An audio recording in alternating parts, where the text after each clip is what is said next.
All right. Good morning, everyone. Welcome back to the 5ers live trading room. Finally, back to a regular schedule after the holidays. Hope you're all good. Hope you're all enjoying your, not enjoying, but hope you enjoyed your long weekend over Easter. Not sure if you all are celebrating Easter, of course, but maybe you take well, obviously you had a weekend, you had a weekend whether you celebrating Easter or not. And I hope that weekend was a good weekend.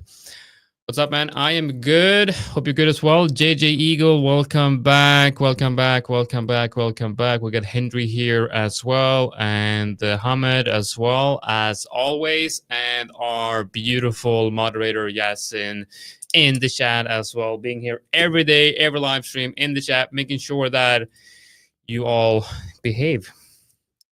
Yep, that's right. So what do we have? What do we have? All right.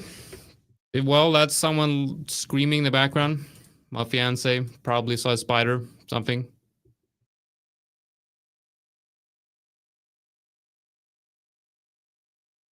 Apparently, there's a very big spider in our basement because I got my office in the basement.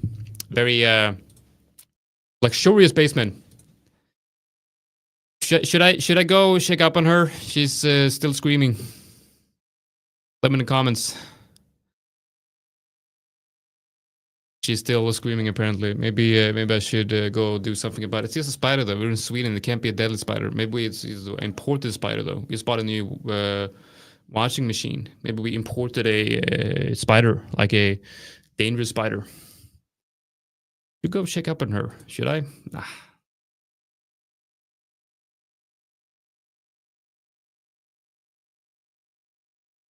This is a very big spider. It's like one centimeter, probably. Very big spider. Totally harmless. Yes, that's right, Mark. Equality. I'm gonna tell her.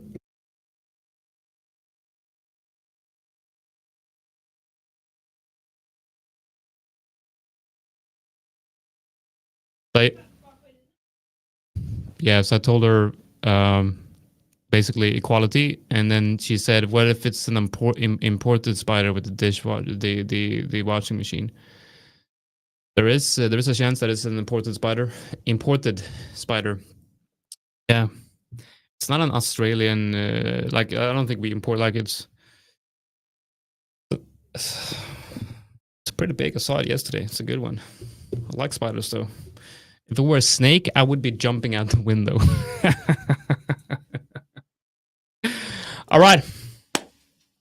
Gold. When you do giveaway, we're gonna do the giveaway in this live stream today. We're gonna look. Yeah, gold. This guy likes gold. I can tell that you like gold. Definitely. Okay, let's take a look. Here's another one. Is that a gold? Is that a gold bar? Yeah, I get it, man. You want me to take a look at the gold, and we're gonna take a look at the gold. But first, I'm gonna want to give you guys an overall macro update. Just give me a second.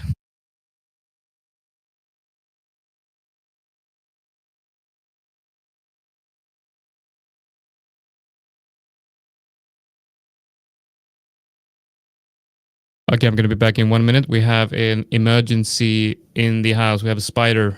It's a big. It's probably a half a centimeter big spider. Amazingly big. I'll be back in a minute.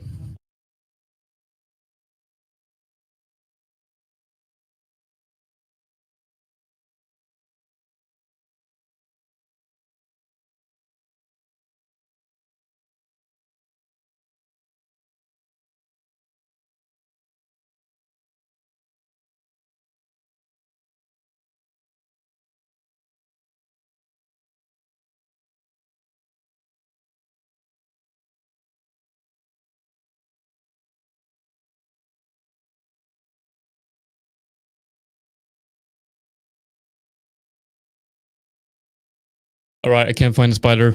It's probably hiding, ready to attack any moment. All right, so and let's now take a look at what matters, the market.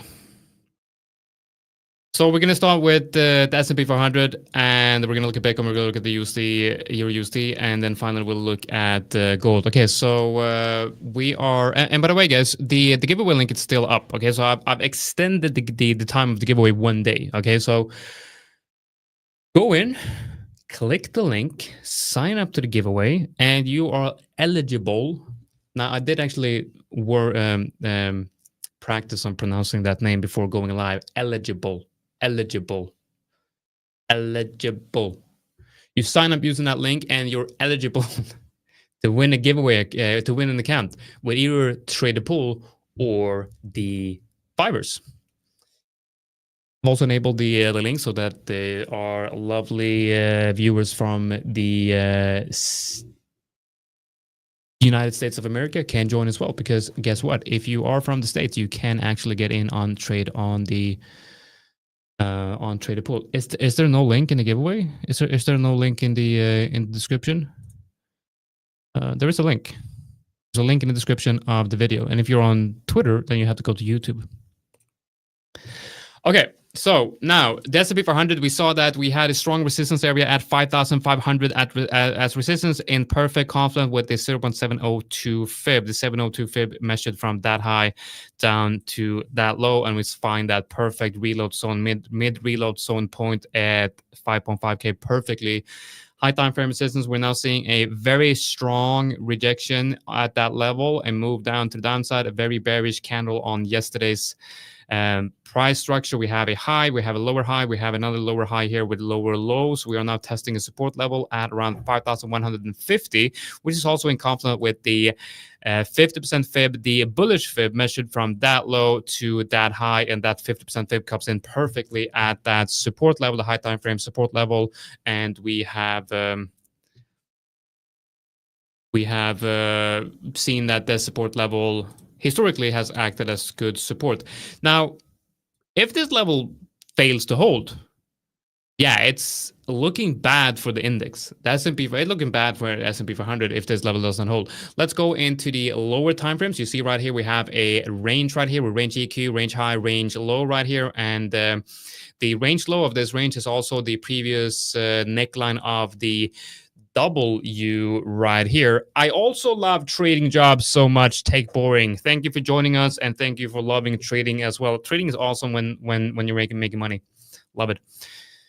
Okay, so the low of this range right here at around 5,150, also along with that high time frame 50% fib as well. We saw that this Thursday. I updated you guys on my outlook last Thursday, and I did say that if price hits that local short reload zone here, right above the range EQ or around the range EQ, we're probably going to go lower. That's the likelihood of going lower and perhaps hitting that range low. That's exactly what happened. My prediction was perfect. My trading was zero, basically. I didn't trade that. I'm a very good analyst. I would say I'm a good trader, but I'm definitely a better analyst. You know, it's like rejection here. We're going down. Did I trade it? No, didn't trade it. At what point is the analysis if you're not trading it? Well, whatever. Okay, so we went down to range low. We're not testing range low right here, and these are the levels that I've been watching through an intraday perspective on the S&P 500. Break the range lows, and it's not looking good. Not looking good for the S&P 500. Bitcoin, on the other hand, looking very strong, looking very good. Now, we see here that we have this, the previous support zone right here, resistance, not support. Damn it, Jonatan. Learn English. Okay, so that upper part of that previous resistance zone is around 87, between 87 and 88K.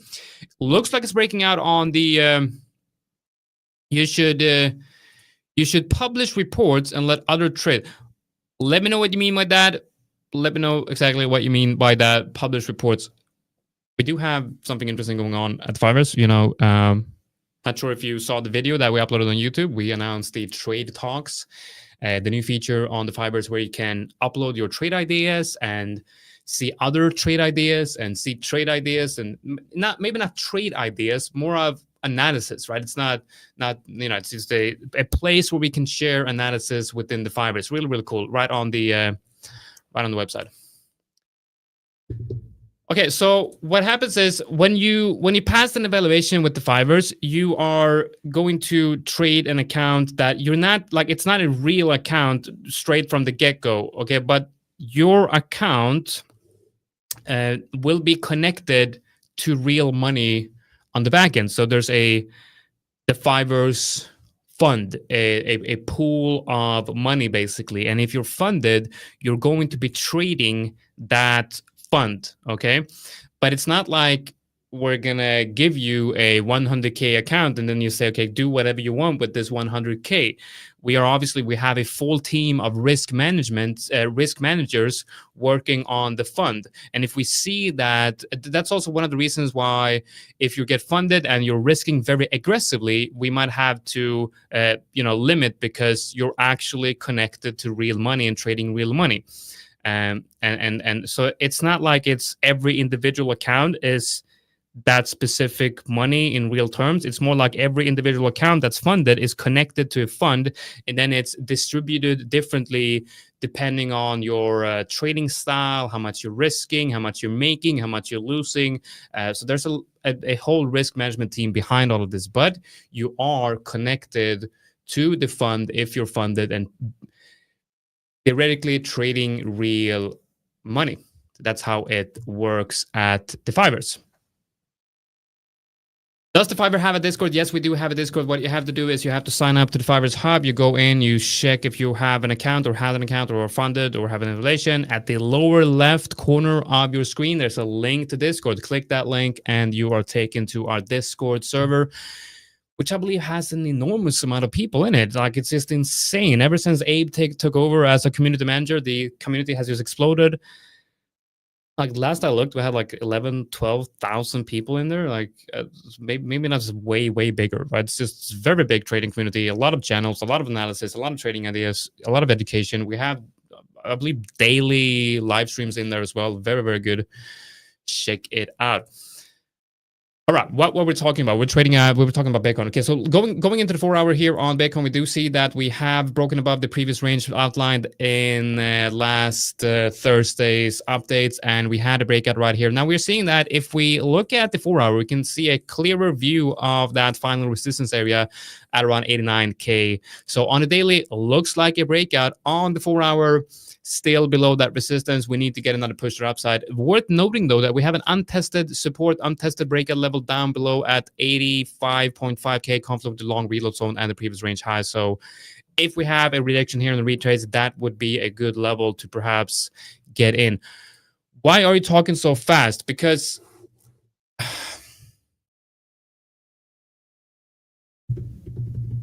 it's way more exciting. It's way more exciting if imagine you're watching a football match, right? Imagine you're watching a game and you're like, talking about a breakout as if it's almost a goal, It's like, because we got to make it fun, It's like, look at Bitcoin, it's breaking out. No, it's just a fake ad. Sorry, guys.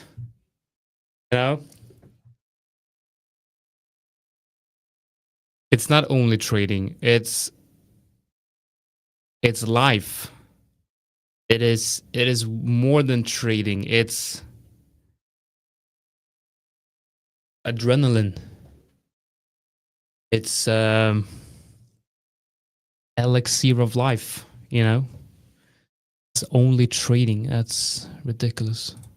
Okay, so looking at the 4 hour, we do have resistance right here. And I'm just not made to talk slowly. That's just not me. Okay, gotta talk fast. We don't have time. Time is money. Time is money. That's it. Okay, let's move on. Euro USD. Looking at Euro USD here on the weekly, we do see that we have now the previous weekly candle closed above this range high, which means we now have a weekly open and close above the previous range highs, which is a very high, very good conviction high time frame breakout, which might mean that Euro USD is now potentially entering a new phase, a new cycle, right? So we have not traded above this level since the beginning of 2022, right? So going back to an area where we have not traded for 2 years, we stayed in this clearly defined range. fake out to the downside. It came up, broke out to the upside. It looks like, EUR USD could potentially enter a new phase, a new cycle, which is very, I guess it kind of sucks for me because I'm getting paid in USD. And I had a coworker, he flipped to getting paid in euro, like at the bottom. Like, that's a true forex trader right there. Amazing. No, Eugene, I am not. If I were, I would not be talking this fast. I would not be talking at all, most likely. Okay, so that's the breakout going down into the daily. What can we see in the daily? Not much. Going into the 1 hour. So on the 1 hour right here, we have the range highs here. This is the breakout area. We broke above that one yesterday, and we're not trading well above that one currently, potentially. So we're potentially creating a low time frame range here. Now, this could be accumulation, reaccumulation before continuation, or it could be the fact that the 1.16 high time frame resistance zone is being front ran, and we're potentially seeing a low time frame top pattern. But if the range lows at around 1.1480 breaks and we see a move to the downside, keep your eyes on the untested breakout level at around 1.14300, where we also have the reload zone. That would be a very good area for a potential, well, it's a reload zone, potentially buying for another move to the upside. Yeah, that's right, Michael. That is right. Every time, so this is, I've heard this before.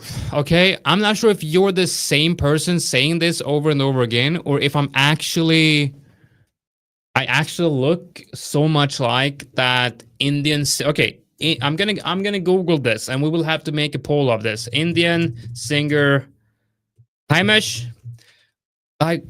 please make him very beautiful and pretty.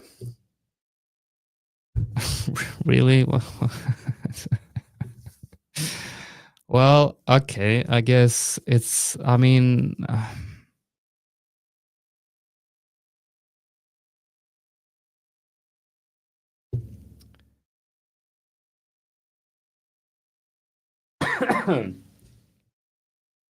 yeah, I'm speechless. I think he's beautiful. He's probably one of the most beautiful person I've ever seen. I would agree with you. Definitely.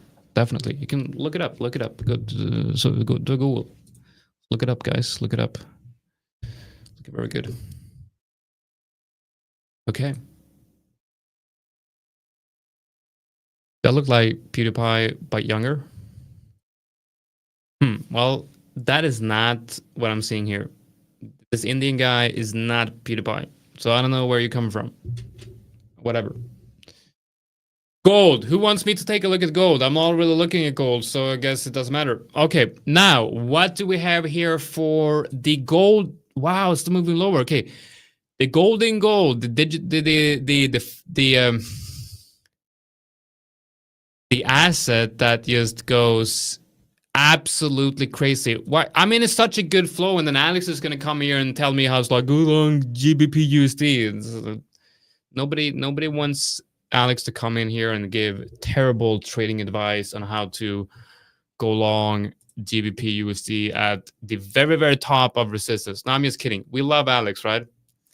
We love Alex. When he's making good trades, we all love him. But when he comes in and says like, Jonatan, you should be buying this asset at this level. Okay, Alex, I will do that. And I do that. And it goes straight to stop loss. And then what he says is, I didn't buy that one because of this and that and that. Well, I did. And now I lost money because of him. Amazing. Yeah, Michael, that's a nice little profile picture you got there. Look at the hair. Did you go to a barber? Did you? Before taking that picture, someone did something with your hair. Either it's AI or you have a very nice set of hair, my man. That looks beautiful. Can we expect a retest of Euro USD at 1.14 level?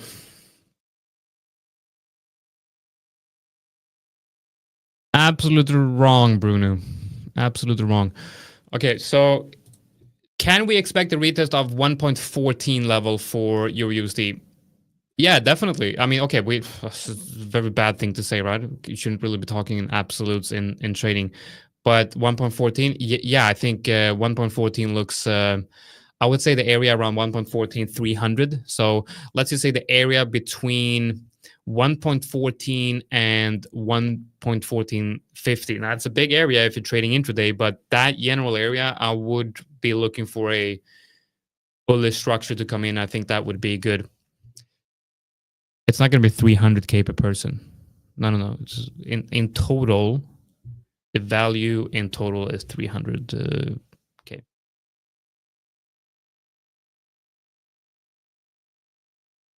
Comments like that is going to get you banned. Can the 5ers add AI tools that can help revenge trading or over trading? The AI tools that help manage physical side of trading, like alarm or a voice that can remind of this commitment. I'm sorry, but do you need an AI for that? Like, how about like, you know, how about like setting a rule? Like, I know it's difficult, but like, and I'm not sure in future we're probably going to be using AI for that and all of that, but like,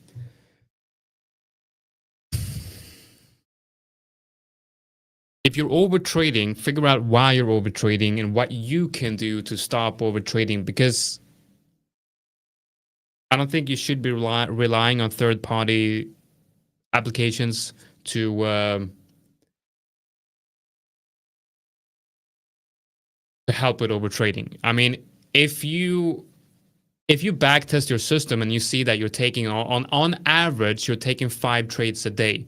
If you're above 5 trades a day, you know that you're you're above your average number, so you're in the danger zone of potentially over trading.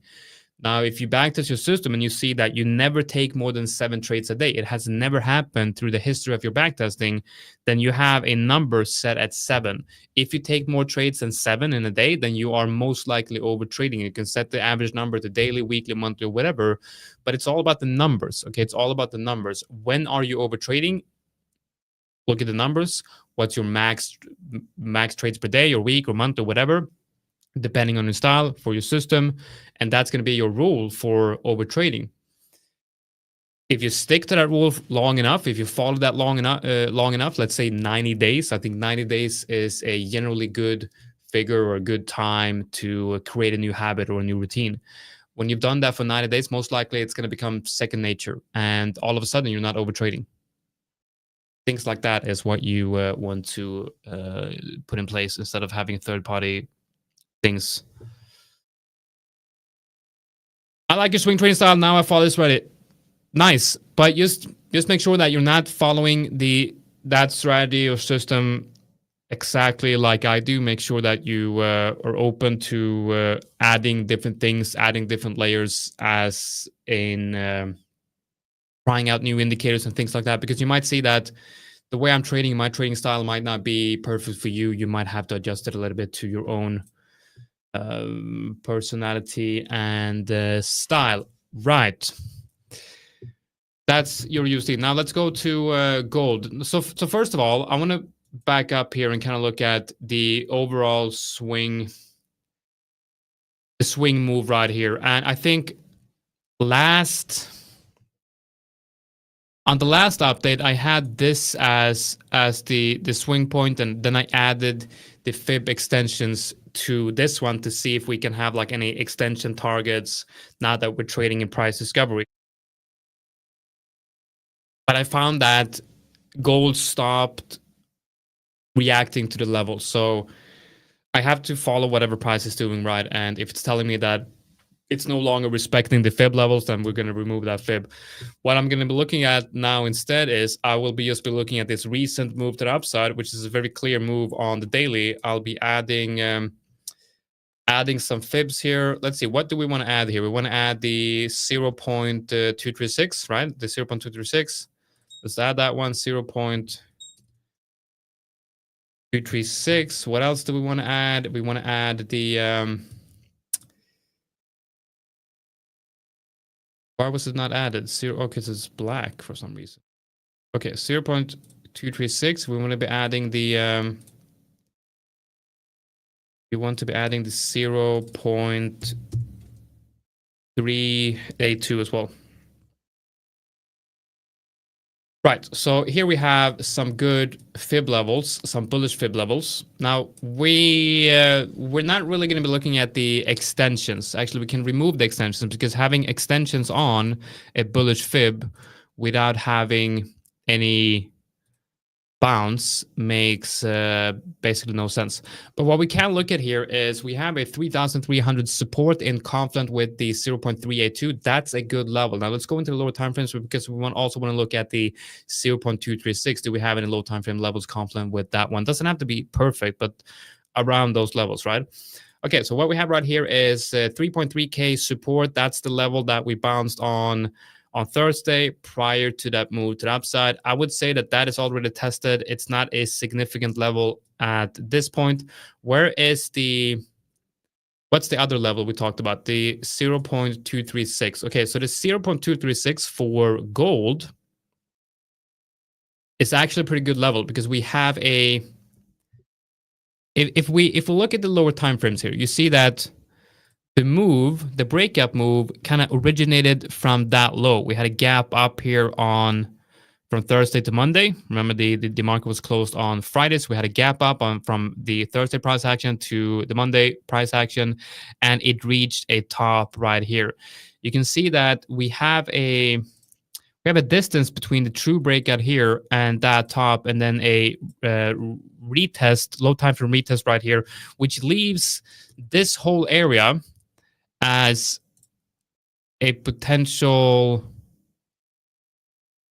area to be filled.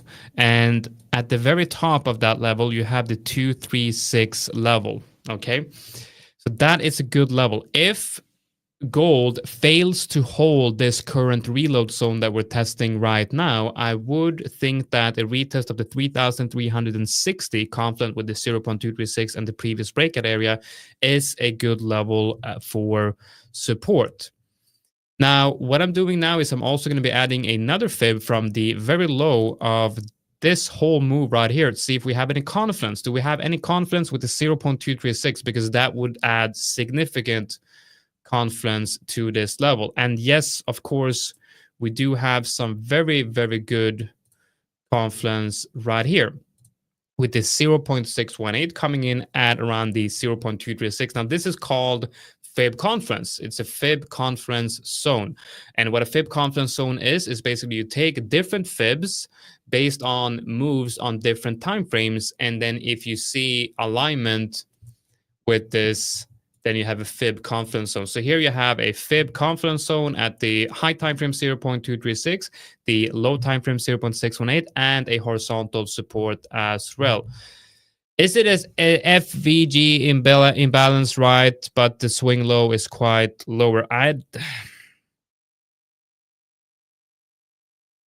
Okay, so a fair value gap is not in the vocabulary that I use in trading. You know, I'm as a student of the CMT curriculum, I try to keep my vocabulary and my trading and the words I use in trading according to the basics and the original technical analysis as it was, you know, invented pretty much. And in there's no mention of fair value gaps or imbalances, right? That what this is a breakout with an untested level. It's a breakout area that there's no retest, no immediate retest between the breakout and the possible first retest. So the retest we're going to have is the first retest. Now, you might want to call this whatever, but let's keep it simple.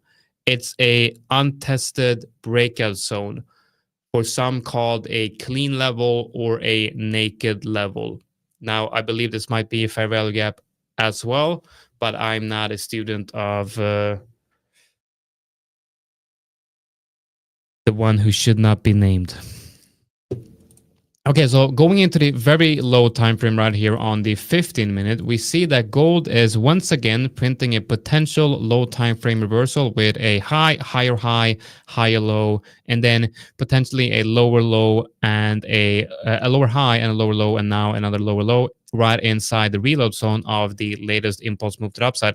This could act as a good support level right here.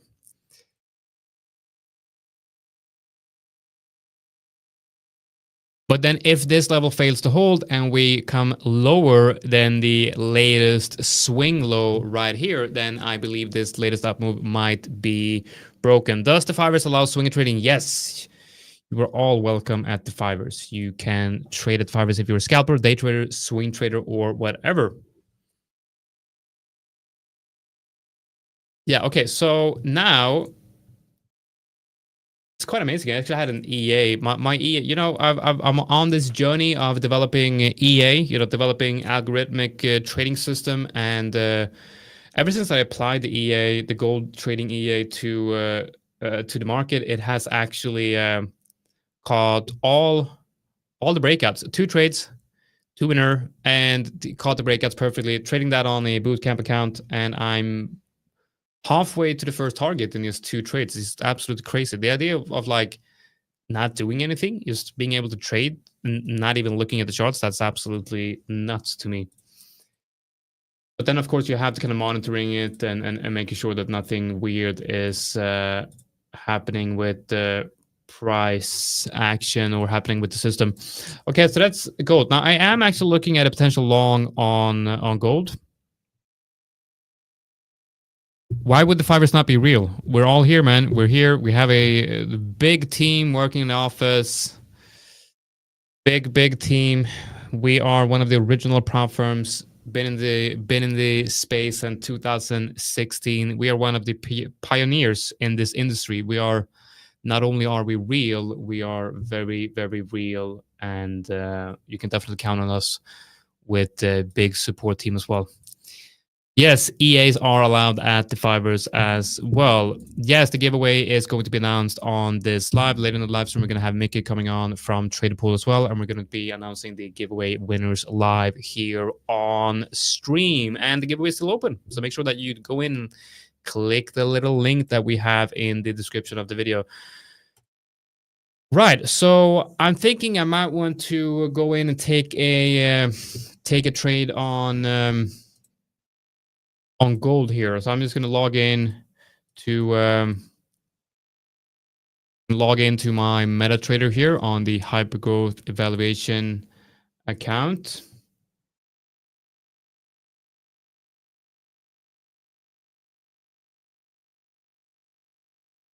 So I'm going to log in. I'm going to see I have I'm in somewhat of a profit here on that account. Going to be risking a small percentage. See what we have. Lies. It's all lies. Oh god, no! You put me up. That's going to be hey, the man, how's it going? Oh, mate, not bad at all. I don't know how you do live streams alone, man. You're so natural at doing it. You just enjoy being alone. I know, man. I'm such a, you know, unsocial person. I just love being alone. I'm just here in my basement, and it's like, you know, like one of those cats. When you get closer to a cat, and I'm like doing that. Yeah, I feel the same when someone tries to open my door. I start screaming at them, "Leave me alone! Leave me alone! I'm trading here. Leave me alone." Yeah. Yeah, and then you come on, and it's like the whole flow is just absolutely deteriorating live in front of our eyes. Yeah, doubles down. Hauling the profits in. That's it. Lone wolf. No, actually, I like people. I actually do like people. What day? Every day. Yeah, every day. For a limited amount of time each day, though. Yeah. Well, I've been slapped about today already. Euro AUD. I was long from the bottom of the range. I got taken out to the pip, and then it started shooting up. Nice. Thanks. Yeah, nice. What I'm not listening. Nice. So you're trading. So did you go long? No, not Euro. Euro AUD. Let's go to this one.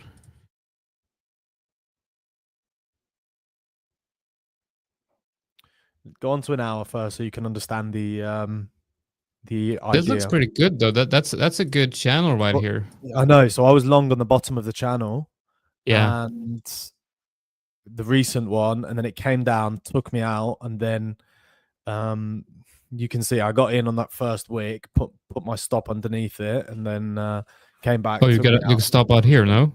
Yeah, so that's where my stop. That's where I got stopped. Oh, wow. Yeah, really annoying.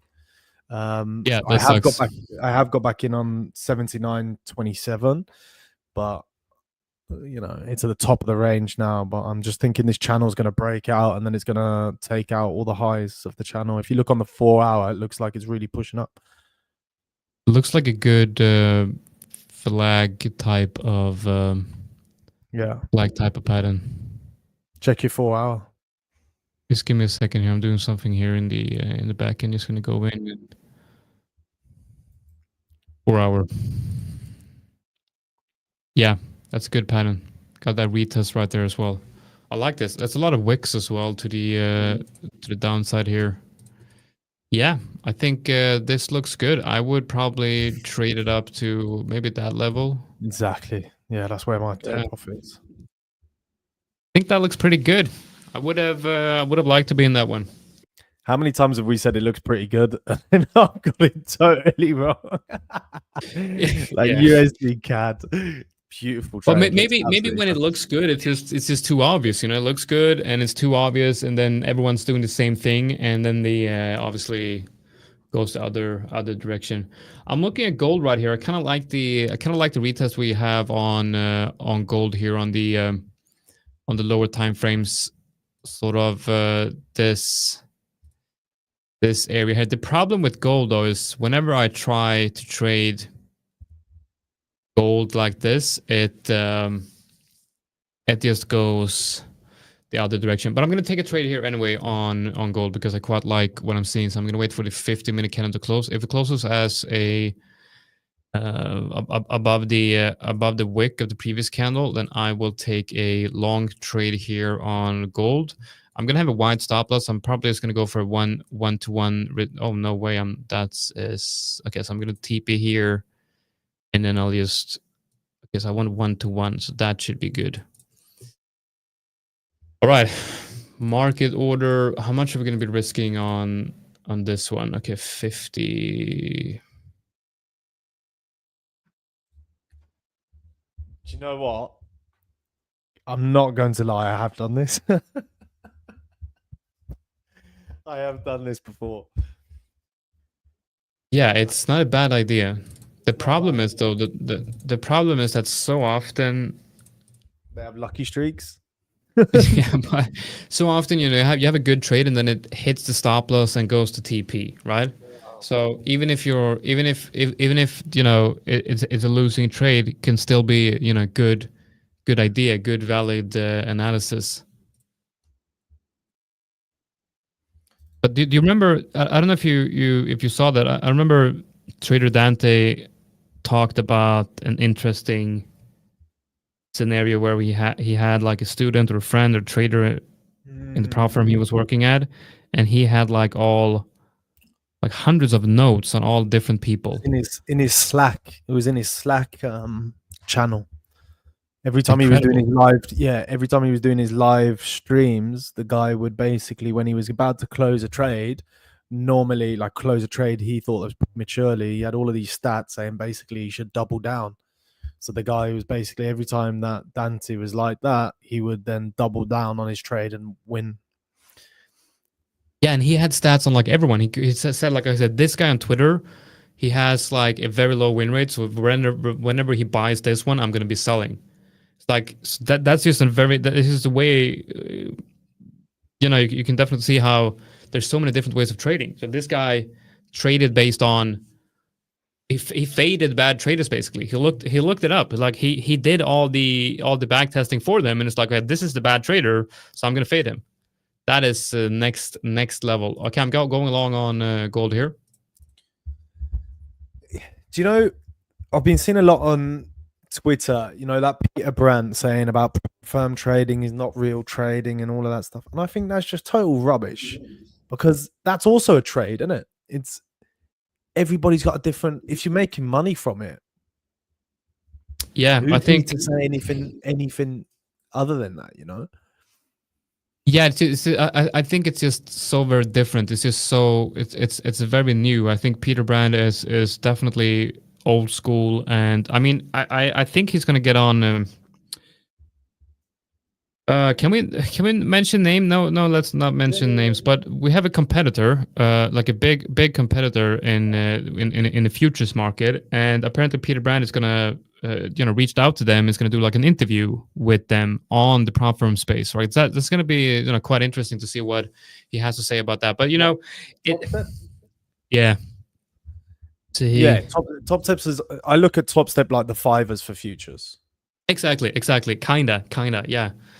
They're basically, yeah, they're up there. They're legit, But I mean, what's interesting is this is the new wall of trading, and you can see that regular brokerage firms, they're getting left behind on all the action, because why would you go and sign up to a brokerage and deposit $200 when you can buy an account for $200 and have get payouts that are 100 times bigger than what you would get with your personal account? It's just a totally new way of trading. And then if you look at, we call the 5ers a prop firm, but it's also important to understand the difference between a traditional prop firm and a prop firm or funding firm that we have.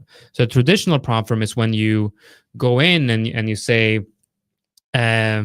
you can rent the spot. Like, it can be like you can rent a spot in the firm, and you will be trading in an office, and it will be education and everything, and you will have a personal risk manager, and you have to be accepted.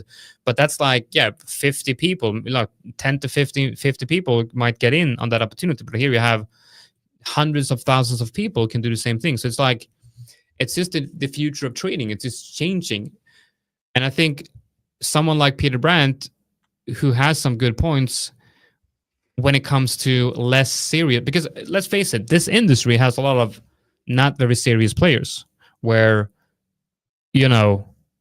they're going bankrupt quickly because they're only making money on the challenges, Yeah. And then they have one guy coming in and making a bunch of money, and then they have to either do the payout or block him, and then that's going to be the end of it, right? But at the 5ers, it's different, because we actually do have the fund that people are going to be connected to when they're funded.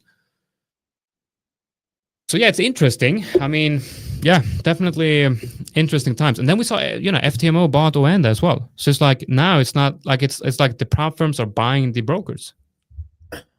Yeah, it's kind of like the inverse is going on. Like, suddenly brokers are coming into the prop firms are going into brokerages. It's like, it's quite an interesting time. But I do think prop firms are definitely the future, and we are still quite early. This is still quite an infant. The industry is quite in its infancy still. It's still quite a new thing. Yeah, I remember 2023. That was when everything kind of exploded, and we had all of these fake prop firms popping up, and we had like hundreds of new prop firms being created like weekly. And then so I think that was like the year where prop firms were really being in the spotlight. And then we're slowly but surely seeing who the mature prop firms are, the ones that are staying behind after that time. How did you find the 5ers? I can't remember when we talked in the interview. I can't remember what your answer was. So I had my community, and I was trading, and I was developing. I wanted to develop a trading system, an algorithmic trading system, and I was doing that with a friend, and he recommended me to go to a YouTube channel called no nonsense Forex. Yeah. And he recommended the 5ers. And that's when I signed up to the 5 because I was basically looking at which are the like the best prop firms out there. And I had a list of like FTMO and the 5ers. So I went with FTMO and the 5ers, and then I got funded with both. And then I lost the account with FTMO, and I had kept the account with the 5ers. And then I felt the atmosphere with the 5ers was more of a family, more of a relaxed, nice atmosphere. So I started as a affiliate with the 5ers, and then I basically just reached out to Saul and said, like, let's do something together. And here I am. And he's like, yeah, because we have this guy Alex we need to replace for YouTube, so he can take his spot. That's what happens when you go to France. Exactly. Too much baguettes. Yeah, too many baguettes, too much. Okay, so I like what we're seeing here on gold. We came down, we grabbed some liquidity from the fair value gap, and now we're reaching the OTE. No, I don't know, but it's looking good though. We have a good reaction here. I'm hoping that if we can reclaim this level, then I think I'm going to start managing, securing the stops here. Trading without a job is beginning to look like an impossible job to me. It's like going to the moon with a car. Well, yeah, I don't agree with that though. I know I've been saying for the last couple of weeks I agree with it, but I'm now, eventually, where you get to a certain stage, I do think you would want to focus a little bit more time onto your trading as well, and have a job in the. I guess what he's saying. You need a job on the side just for something to do while you're waiting for setups, I guess. Well, I mean, but it's not impossible. That's what I'm saying. No, but you need to be like, if you're going to be trading full time and only trading, nothing else, then you obviously need to have a big buffer in your bank account. You need to be able to survive many, many losing months in a row if you're unlucky. And from, if you're a swing trader, you're probably going to be making, 80% of your profit in 20% of the year.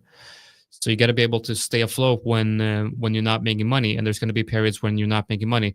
I would recommend you go read the whole Market Wizards series, and you will read stories in there about full-time legendary traders and investors losing everything. Okay, like losing everything because of one little mistake of not putting in stop loss and then going on vacation or something like that, right? And I mean, it happens. It happens to even the best, and there's no guarantee of success when you full-time trading. So, like, it's very difficult. And you see that all of these, like, if I ask you in the comments to like drop a couple of names of the best traders out there, you're gonna give me names of people that are not full-time trading, because you don't know about them who are actually full-time trading. You only know about the traders on social media, and they're on social media to sell you a product, like a mentoring course or whatever. Like, I have my community, I'm working for the 5ers. Like, I am not, full-time trading, even though all I do is trading. I'm not only trading my own accounts. I work for other companies and I have my own community and all of that. So I'm also making money on the side. And that's because I feel like I'm just not made to be only trading, because first of all, I think it would be, I've tried it and it's very stressful. I'm only dependent on one type of income. Yes, I think Tom Hugard is definitely the only legit full-time trader that I know as well is streaming. And but is he a full-time? Can you call him a full-time trader where he does all of the other stuff on his side? He has a mentorship. Yeah, 100%. Full-time trader. I don't think a full-time trader is somebody that is just doing that. No. Nah, you can't say that you can't write a book. You have to be able to write a book if you're a full-time trader. And he's mostly just quiet in his live streams. He's just showing his charts and trading, and you can see all the position. Like, so that's definitely in a sense real. But for me, I feel like I don't want to be a full-time trader only, because I'm that type of person that I like to create things. I like to create companies. I like to create ideas. I like to create products. I am someone who's, if I do one thing for too long, I kind of get bored, and I want to improve. I want to create things. So like for example, with my community, I'm always trying to, create new things, create new products, create new indicators, create new EAs and algo trading systems. And I need to have something where there's a very, very strong sense of like creativity and being able to create things. And if I would be just a full-time trader, it would be very Boring. very boring, yeah. And I can't stand boring, which is a weakness for me in a sense, but a strength when it comes to creating businesses and things like that. Yeah, I agree. Trading is super mundane, and It's difficult to make money. I mean, there's easier way to make money. I mean, the work I do for the 5ers, it's easier for me to make money working for the 5ers, I believe, than if I would be making the same amount of money trading. But if I had the whole process, but that's only because when it gets boring, it's very difficult for me. If I would thrive in a boring environment, then I would probably be doing full-time trading. But I feel like if I'm only doing trading and I'm only focused on one thing, then it's like that urge to change things is going to come in, and yeah, that's difficult. To trade when you're not supposed to. Yeah, but like, can you trade full time? Yeah, definitely. And should you? Well, it depends on your. Yeah, it depends on your personal finances as well. If you have a year worth of living expenses on your bank account, then yeah, try for a year. But it's like, and I've tried it. Okay, I've tried it. And it's quite depressing because not depressing, but when I first went full time trading, I had a bunch of money saved up, and what I did was I said, okay, so I'm going to use this money that I've saved up for living expenses while I learn how to trade and make more money. But that money that I got saved up quickly kind of became not a lot of money. And now when I look at it, what if I instead did not quit my job and traded like half time? And or part time, right? So if I traded part time, I could have kept that money, grown that money, and learned how to trade as well. But now it cost me like a year full of living expenses to learn how to trade. And I don't think that to me was definitely a mistake. I should have kept educating myself a little bit longer and kept the money, and then the journey would have taken a little bit longer, but I wouldn't have given back all of that profit. So I'd say trade part-time until you can really prove to yourself that you have no issues being able to go full-time, and you have the money, you have the time, and you have the stats.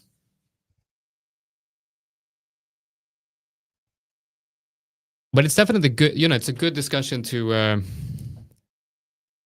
have, because people think that a full-time trader is someone that only trades, but it's like,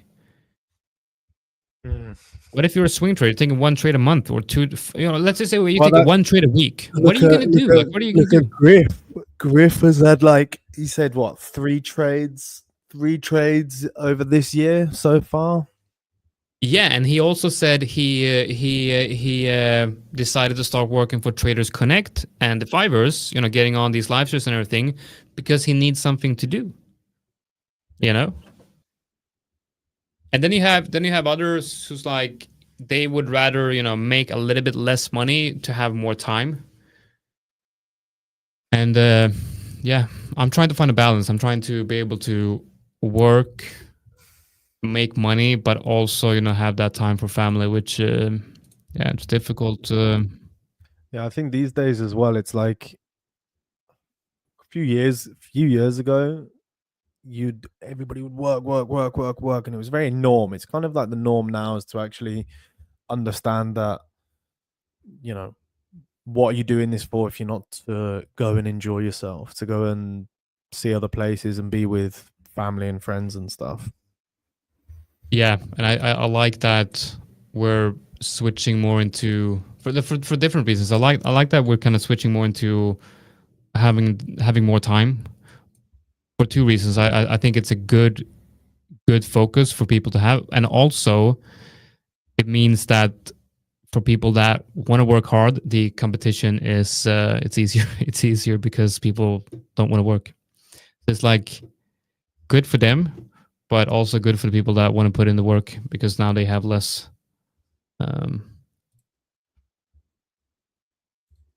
Less whatever. Am I yellow again?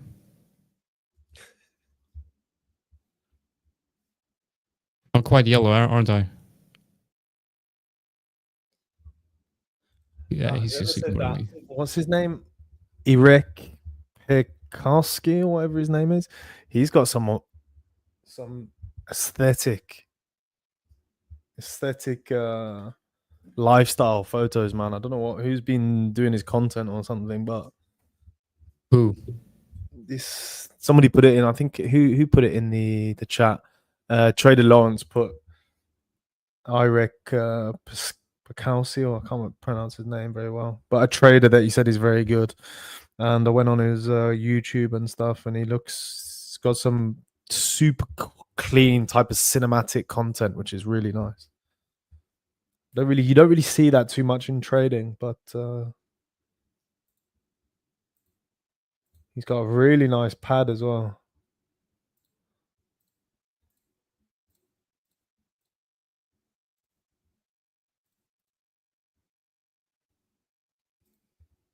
Nice. Yeah, that looks good. You know what I'm saying? You know what I'm saying? Yeah. If you go onto his website as well, that picture, he's got like a picture of the Traders Masterclass. If you go onto About, just imagine. Here's the thing, though. Here's the thing. Okay, so is he? Again, now we have here we have a product. Of course, it's like but the thing is, you've got to look at trading as well. It's like any type of apprenticeship. Eventually, you've got to pass it on to somebody else. That's just how it works. Any type of skill can only continue to thrive, or any kind of career, if it's passed on to other people. You need to have educators. You need to have good educators. There's also lots of scams in every type of make money online or any type of business, or I'm sure there's apprenticeships in the UK that you've got a really bad, an electrician that is teaching his apprentice certain stuff, but he's not teaching him very good, and then just ends up using him for cheap labor and then getting somebody else. I don't know, but I don't look at trading as being any different to any one of these verticals. No, of course. I mean, it's you go to school to learn something, right? And in trading, you have different trading academies, you have different mentors, and people are willing to pay money to learn how to trade, and therefore there's a market. I mean, if I sell a product, let's say I sell mentoring to someone, and they ask me why does it cost that much? I would simply say because that's what people are paying me, and because that's what that's the market. That's the law of supply and demand, right? What price do you put on the amount of time and effort and the amount of money you've lost while you've tried to get to the point where you're actually profitable? That's a lot of money that you've put, a lot of time that you've put. You've got through to the point where you nearly gave up, but now you didn't give up and you carried on, and then you got profitable. That's valuable. So it's like, I look at some of these educators, and as long as they're educating and they're doing it from a place of, okay, this is another stream of income, and I'm passing on good ways of trading, I don't see there's anything wrong with it. The only thing that I don't like is when that is, the way that they're making money as profitable. They're not profitable traders, but they're selling something as a way of getting money. I met up with a guy the other day, and he bought some lad, quite a young lad, that had a startup selling AI indicators to traders. And I was like, how long have you been trading for? And he was like, oh, I don't trade. Know nothing about trading. And I was just like, then it's like, how could you sell a product to, I don't know, maybe I'm a bit twisted into thinking that, but like, how could you sell a product to traders without even being a trader yourself? It just sounded a bit backwards to me, Of course. I mean, I wouldn't buy a product for traders from someone who's not trading, It's no, of course that's a bit weird. It's like buying a recipe from someone who never cooked food, Yeah, like what else can we think of? Start buying, like buying a car without wheels. It's like buying a cigar for somebody that has never smoked. That's a good one. Well, that's different though, because I'm sure that you can't. Somebody's selling a cigar, saying, "Oh, this cigar is the best tasting cigar I've ever had. It's got a taste of like an earthy, chocolatey type of taste." And I'm like, "Oh, wow, have you tasted it?" No, but that's what it says. But you can't expect, like, imagine if you have a cigar shop and you have like thousands of different cigars. You can't expect the person okay, behind the counter let's say to you've taste got a everything. let's say you've got a cigar shop and the guy's selling you cigars, but he's never smoked a cigar in his life. Yeah, I guess. Speaking of cigars, Conor McGregor, is he really going to run for president? Do you know what? This whole universe is just a simulation. So probably, yeah. and then he will crash our markets. We're putting tariffs onto the US. Yeah, I don't know, man. It's like he's going to deport everyone and just put tariffs on every other country, or is the US? Yeah, interesting times that we're living in. Nick, the giveaway, it's in the link in the description. We're going to later in the live stream, we're going to have Mickey from Trader Pool coming on, and we're going to be doing the giveaway live for everyone to see. So we look like we're pushing out of this this channel. It looks like it's starting to push out the channel. Which one? Euro AUD. Take a look. I wanted to mention quickly, as we talked about, trading and everything, and I think you've got your channel a little bit higher.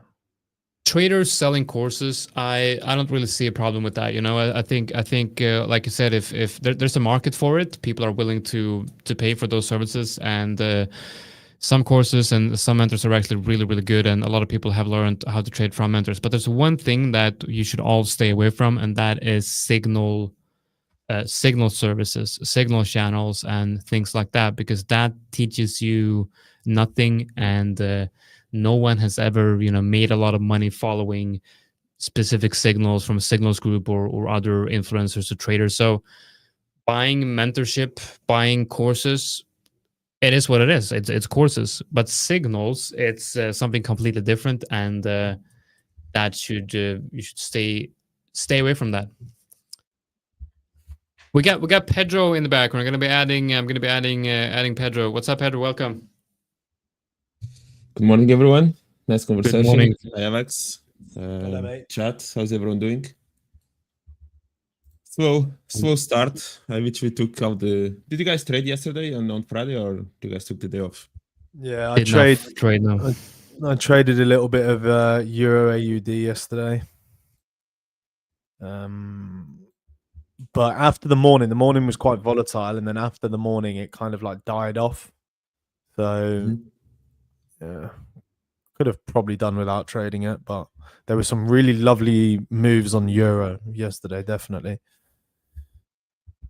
Yeah, I mean the dollar as breakouts. well. We had the breakout on Bitcoin, we had the breakout on gold, we had the breakout out on Euro USD. I mean, it very, very good price action if you were trading yesterday. No, not yesterday. No, it's Tuesday today, is it? Wow, okay. Yesterday. It is Tuesday.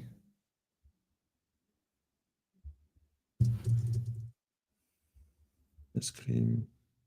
Did you trade, Pedro? No, which we took the days off. So basically 4 days without looking at the charts since Thursday. Yeah, me too. It's nice to be able to disconnect, you know, from work and from trading. Yeah, I'm forcing myself. Usually the day that I take off is on Saturday, so Saturday is off. It's kind of a commitment I have with my partner. Otherwise, there's problems there. So she's forcing you not to work on Sundays. No, on Saturday. Basically. Sunday is Saturday. yeah. Sunday I already start preparing for the week. Oh, that's right. Yeah.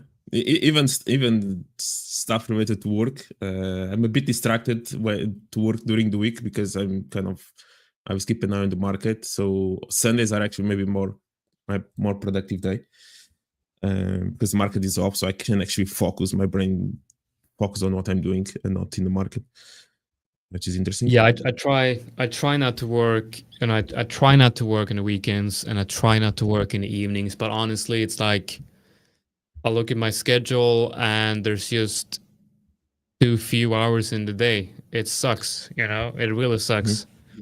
I need to be either quicker with what I do or do less.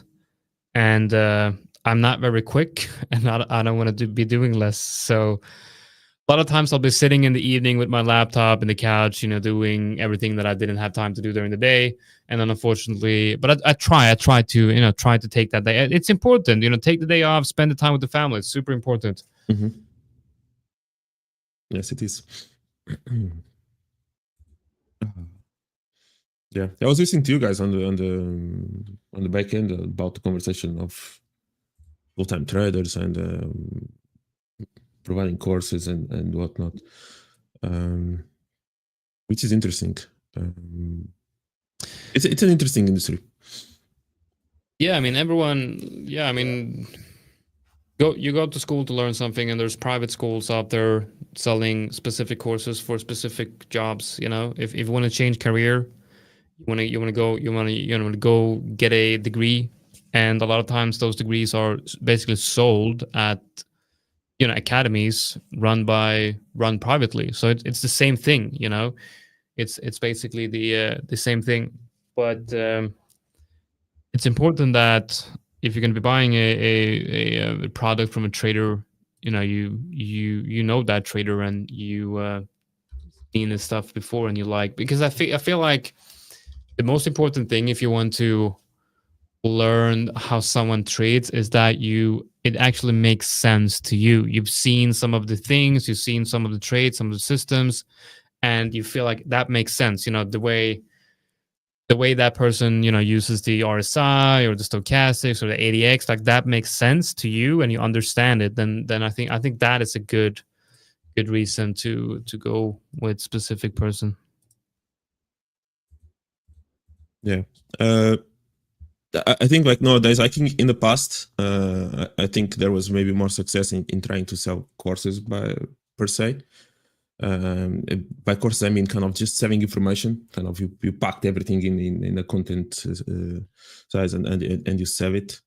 I don't think, especially now with AI, where you can almost get everything in half a second in front of you. I don't think just selling information is still the thing, and I think that's going to lose value. I think the most important stuff at this point is actually having someone that can be accountable and they can actually help you with it, maybe through their experience, and actually follow through. And it's not just you reading a book, but actually challenge you, giving you exercises, and then review the exercises with you, and then continue to motivate you and keep on going and make you work. Because just just by itself having information, which many people still do in many courses. You join a community of 500 people, and then you get something informative in there. But then you are alone. No one is there for actually to help you, aside from some reading the whatever material that they have. I think that's going to start disappearing, and I think accountability is and having someone to support. I think that's what that's what makes a difference, and not going to make a difference for someone actually to grow and evolve in this industry.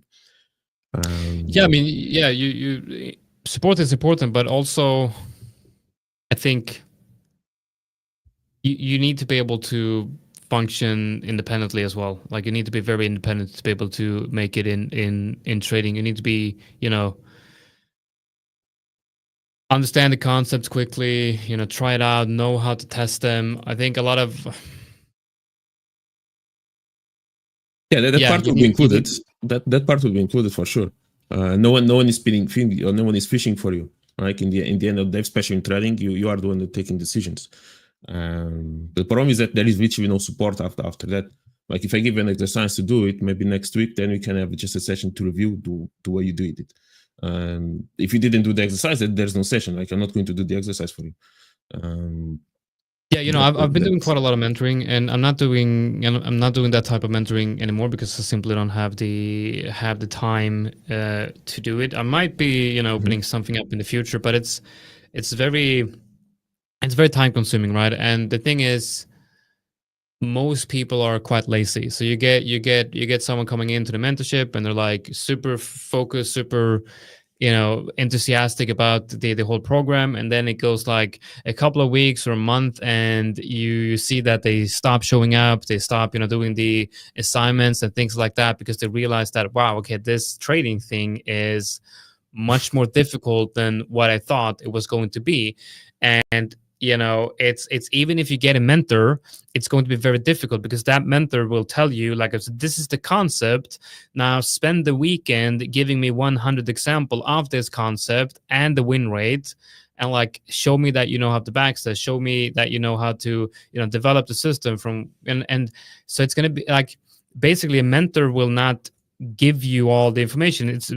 They will give you a roadmap and tell you what you need to do and how you need to do it, but you still need to do the job, which is why I feel like doing mentorship, it's very expensive because it's so time consuming, and there is a lot of people are gonna drop out before you get to the you get profitable. And I mean, I've had a few students getting funded and still being funded and having accounts, but the majority of them realizes that, okay, this is way too much, and they quit trading altogether. Like a lot of the people that I've worked with is no longer trading, so no longer in the industry, and that's the reality. It's most people are not cut out to be traders, I believe. Yeah, there's nothing really more to add, is there? It's like it's difficult. It's a difficult thing, a difficult skill. Yeah, definitely. Okay, you know what? Let's actual trade here. Let's do some actual trading. So I'm in this gold trade right now. Like we're already trading. It's like what? Actual Yeah, but I feel like I want to change. I'm going to change the subject. What do you do when you're in a trade? It's boring. You either, especially if you're full time, you either sit in and you babysit it, or you stop loss and a take profit. It's super mundane. You have to have something to do, Selling a mentorship is the only thing that you can do in the meantime. Yeah. Because we're looking at so I got MetaTrader here on the right, and then we're looking at gold here on TradingView, and what I can see here is I want the gold to break out of this low time frame range that we're in right now and get above that level right here, and then I will double my position with a new stop loss here. So the reason why I have a very wide stop loss to begin with, a 1-to-1, is because let's say I'm going to lunch and something happens, and gold can be very, very volatile. I mean, you see what happens here. on the 1 minute right here. Now this is at 2 at night, so obviously lower volume and liquidity at that point, and you can get moves like that. But if there's a news event or whatever, gold can move very aggressively, and I want to make sure that I don't get stopped out on a move like that. And if we see something like this, then I can close the position. But if we have confirmation of this setup right here, something like this, then I can double the position and then move this stop loss here, and then the new setup would have that as the stop loss. So it's kind of like averaging into an idea, basically. And the take profit I have for this idea is at these highs. So you can see how you have resistance and then resistance and a move to the upside, which looks like a fake gap, big move to the downside, and then resistance as well.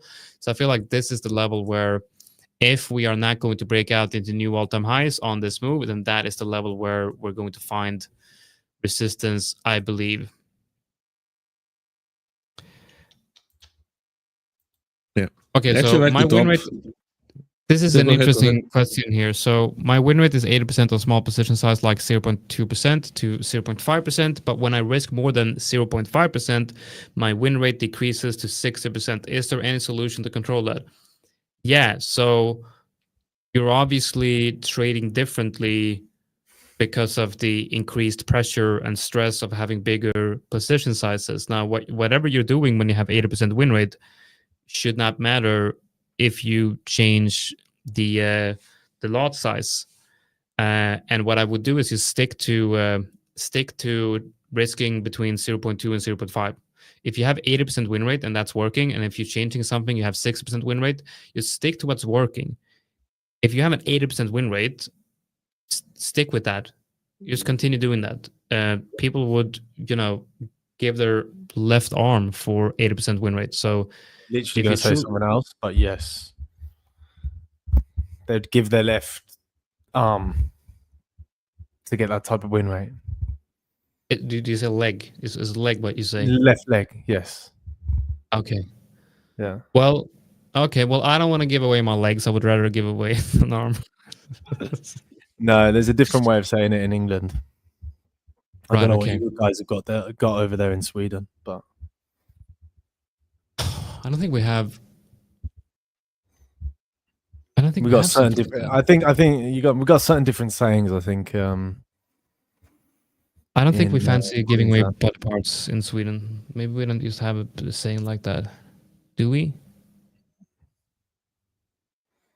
I think some people have. Left arm apparently in the UK. Oh God, I must have missed that area. Okay, not what they say in Birmingham. Okay, Kim says we say arm in Scandinavia. Thank you. Thank you. You say arm in Scandinavia. Your left arm in Scandinavia. Nice. Apparently we're bad at Scandinavia. Maybe just in different parts of the world, you give away different parts, different things. Yeah. Interesting. Yeah, I thought it was kidney first, like give away a kidney, but that's actually a real thing. Maybe that's not as fun. Yeah, that's right. M76BB gives selling kidneys is no joke. Okay, so gold is moving lower. We're in this low time frame range right here.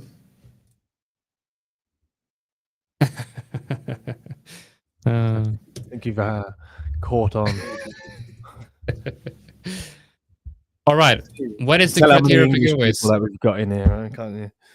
You gotta sign up to the 5ers YouTube channel. You have to sign up to Trade the Pools YouTube channel, and then you have to sign up to both of the hubs, the 5ers hub and Trade the Pool hub.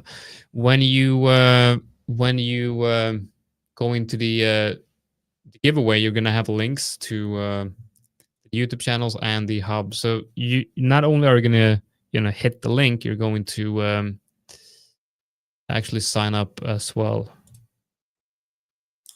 USD CAD made a really interesting move, and Michael, AlphaBeta Labs is not part of that giveaway. I'm sorry. But you can still sign up to AlphaBeta Labs. I think it's actually in the description of this video. If Michael, if you want a giveaway, then you got to work for it. You got to Is it Wow. not? Okay. Check out USD CAD. 5 minute. USD It's already CAD. gone. Yeah, you're already gone, but the Yeah, price that's a action good was breakout. just price action was really nice. I wish I saw that breakout. I would have bought that one. No, I did and got stopped out again.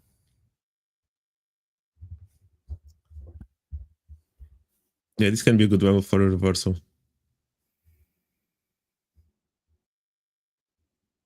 Yeah. Looks probably got a lot of divergences as well on a higher time frame. Overextended.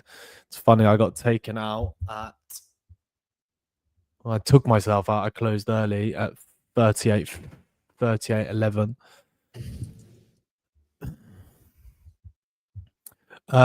So the average R, I literally just go 1 to 2, mate. That's it. 1 to 2 with an average win rate of 40 on a bad month, and then can get up to 60 on a really good month. Okay, good question. Chubby owl. Chubby owl. Okay, Chubby so owl. chubby owl. Chubby owl.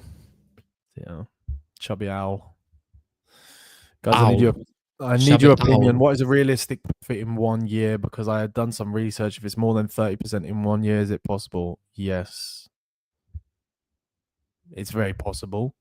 Holding on to the profits is totally up to you and your way of trading. In prop, if you're just trading prop, then there's no, as soon as you get your payout, it's you can make as much on the account as you want. If it's in your personal, it's very, very, very doable with So basic I would risk management. I don't think it's super difficult to make 30%. I would look at it this way. So imagine a 10-year span of trading. Okay, so what's your average yearly profit over those 10 years? Can you make 30% on average over those 10 years? Yeah, you're not going to do that. It's like if you do that, then you are outperforming the best of the best. Like we're talking about the best. We're talking about Howard Marks. We're talking about George Soros, Warren Buffett. Okay, you're outperforming all of them if you're making on average 30% a year over a course of 10 years on average. Okay, can you make 30% in 1 year? Yeah, definitely. Okay, yeah, sure. Jim Simmons is definitely an outlier. Made a insane amount of money on average. So, what is a realistic percentage to make? Well, if you're not outperforming the S&P 500, then you might have some issues with the trading. But the thing is, when you're going up against a benchmark like the S&P 400, we can look at. Let me open a new chart here, and we can look at the S&P 500, and we can see what is the yearly return. So we can look at the yearly return, for 2025, and it's minus 21%. So that obviously the year has just begun. But let's take a look at last year. So last year we were up over 30% on the S&P 500. So if you made over 30%, congratulations, you outperformed the index. But I can't remember what the exact average return is on the S&P 400, but between it's around 15 and 20. 10 to 11, no, I think it's around 10 to 11% per month per year.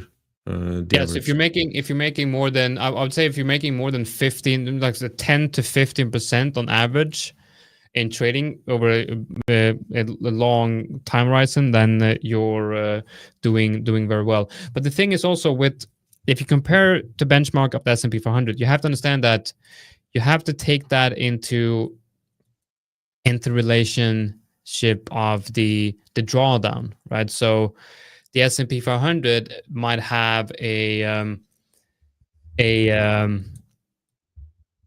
average return of, let's say, 12%. But this drawdown here, if you're just holding the S&P 500, you have a drawdown of 20, let's say 22%. Okay, so 22% drawdown is obviously insane, and that's gonna, you know, give back all the profits as you're going to get stopped out on all your accounts if you're funded. So you have to think in terms of what is your risk adjusted returns. So you take a look at what's your profit and what's your drawdown, and then you divide it with the what you're actually making. So you're going to see what is my return divided by the drawdown, and that's your true risk adjusted return number. And in trading, you might be able to make 5% in a year, but you're still adjusting the you're still outperforming the S&P 500 from a risk adjusted return perspective. So you can't just look at the S&P 500 and say, okay, I'm going to make more than the S&P 500. You have to look at your risk to reward and your risk adjusted returns, which, you know, 5% in a year, if you have a drawdown of, you know, 1%, you're making 5 times what you're risking. If you have a drawdown of 0.5%, well, you're making 10 times what you're risking. And making a 10-time profit on what you're risking, that's insane. That's huge. Okay. So in pure percentage terms, I would say as long as you're making more than 0%, you are in, you know, the top 95% of people in this industry, if I'm going to be honest, because most people are losing money on average. So as long as you're profitable and you can, you know, play around with your figures and have a higher risk adjusted return, you should be very, very happy about that. So you shouldn't have a goal of making like, I need to make 10%, I need to make 20, or I need to make 30. As long as you can consistently be above break even, you are well on your way to make a lot of money, especially with prop firms, because 1% with, you know, max funding is a lot of money. Yeah. I think it also, look, maybe I really do think it's very possible you can make 30% in a year. But like Jonatan said, could you make that consistently for 10 years? Could be a very different story. You can have outliers. You can have times where you're running really, really, really hot. And the issue is that, especially with day trading, is you can make a lot of money fast, but you can lose and give a lot of money back very quickly as well. So that's the difference. And I think, you know, the people that are investing and are position trading might have a 20% win rate, but their wins are huge. Whereas day traders, you can see their win rates, especially in currencies, the win rates of traders are quite high, but they still lose a lot. It's because they're in and out the market so much. So there's so much more opportunity to lose money. But when you're only taking these long calculated bets that normally take months and months to, you know, to play out, then you're less in the market and you're waiting for those bigger moves. And if you've got a lot of you know, huge money like some of these guys have, obviously you're not going to be day trading on a small time frame. You're going to be looking for managing, you know, sometimes it's pensions or it's other people's money and things like that. So it's a little bit of a different game to the game that you and I are playing. We're playing a different game to them. So yeah, well, there are some really big players scalping as well. I just want to welcome Victor. Welcome, Victor, to the live stream. Yes. While you come into the live stream, I'm gonna go out of the live stream because I'm gonna go get some lunch, and I will leave you all with in the good hands of our fantastic Victor and Pedro. By the way, guys, check out the link to the Portuguese-speaking community here at The5ers in the description of the video, and you also have a link to Pedro's very own YouTube channel as well in the description. All right, guys, see you later. See you in a bit, guys. I'm also going to go and have some food, and I'll be in when Michael comes on in like half an hour. Hello, everyone. I was going to say something before you guys leave. Are we talking about, and you guys left. Oh, Alex, how are you doing, Alex? I was going to say, are we talking about yearly returns? Because 30% is nothing, man. I make that in a month. What are we talking about? Wait a minute. Wait a minute. He's trolling. He's No, you're not. trolling. He's trolling. Just kidding, just kidding. Have your lunch, All right. enjoy Just it. had to We'll double see you check back here in a bit. if there's the real video. How is everyone doing? Let me know in the chat. Pedro, how are you doing today? How is the Portuguese community faring this Monday, 22nd of April? No, we are good. I'm good. Just getting back to the charts. Kind of a slow day, to be honest. There were interesting moves yesterday, so I was starting to do my analysis yesterday in the evening, and I saw that there was a big move in the dollar, which is interesting. When that happens, when usually there's not many people trading, that maybe sometimes it can signal the top or the bottom, depending if it was a move to the upside or to the downside. In this case, maybe the bottom on the dollar, maybe the top on the euro. Who knows? But it's interesting the way price moved yesterday. Yeah, kind of a slow day so far. But I'm looking for those opportunities potentially for shorts on euro, longs on the dollar pairs. Yeah, that's a little bit of what I'm looking for today. How are you doing? Did you trade yesterday? I did trade yesterday. I mean, we are traders at heart. So whenever we get a chance, whenever I get a chance, I trade. I'm sure it's the same thing for you. Do you usually trade on bank holidays, on national holidays when the market is typically slower but still open? I tend to trade if it is just bank holiday in the UK, but if it is actually bank holiday kind of worldwide, even though I know that in the US it wasn't, but if it is kind of Easter or Christmas or New Year's, usually I don't really even spend time looking at the market. I prefer actually to switch off completely and go do something else, either do some kind of other work or just literally go enjoy my day, and then kind of resume the next day. That's a little bit more of my approach. I see. Yeah, trying to detach a bit. Yeah. Yeah, it's a do? good thing, right? These holidays are great moments to recharge. Step back, get a broader view of other things as well, not only the charts and the screens. And typically my signals don't come in on low volatility environments. So market conditions like holidays, whether they be only bank holidays or actual holidays, I can get some signals, but they're not. I don't get many signals. I know that from that perspective already. I know that it's not the best efficient way to spend my time, because I'm going to be spending the same amount of time and I'm going to get less signals, right? So it makes sense if I'm going to take off to take it when the market is slower, because I typically know that on my main strategy I'll be earning less.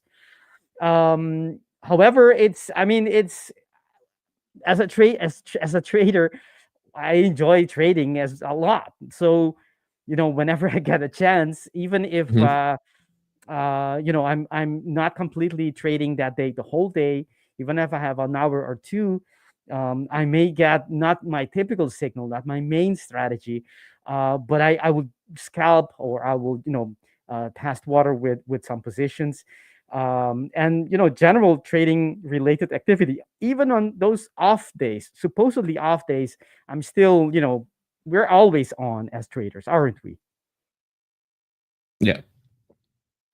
And there are many things that you can do as a trader without actually being actively trading, right? There are many things that you can be doing, from journaling, from even maybe just doing more of a analysis in the higher time frame. Many things, backtesting something. There are so many things that you can be doing aside from active trading. And sometimes those days, actually, in terms of ROI, in terms of the way you're going to spend your time, they may actually be more productive than trying to find an active trade to trade in there when the market maybe doesn't move. That's certainly the case, because the returns on the time you spend on backtesting may seem low because you're not actually trading, but on the long term, the return is quite high, I would say. Even though it's counterintuitive at first, once you've done it, and you have some data to go with, you actually can select, the days of the week and the time of the day and the kind of setups that bring you the most. You can focus on the high earners in terms of setups and stop wasting your time on things that don't work. And how do you do that? It's by backtesting, having data. Your whole system needs to have an efficiency test for each part of it. Your entry, your stops, your targets, even your the confluence factors you put in, right? How do you build your setup, the whole trigger, even your trigger as well, and all those parts need to be as efficient as possible. And the only way to do that, yes, you can do it through experience, forward testing, but that's not very efficient way to go about it, because it's going to take you months, if not years, to actually find anything. While with backtesting, of course, it's going to take you a couple of days, sometimes a couple of weeks, but you can very precisely know what's working and what's not, and even quantify it in terms of prioritizing. Where should I put my attention to compared to other activities? So I would say the return, the ROI on backtesting and optimizing your system is quite high. I would definitely say so. Yeah. They're asking for Jonatan Nana Paneni. Jonatan just left. He went for a lunch. He's going to come back perhaps in an hour and a half, whenever he's done with his chicken feet, eating chicken feet. I'm just kidding. He doesn't cheat. He's not eating chicken feet. That's the inside joke here at our stream. So everyone, let us know, what do you guys want us to look at in terms of the pairs, or if you have any questions. And meanwhile, while you're typing those questions and those pairs preferences, hit the like button, support our channel, and make us able to continue to do this for you, because we do this for you. All right, so let's put some music, Pedro. What do you say? Yeah, we can. Let's do it.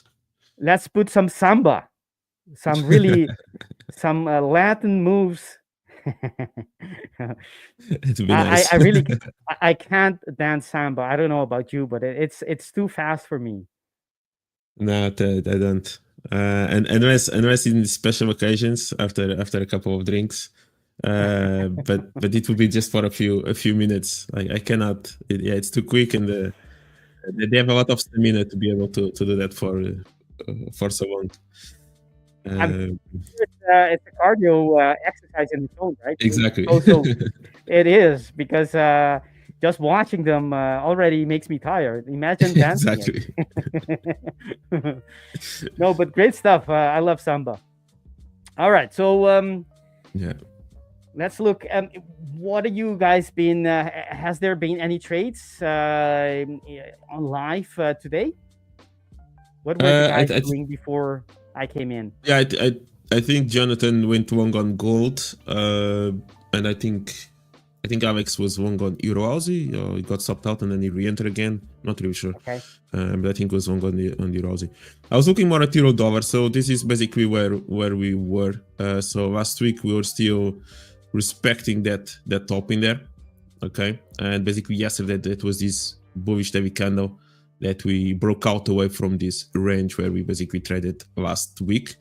And in my opinion, actually, we are actually reacting from a nice level now. So I've been waiting actually for the euro-dollar to break above this top. And from the way I look at it, this is a nice supply level. Basically, this is the origin of this break that finally price made the decision to break out this and create this bearish move on the daily time frame. So it looks like it was relevant. Of course, if you do look a bit more towards the left, there's maybe other levels that can still work in the future, but for now this is kind of an interesting one. And if you go into the lower time frame, for hour, 1 hour, and so on, I think it's still relevant. It's still good level that you have in there. And another aspect that we can look at that I like is we do have liquidity, right? We had a little bit of this top, and we even created this top as well from last week. So may have accumulated or created some interest of people to try to short it. So I always like to try to look for shorts after people get trapped into shorts, and that's basically something that could have happened. a little bit within this range. As you can see, price kind of hold it for a while. Until yesterday, finally we kind of managed to break it. Something that in my opinion hasn't really happened is actually a break of a low. As price was moving to the upside, I still see that price basically has been respecting the previous structure. This is for me the one that mattered, and price actually hold it in here, and then it kind of pushed again to the upside. So I still need to see a proper break of a higher time frame low to completely more of shift in here. However, we can have reactions, right? Price can react from something relevant on the left, basically just like it did in here, and it can have some move to the downside. It doesn't mean that's going to be happening like this, but maybe from here even to test this level and maybe continue, which means that I think we may be in a moment in the market right now where if you're looking for shorts, maybe you can find them, and if you're still looking for longs, I think you are going to be able to find those opportunities as well. So price may be zigzagging a little bit like this, which gives opportunity for both buyers and sellers to be participating in the market. And that's a little bit of what I'm going to be expecting. So even if I do find a good short opportunity, I'm not going to be expecting price to just completely melt down and completely reverse. No, I'm going to try to find the next level of structure, and that's going to be my first target, and maybe where I'm going to actually to close out my trade, to be honest, until I get further confirmation that actually price starts breaking structure, and then I can start looking for bigger targets if that's the case. But yeah, I'm interested. This move in here, or this retest that I marked yesterday when I did my analysis, but this happened at 6 a.m. I'm not trading at 6 a.m. So basically I already missed this move, and I'm going to still be paying attention to see how the euro-dollar may react closer to here, or if it wants to go slightly higher, I'm still going to be looking for those potential reversals in here on the euro-dollar. So that's a little bit of what I'm looking, just to complement with the dollar index. Dollar index also made another move to the downside, and now it's reacting from this low in here. Okay, it is a valid level, it is a valid demand zone, even on the daily, maybe even a little bit further down. But to be honest with you, I wouldn't be surprised. I wouldn't.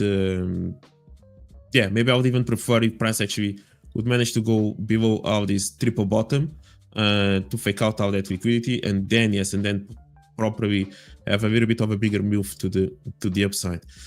So it's nice to see that price is actually reacting from this demand zone the way I looked at it. But I wouldn't be surprised if eventually price does manage to fake out all these lows and properly then move higher, at least attempt to do that. So far we are actually reacting. It's a nice reaction, similar to the euro-dollar, starting to break a little bit of structure in here. So we'll see. And we actually left this level behind right now as well, which can still lead into potential long to go higher.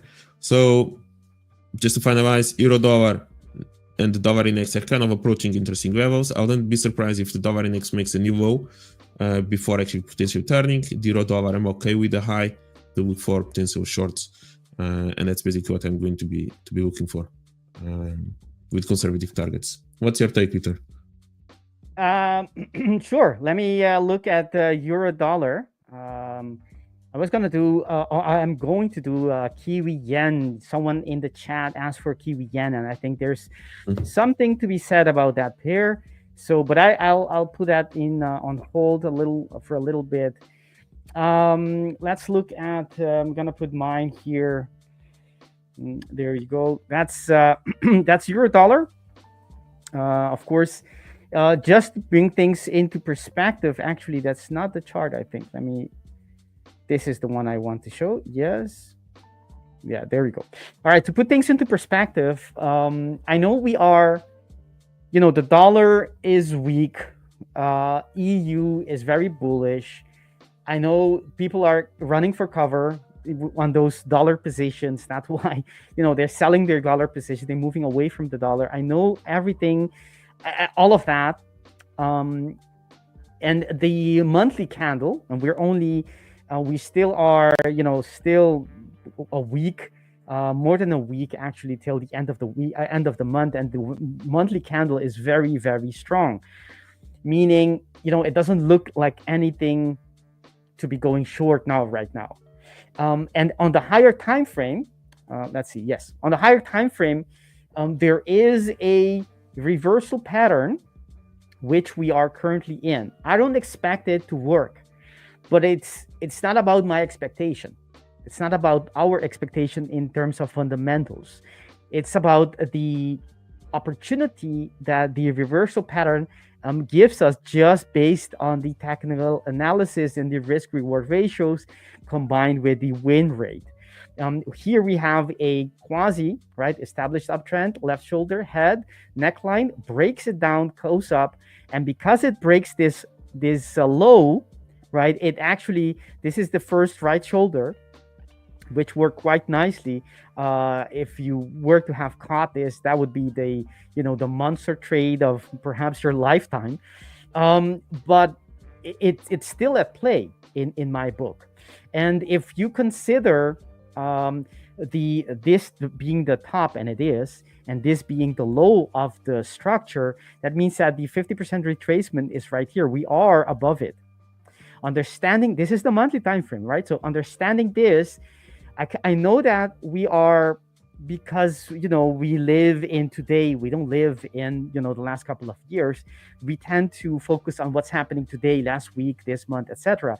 And right now the sentiment isn't anything indicating that euro dollar is going to go lower. However, based on this reversal pattern, and not only that, it's a reversal pattern in a downtrend, right? I know it's a monthly, so be patient with my analysis before we go to the lower time frames, but we are in a downtrend, right? We are seeing that lower highs and lower lows. So it is, on this time frame, reasonable to expect that this downtrend is going to continue at some time in the future. And what better way to catch the trend if not at the reversal of the counter trend? Because this, what we have from this point up, going up, is the counter trend. Counter trend is very strong because this is the monthly. There's a lot of pips to be gained following that trend, but it is a counter trend, right? So if you consider all of that, we are in a macro monthly downtrend, and you have a reversal pattern, which also gives us a 3 areas, 1, 2, and 3. The third one I don't like, the last one, because it's too wide, but the other 2s are very neatly tight. I like that because that gives you less opportunity to, it takes less attempts to catch if there is going to be any kind of reversal from these areas because it's so tight, right? So you can use your bullets, right, analogy, ammunition, very efficiently. So if that's the case, we are, or not the case, it is the case, considering what we're seeing here, that monthly quasi, we are in the first entry order block. Of course, it's not actionable information right now because you can't get a signal with just one candle, right? The candle needs to be needs to indicate that the sellers have taken over, and by that you need at least 2 candles in this time frame, right? So it's not actionable, but knowing that you have a possible monthly signal, maybe next month, maybe 2 months from now, or a couple of months from now, you can at least be on the lookout for a possible monthly signal and a possible monthly upgrade options for your swing trades, right? What I mean by that is you have a swing trade we're going to be taking for a couple of days or perhaps even weeks. But if you know that there is a monthly setup, you can leave a portion for a couple of months, meaning catching those big moves, which I just spoke about.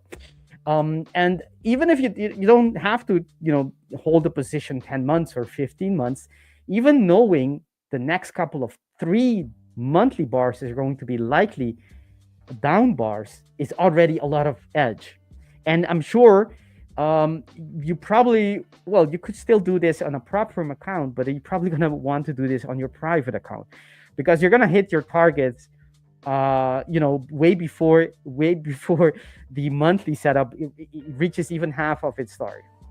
Well, of course, depending on your lot size, but if you put on reasonable size, you're going to hit your targets in no time.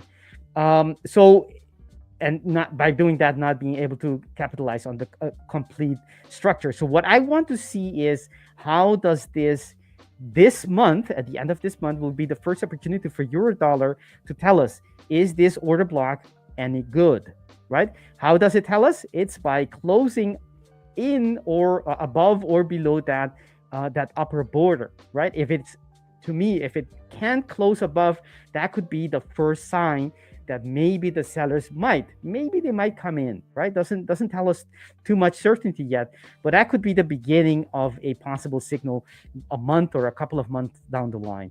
And if it doesn't do that, of course, my eyes will be on the next structure, which will happen probably, if it even happens, it'll be something that takes months to get there. Although by the looks of the size of this candle, that might not even be the case. All right, so that's on the monthly time frame, getting that higher macro perspective on everything else. Besides that, we do have, there isn't a weekly order block on the same structure. The only thing we do have, and considering these, actually, I caught a swing trade the last week, which I can talk about it later, but let me just talk about the weekly. The weekly doesn't give us any signal. It completed the reversal pattern from this bullish quasi, which is the neckline was here, the left shoulder, the head was a little bit lower out of picture, went up and then came down to one of those order blocks. See that order block, and it reacts. It takes quite some candles, as you can see. So imagine this happening on the monthly time frame. You can see how many candles sometimes it needs before it reverses, right? That means that the trade that I talked to you about can take many months before it actually presents, and you can take the move as it moves away from that entry order block. But coming back to this, we completed by taking out that target, right? So that, to me, tells me that we have completed the weekly pattern, and now we're waiting for the next opportunity of the weekly time frame, and there isn't any. I don't see any possibilities. There isn't any fresh order block, and there isn't any weekly entry order block on the quasi. Going down to lower time frames, we have the we do have an entry order block, not an entry, I'm sorry, a fresh order block on the daily time frame, and this is exactly the trade that I took Thursday that made me pocket in total 41R because I was able to upgrade it to the higher time frame. So I had it initially it was a day trade, but at the end of the day, the setup allowed me to hold that through the weekend. And eventually on Monday, yesterday, it hit target very nicely. But this is the order block which I traded from. It's still fresh. So if price comes back into this order block and gives you enough reason on the lower time frame, meaning the alignment that I always talk about on the hourlies, the 4 hour, the hourlies, at the 1 hour, etc., then we could see another move, right? Another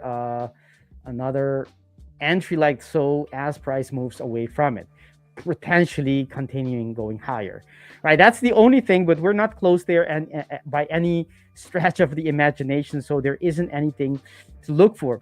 Now, talking about the trade that I took, because this is the daily time frame, because we had a quasi freshly being created on the daily time frame on Wednesday, I was on the lookout to catch that exact wick or retest of that daily order block, and that's exactly what got me into the trade, right? So I was waiting for price to get into that daily.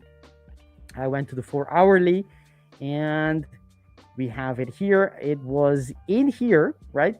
Based on the order block that we have here, which was still fresh by then. I looked lower time frames and I caught my entry in here. I believe it was either this one or the other one. Let me see if I have anything marked. There it is on the 5 minute. And actually it was this order block, if I'm not mistaken, that got me in. got either, I think it was in this one or in that one. It doesn't matter that much. I got it on the lower time frames, and it, by the end, let me see, at the end of the day, I closed it around here. So this was the end of this was the entry. And let me check. This is on 5 o'clock. This is 3. Yes, I believe the entry was earlier on. It did go quite a swing, and I didn't close it. Normally, I would, having this kind of profit early on the day is a reason for me to close it. But because I had that daily signal, I knew that if I hold on to it, there is great potential later on. And at the end of the day, roughly around in this area, I took out the half of the position for my intraday target, and I left the other position on. I moved to break even, and I targeted, let me see, it was 15.20. So something right here. It was all the way here, something 20. That was on Monday. This was the exit there. Right, and you can imagine that I earned here, I think this was about 10 R on half the position, right? And the rest of the position gave me a total of 41 R, including a couple of losses that I had before I caught to be honest, before I actually caught it, I had 5 entries that stopped me out before I actually caught the trade. So anyways, 41 are very nice trade. Other than that, it doesn't come along. Is it that something often. like this? If you just show my chart, is it kind of something like this? This is 41 or 40.8, kind of the example of your trade. Is it kind of what you got? Yes, actually, yes. Yes, something like that it was indeed. Yeah, as you were speaking, I was kind of saying, okay, how did he got Actually, 41 from here? Yes, actually, let me see. What's your stop on that? I don't know, just put it below this well, somewhere around here. It was very tight. It was actually very, very tight. And that's why I got stopped out 5 times before I actually caught it, because with nothing, with just a little movement, I got stopped out the earlier times. But I knew that this is the place. And as long as the area didn't break, I know I still have that chance to get in. So I waited, and I caught 2 entries anyways. But it's a very nice one to I do catch them from time to time, but it doesn't happen very often, because the daily time frame the daily signal I can get, but to be able to be in on the minutes while I have that daily on, that combination doesn't happen very often. It only happens a couple of times a month, and I don't get to catch them all, right? Sometimes it happens when I'm not trading or outside of my trading hours. But anyways, doesn't matter. Point is, it is something that it can be caught from time to time, but you shouldn't be, depending on it for your strategy, because it's very rare that I'm able to catch it. You're gonna be going downwards a lot if you're only catching, if you're depending on if your monthly profit depend only on this kind of trades, you're gonna have a very zigzag kind of equity curve, which is not good for your mindset and so on. So you need to combine it with something else, meaning day trading in my case.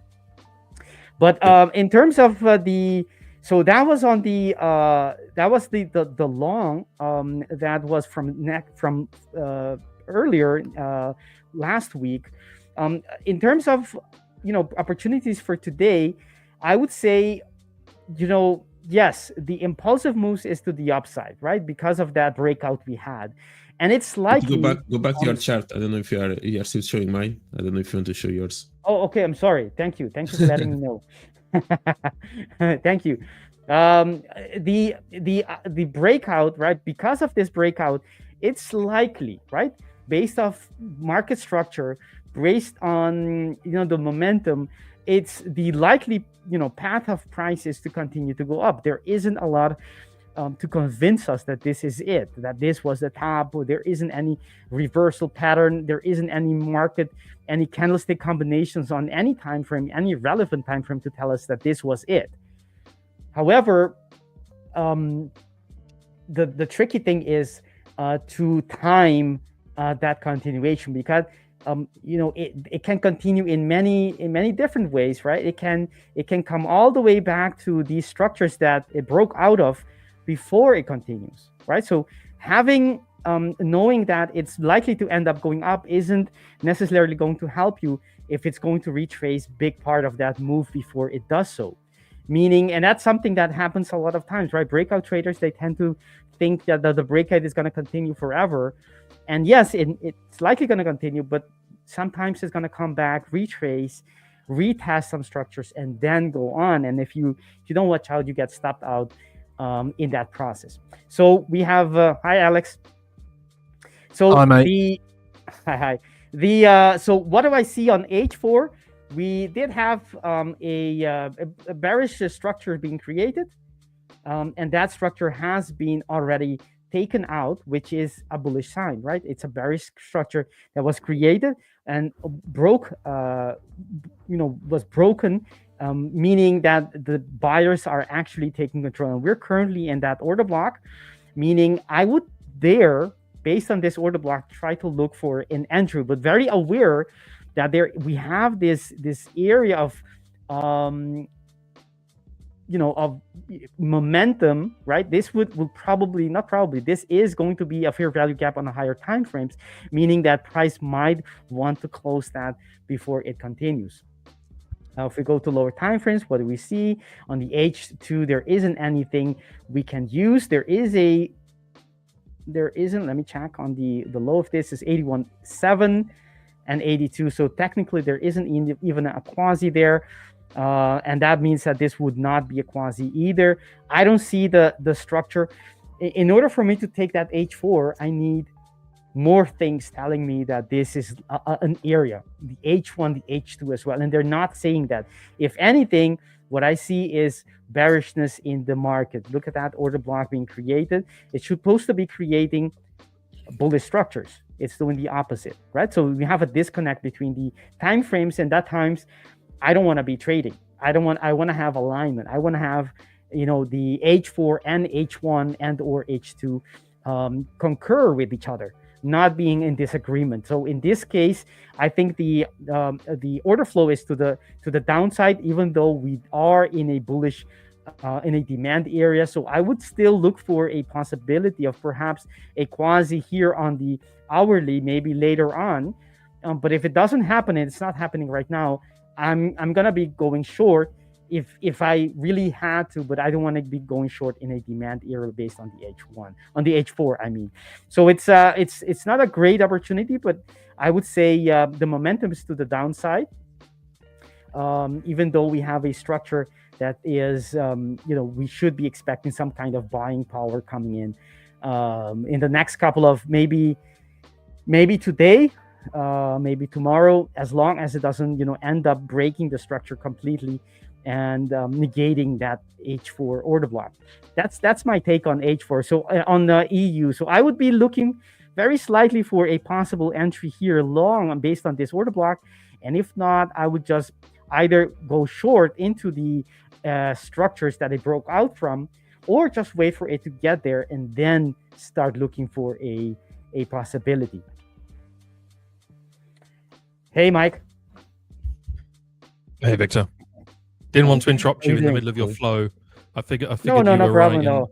You were sat in an order block, and I didn't want to create any kind of quasi imbalance, So I thought I would just hold off on saying hello. Yes, it happens to me all the time. I get in and I want to say something, but of course you're trying to time your that interruption for your entry. Time your exactly. entry. Exactly. You're trying to time your entry, and there's nothing in trading as a untimely entry, right? Exactly. Get that order flow wrong, and it's just everything falls apart. Yeah. There's something. This was something in someone in the chat talking about. Let's see. Someone asking. Of course, we ask many pairs to be dissected, but we have on Kiwi. I saw something that is interesting on Kiwi Yen. Let me see if I can find it. It was someone, who was it? Yes, it was Abdullah who asked us for to check Kiwi yen. So let's do that very quickly.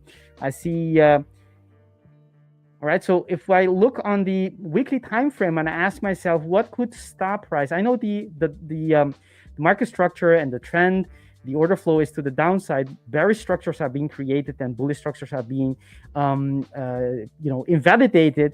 But if anything, could, after price takes out this low, right, and has quite a tanking of a movement, right, that would be it's not uncommon for price to have a sort of a relief rally afterwards, even though if this is on a weekly time frame, doesn't matter. These structures happen all the time, so it's not completely unreasonable to expect price needing to reach this area before continuing its path. Right, doesn't have to happen, but it's reasonable for us to expect that. And if we go to the lower time frames, what do we see? That this push up, right, this V-shaped recovery is slowing down, but it's not breaking down yet. And so that supports that weekly expectation, right? We have still bullish structures being created.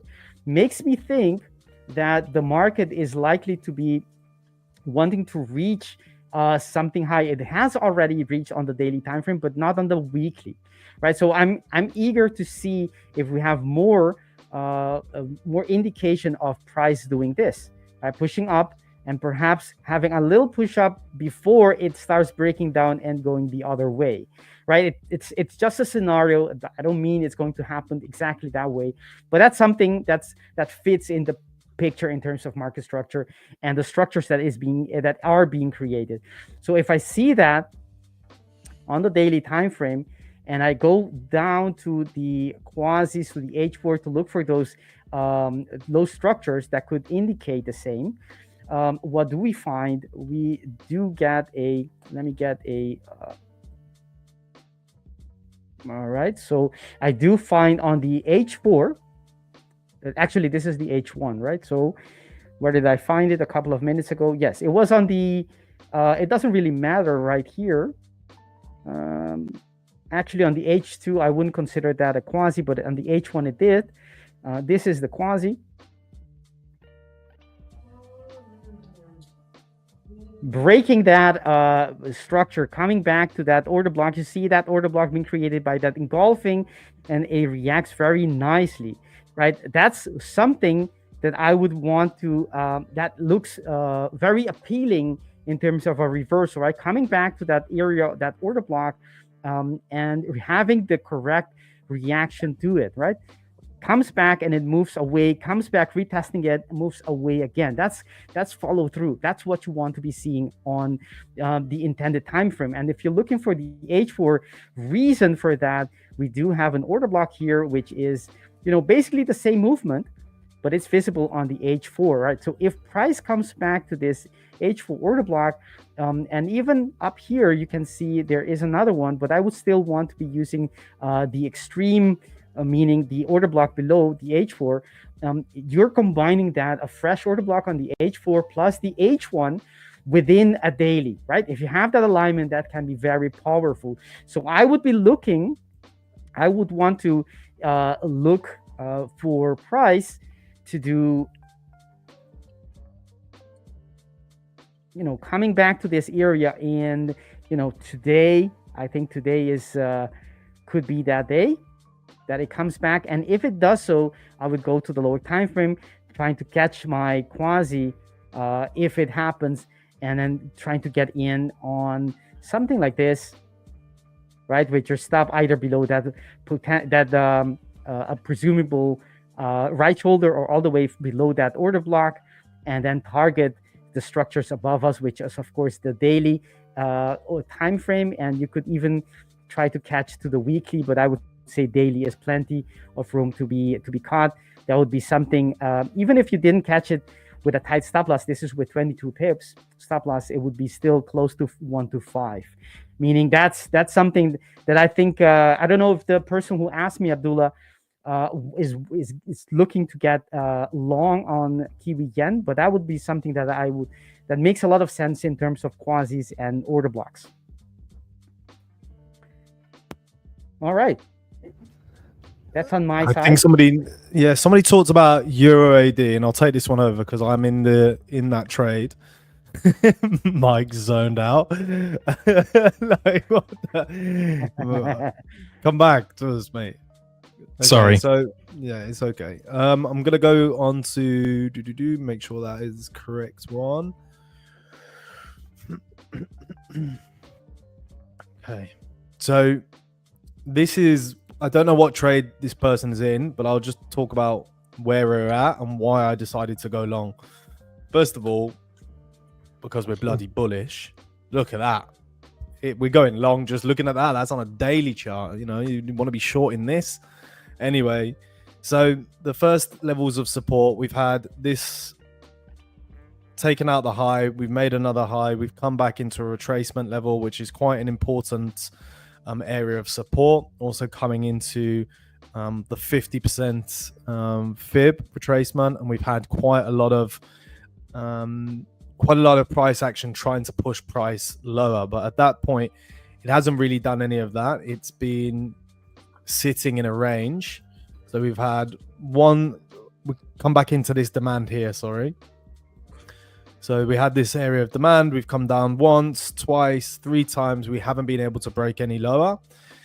And then from what I can see, we had price come back up, make a high, come back down, couldn't break the low, and now we've broken out of this particular level. So where are we right now? This is on a 4-hour time frame. If I go down onto the 1 hour, we are just looking now for a break, retest, continuation trade. So basically that is what we've got. I'm going to take off these so we can actually see it a little bit better. I'm going to take off that as well. So that's all we have. We had price that's consolidating into a flag formation, and now we're just having prices actually pushing above. Now I was in this trade earlier today from where was it, Mike? It was from here, wasn't it? Yep. From earlier this morning. And yeah, it was exactly there. Exactly there.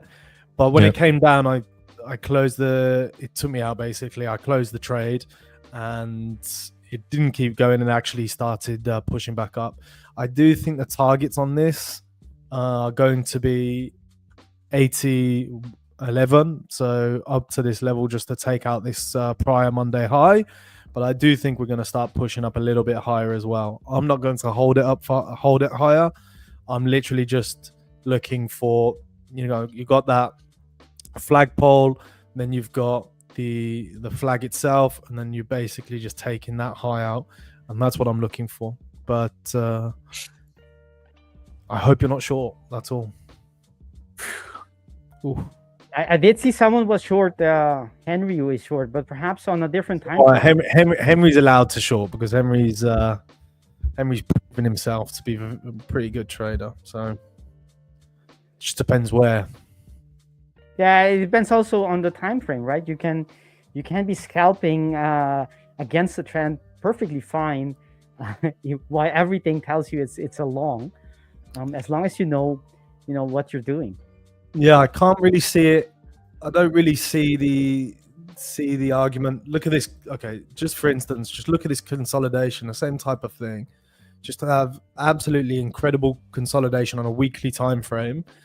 You know, and then from this consolidation for about, we'll take it from there to there, you know, that's over a year.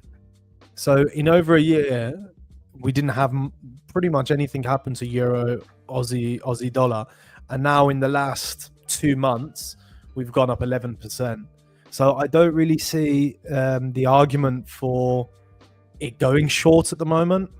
At the moment, we look like we're in that kind of parabolic type of price action. If this was like a meme coin, you know, this is a currency. It's crazy, and that's on a weekly time frame. So I still think there's a lot of juice to continue up. Is this going to be the breakout that we're looking for us to actually continue that weekly uptrend? I don't know, but the trade we're in at the moment, I think the trade I'm in is that one. I got back in. I think it's a decent trade for a 1 to 2 risk to reward ratio. Awesome. Let's look at perhaps. Is that Trump with a penguin? Oh man, we should give awards to the best memes. Profile pic. Best profile pictures. I think right. Victor, you've done the weekly outlook for Euro, haven't you? I have actually. I was spending some time on the monthly time frame, because we do have a structure or a setup playing out. We are currently in an entry order block short on the monthly time frame.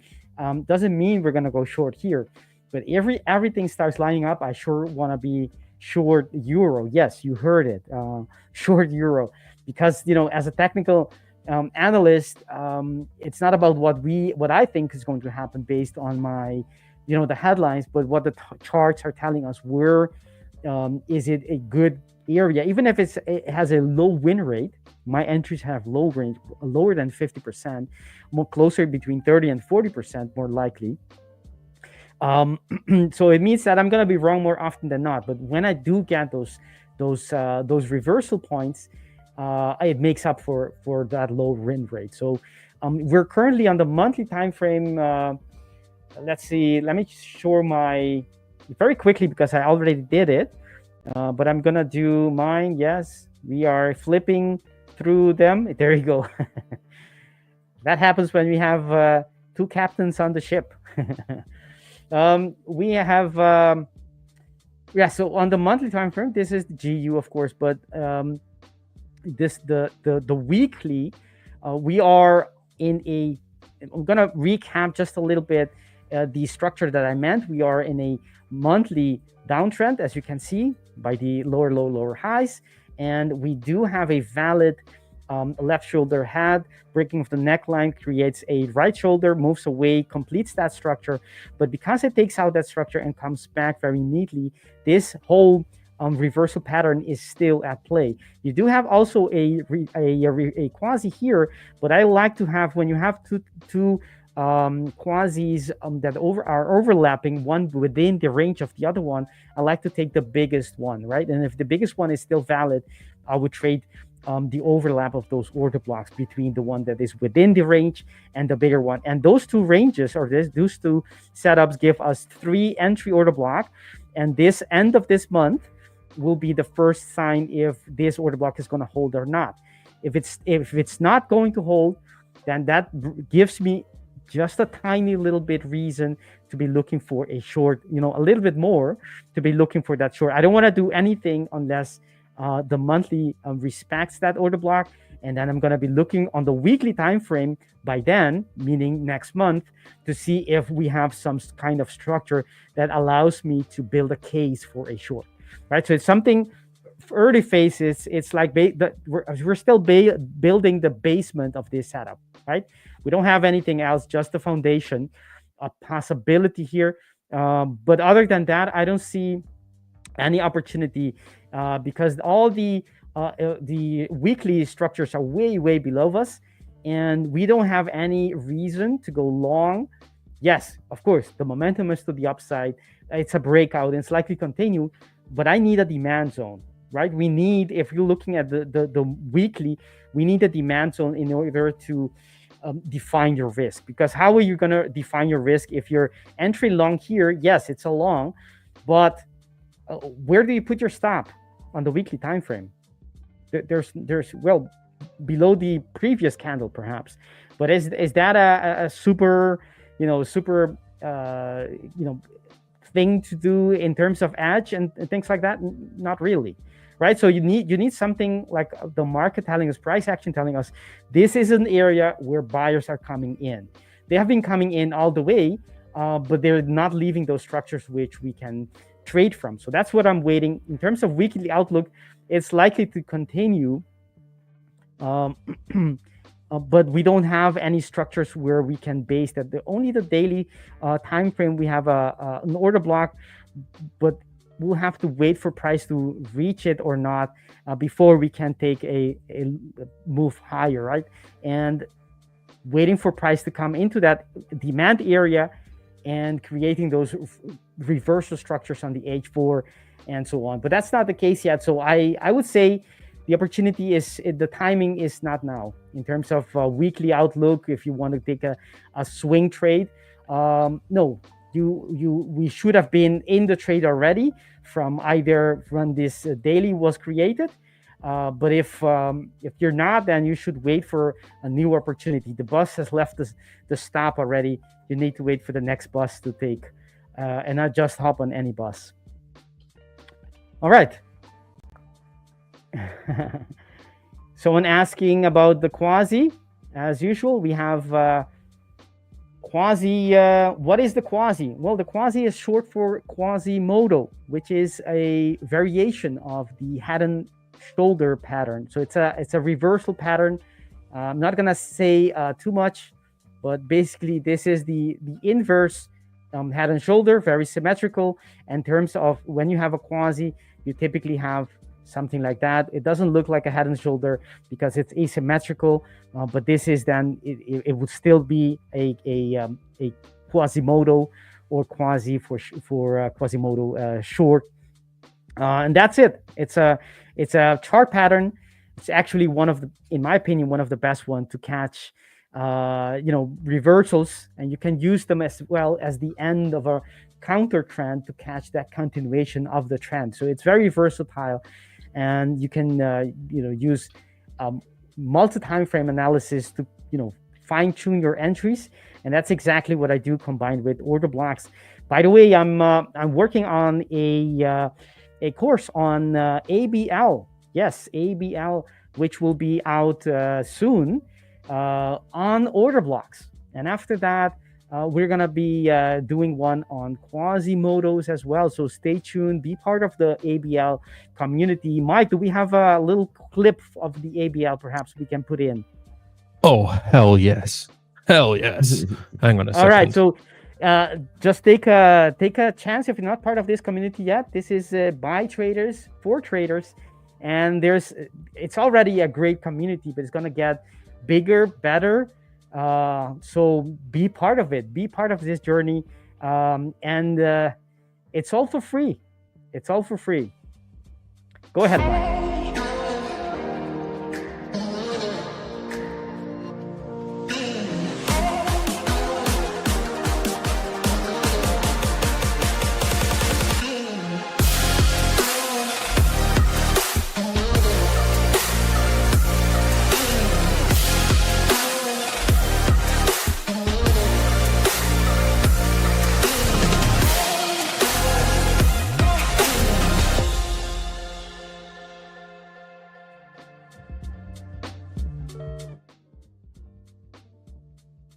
Man, I wish. I don't know what does.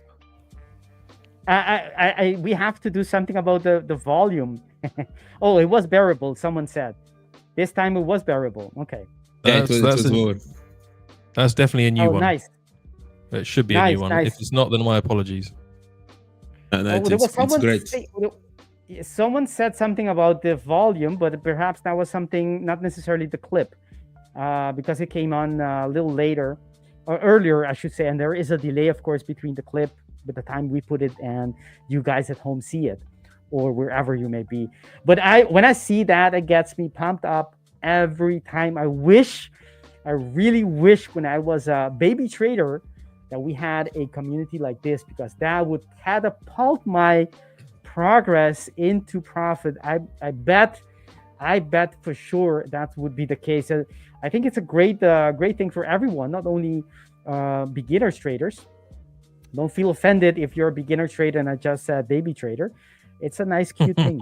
Don't be offended. We've all been babies in here as humans and as well as traders. So it's no offense at all. What that means? Awesome.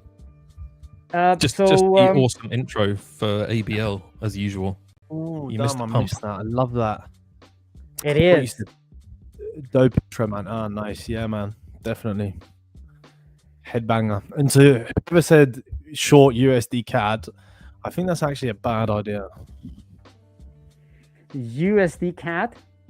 I think that's kind of a bad idea to short it right now. It's just I don't breaking know, is away, it? right? It's breaking structure. Yeah.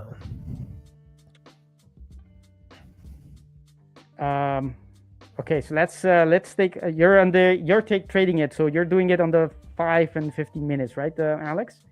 Yeah, I would, yeah. Okay.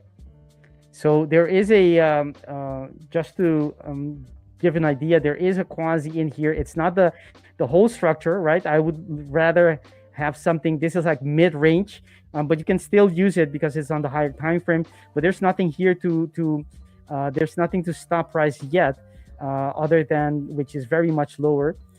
If only TeamViewer cooperates with my clicking. So that's the weekly, and we do have a weekly order block here, which hasn't been. Oh, I like that. I think I saw this before. I think you made me look at this pair before already, Alex. I do like this because of that weekly squeezing of that order block, which is currently happening. Meaning, if this actually is a reversal, imagine what that can do. You have a weekly order block, which is in the middle of a huge move up, and we're tracing into it. Imagine that this doesn't have to go, all the way up here to catch a big move, since it's on the weekly time frame, which is very good. I like that for a long, for sure. Let me see if there's anything on the monthly. No, there isn't. Let's go to the daily. What do we see? So once you have already identified the area of interest, there's no need for go to the left anymore, right? We have our area of interest. Now it's only does price tell us, does price reverse on all time frames, right? The market is fractal. So if it's going to reverse and catch that weekly move, you're going to see it on the daily first, you're going to see it on the H4 first, you're going to see it on the H1 first, right? So that's what I try to do. Someone asked me in the chat, what is my main strategy? Well, I'm going to be telling you how I trade just by this example. So I use that quasi to identify. Actually, to do it properly, I need to measure the retracement. Is it? I'm sure it is. Visually, I already saw that it is beyond that 50% retracement. So it is the great, the good place to be taking the trade, using that quasi. And let's look at what do we have here on the daily time frame. Do we have bullish structures? We don't, right? So that tells me for that weekly setup, we need to be cautious because the daily haven't flipped yet. It can still happen because the weekly order block is still valid, and it is having, look at those wick when it gets up below that weekly order block. To me, those are called squeezes. It squeezes all the buyers to see if they have golden hands or not, and before it does anything. That's just one possibility. So we have that on the daily time frame, but we have no bullish structure. So to me, that weekly scenario, that weekly push, needs to be put in the freezer and left there until price action confirms it and starts building bullish order blocks on the daily time frame. But we can still look for entries or order blocks in terms of, let's see, we do have a supply area above us. So that could be a target if you are in a long, Alex. That level here, what is your target? I would be, without looking at the ATR of the daily, this would be a nice target for me. I was looking at USD CAD. The two trades I was looking at today is Euro AUD and Euro and USD CAD. Unfortunately, mismanaged. I was in at 38,131, but I closed the trade. Mismanaged and ended up closing it. But so I'm no longer in it. The trade is still in. The trade is still in play, and I do think we're gonna find further up. But the target on this trade was 38.47, which it's about to take. Basically Monday's high. Okay, basically this high. Yeah, I understand that. That makes a lot of sense. That would be the low-hanging fruit, the first trouble area, etc. But on terms of the daily, Let's look at what we have here. Is we don't have any break of structure on the 4 hourly yet. So for a a swing or a intraday targeting the high of the day using the ATR, it's a bit too early because you don't have break of structure on the other time frames yet, on the weekly, on the H4. But let's see if we have anything else. I don't see. Let's see. We do have we're getting into that supply area on the H4. So I'll be a little bit cautious about that for that. But the market structure is very, very compelling. The structure is still here on the H2. And also, I do like this though. Look at that. On the H1, the structure is surprisingly, it already broke structure on the 1 minute. So that would make this a quasi on the 1 minute. I haven't been looking at this because I don't trade this pair. But this is a very, yes, it didn't trigger. Oh, it did trigger. Look at that. Ooh, what a beauty, Alex. What a beauty. Ooh, Yeah, what do you call if I that? was still in it, That's it would be an absolute beauty. Oh, look at that. I mean, that's screaming. I got so excited. I switched pairs without unconsciously. Let's say here you have it. Look at that. Look at that. Look at this beauty. Don't you love when price does this? I mean, what time was this? It was let's see. This was I could have caught it if this was a pair. Yes, but I would still that's the beginning of my trading session. So, but I don't look at this pair. But this would be a very, very, very nice way to get into the trade. And if you get to the lower time frames, right, you would be the one person asking me what's my main strategy. It's just that, using quasis and order blocks from the H4 all the way to the minutes. And I go in, let's say on the 5 minute. Let's see, we have an entry here. Do we? Not really. On the 5 minute, it did not trigger. That's on the 5 minute. Let me go all the way to the 1 minute, see if we have something. Actually, no, it didn't trigger. Not in terms of my my entries, my normal entries. No, it didn't trigger. So it wouldn't have caught. It wouldn't have made me get in, or maybe it would. Let's look at this. See if there was an entry. Actually, yes. Look at that. Now this is the quasi. Look and behold. Right. So this is the quasi. Look at this. Gets in first. That's the neckline. Right. If you consider this to be the head, I think they're equal lows. 32.2. Yes, equal low. Doesn't matter which one you consider. Either that one or this one. It breaks the neckline and it comes back. Voila, one of the order blocks there, and then moves away. Right. It doesn't move in that direction, of course, because price doesn't go back in time.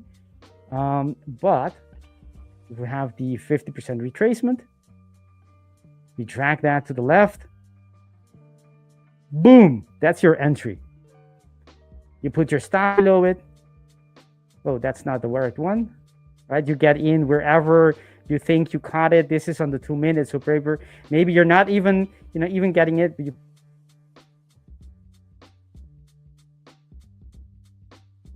I think he froze. Quasi frozen. Yeah. Victor, you're back on now. Back. Yeah, I think we have Griff on the back end, so it's waiting to come in. Oh, and actually, I didn't notice Griff. Oh, I'm sorry, Griff. Welcome. No, all good. Yes, I was enjoying. I was having a great time watching from the back.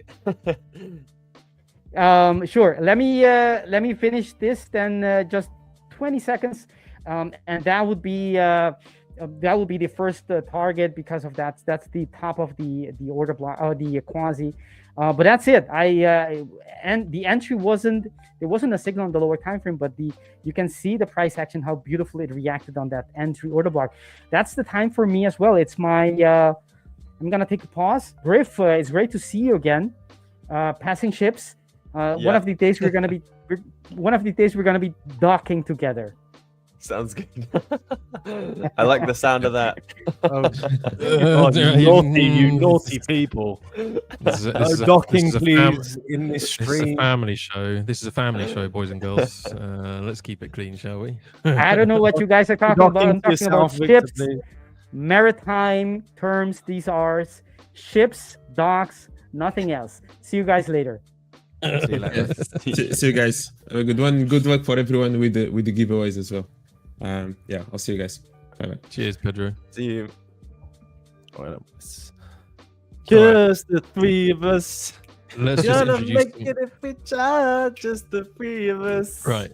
Now that ABL's back in charge, right? That's how we let's, do. Let's put some change that music on. background. Yeah, Let's buddy. do a little bit of that. Trump Let's do a on. little bit of this. That's There what we we're go. doing. Yeah, that's I've not it. seen that before. Yeah.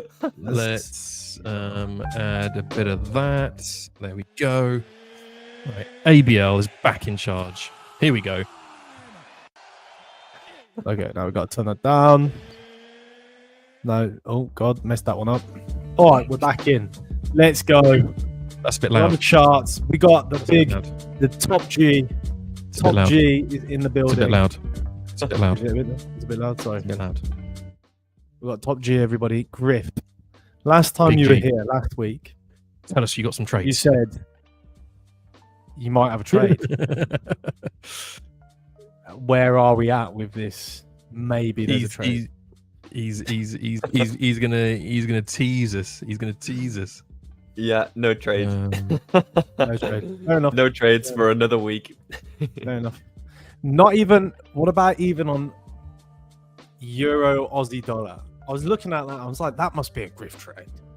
No, No, I'm not. No, I don't. Well, I don't trade that pair, but I am monitoring it. But no, that's not a no, Griff. zero trades. I'm afraid, guys. Nothing fun. Oh, Griff, dude. Yeah, We're gonna. Do you know what? Alex and we're going to corrupt you, and we are going to bring you to the dark side of day trading. 1 I don't hour a think- week. I don't think he's easily corrupted like I'm easily corrupted. I think we can get there. I think we can get there. Oh, In the fine. meantime, I took a buy on gold, by the way, Oh, nice. on the 1 minute. We're literally like polar opposites because, like, I'm fighting for that one trade, and I was thinking, oh, what were the trades that the guys were taking last week, so I can ask, how it went. And I thought, there's no point doing that. They've probably taken Too like many. 20 trades since last Tuesday. Ask me what trade I had yesterday. What was that? Ask me what trade I took this morning, then I might remember. Yeah, I was thinking about that because, like, when I'm my friends that trade the same strategy as me, I'm like, oh, that trade we last took, and we all know the trade we last took, like, from February. You know what I mean? Whereas if I ask you, oh, how are the trades from last Tuesday? You'd be like, what trades? How's the trade from this morning? Yeah, forgotten. This might be my gold opportunities. Let's see. What's going on with the music? Is It's quite loud. StreamYard just keeps pumping all of a sudden. Weird. There we go. To be honest, we came into the market this morning and there wasn't really anything even remotely interesting other than Euro AUD and maybe USD cats. Yeah. But it's a very technical day today because there's literally no news. What is, guys? Is the music getting louder for you guys, or is it just us? Because we're turning it down and then it just pumps back up again. I can hear it fading back in. Whoever the DJ in the back end, please stop. You're fired. Yeah. So, what's been new with you, Griff, since last week? Well, this is the pleasures of my life. Not much. Well, I mean, not much. I don't know how much we're allowed to say, but Griff, your whole kind of trading lifestyle is built around your family, right? Or your future family? Is that? Yeah, I don't know. guess. At the moment, definitely, because my wife's pregnant, so I'm focused on her. But thank you very much. You can see the cot kind of blurred behind me there, for when the baby arrives. It's built, But it's ready. It's ready to go. But yeah, I'm lucky because the way I've always traded facilitates having lots of free time. So I'm very flexible when it comes to when the wife gets pregnant. Mate, just or like look forward I to those birth. Asia session trades when you're going to get into the Asia session in the middle of the night when you're feeding that Oh, baby. yeah. One hand with the bottle, another hand with the mobile phone, going, "Oh, that looks like a nice opportunity." Yeah, that's true. It's funny because Asia session's always been my best session. I haven't had to do this for a while, but there were periods where I'd be waking up like multiple times a night in a week. So we've always been ready for me to handle the night session. I could not even think about it. One of my closest friends has just had a little girl, and for the first 3 months, I tell you what, I've never seen a person more broken than my friend. Oh, no. Just emotion. It's going to be a lot easier for you, I'm sure, Griff. If you get a non-sleeper, there is a reason why. Non-sleepers. Yeah, a non-sleeper. Honestly, there is a reason why in torture they genuinely deprive you of sleep. Like there is a reason why they do that, because it works. Oh, and yeah. it works damn well. That cell didn't work out, but the buy did. So I'm a little annoyed that I didn't stay in the buy. That's what they should do for like prisoners and stuff. Just put them in a room full of screaming babies. Non-stop. It's like 24 hours of screaming babies.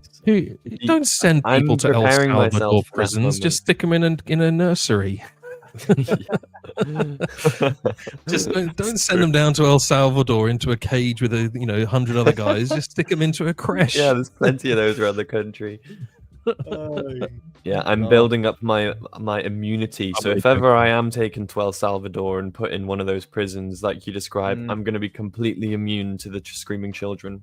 It's all part of my training regime. Over there, though, I've seen a lot of videos. It looks like nobody talks. Everybody's just quiet all the time. I can just imagine going in there, be like, "All right, guys, anybody?" Would you really go in there, Alex? Would you really go in there and go, "All right, guys"? All right, boys, what's going on? A massive smile on my face. Seen GU? Alex would go in going, "All right, boys, how's it going? How's everyone?" And Like they'll be yours, all right. No, probably the last thing that I want to do is go to El Salvador prison. Yes, quite. I did notice. I did watch your video actually, Griff, about you're saving up to 100,000. Oh yeah, Baby gulag. Who Henry? What are you really? Not a nice way. It's actually quite funny. It is quite funny though. That's a good one, Henry. Got to give you kudos for that. It's quite an interesting video, and the reason why is because I think a lot of people, when they start making money, especially from prop firms and things like that, they're very, very quick to just blow it all and just start buying stuff. And from that video, it came across that you were quite conservative and you actually put that away into more investments and things like that. If you got a minute just to maybe walk us through what you did, maybe there's some people in the audience maybe take a little bit of value from that. Yeah, thanks, Alex. Thanks for watching it. That's cool. Yeah, so over the last about 3 years ago, I didn't have very much money and I just moved to London. I had like a couple £1,000. I had about a couple months left before I was going to have to move back home where I don't have to pay any rent. And so I knew that I was going to have to make some changes. And basically this video, I just spoke about the 3 principles I used to kind of save my way to reaching £100,000 in savings. And those 3 principles are just making sacrifices and keeping your expenses low. So not splashing cash on stupid things. I think way too many people these days build this facade of like trying to look wealthy, or, you know, they live in a way where they want to feel good all the time. So they satisfy that by buying things, you know, external to them. So yeah, just saving loads of money. And then second of all, just making more money. So I started working on building all these secondary sources of income, which has been great. And then at that point, you've saved loads of money. You've got low expenses, you've got high income, and then I just spoke about investing in the S&P 500 every month, which was just super easy. And obviously, the last 2 years, there's been like 50% gain in the S&P 500 alone, and that's uncompounded. So yeah, that's basically how I saved a bunch of money in the last few years, and that's what that video is about. I take it you did that in like stocks and shares ISA. Yeah, with Vanguard. So just putting in like a couple thousand every month, and then it's literally I've got 50% gain on that account, which is crazy. You know, most of the money in there is just profit, which is awesome. What's the max, isn't it, for stocks and shares ISA? Like 20k a year? 20k a year, yeah. So you can imagine over the last 3 years, 60k. I've me and my wife, we've both got one, so we've been able to grow that, and then the 50% gain on top, it crossed the 100k threshold, which is great. I think they're no-brainers, really. I think these days, everyone has to have an ISA, especially in the UK, when everyone is getting taxed. It doesn't matter what you're doing and where you live, anything. Everybody's getting taxed. I think those ISAs are really beneficial. It's crazy because people don't utilize them enough in the UK. I think the average amount in like an ISA is like £2,000 or something, which is just ridiculous. Yeah. No, especially if you've got like 20,000, trying to put as much in there as possible is better than just sitting in your savings account and the bank giving you what? I don't know how much they give you in the UK now. Yeah, I've no idea. Giving you the amount of the same to protect you from inflation. So it's just, what's the point? Yeah. Yeah, it's I think the main thing in that video is like it's ridiculous how much money people waste on like stupid things, and also it's crazy how few people do invest, because I think people don't, just because it's so obvious and it's so easy and so boring. So people would rather spend their time trying to triple their money in some meme coin, or everyone's trying to do these risky investments, like trying to hit home runs, and then by the time that's kind of failed, they could have already have doubled their money in the S&P 500. People skip the boring investments because it requires discipline to do a boring investment, if you know what I mean. Yeah. Well, there you go. If you got big payouts, guys, you know what to do with them. Invest. Invest. Yeah, I think that's what trading as well is really good in one respect as well, because it makes you just aware of these types of things, of investing and I think a lot of people, I think your average person doesn't invest at all. I don't know what the statistics are, but very few. Very few, yeah. If anything, most people just stick money in a savings account, and the banks make money from it. There's like no in between from it. They're either doing really high risk investments or just putting it in a cash bank account, savings account like that. Also, there's no in the middle. Really high risk as well, because you're leaving it in there and you're going to be, within the 7 years, it's half the amount of what it would be, the value. Yeah. We're taught that that's the right thing and like the safe thing to do, but you're right. It's actually losing every year. Yeah. It's a shame that they don't teach trading in school, or no, I wouldn't say trading, but yeah, like investing in school. I don't know. In Birmingham, they definitely didn't do that. So. I mean, it's just like I agree. It should just be standard, because it's just like simple money management. Like obviously, no one's taught money management at all actually in school. It doesn't have to be trading or even investing. It's just a matter of how to be tax efficient. None of that stuff that actually are really important. Yeah. But, we learn other things, very important things, like the Can't even think of What what did we learn in school? did we actually learn?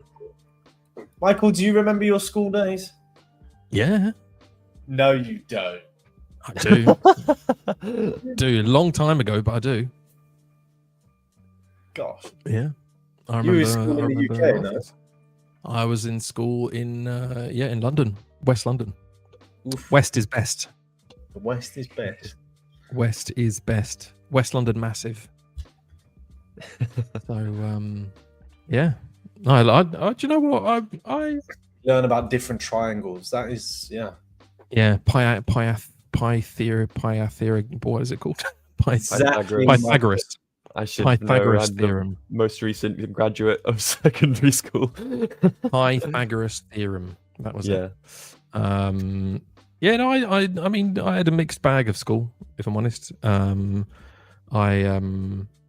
mum was a teacher at my primary school for the entire time I was there, so that was a bit strange. So you couldn't like really misbehave or anything.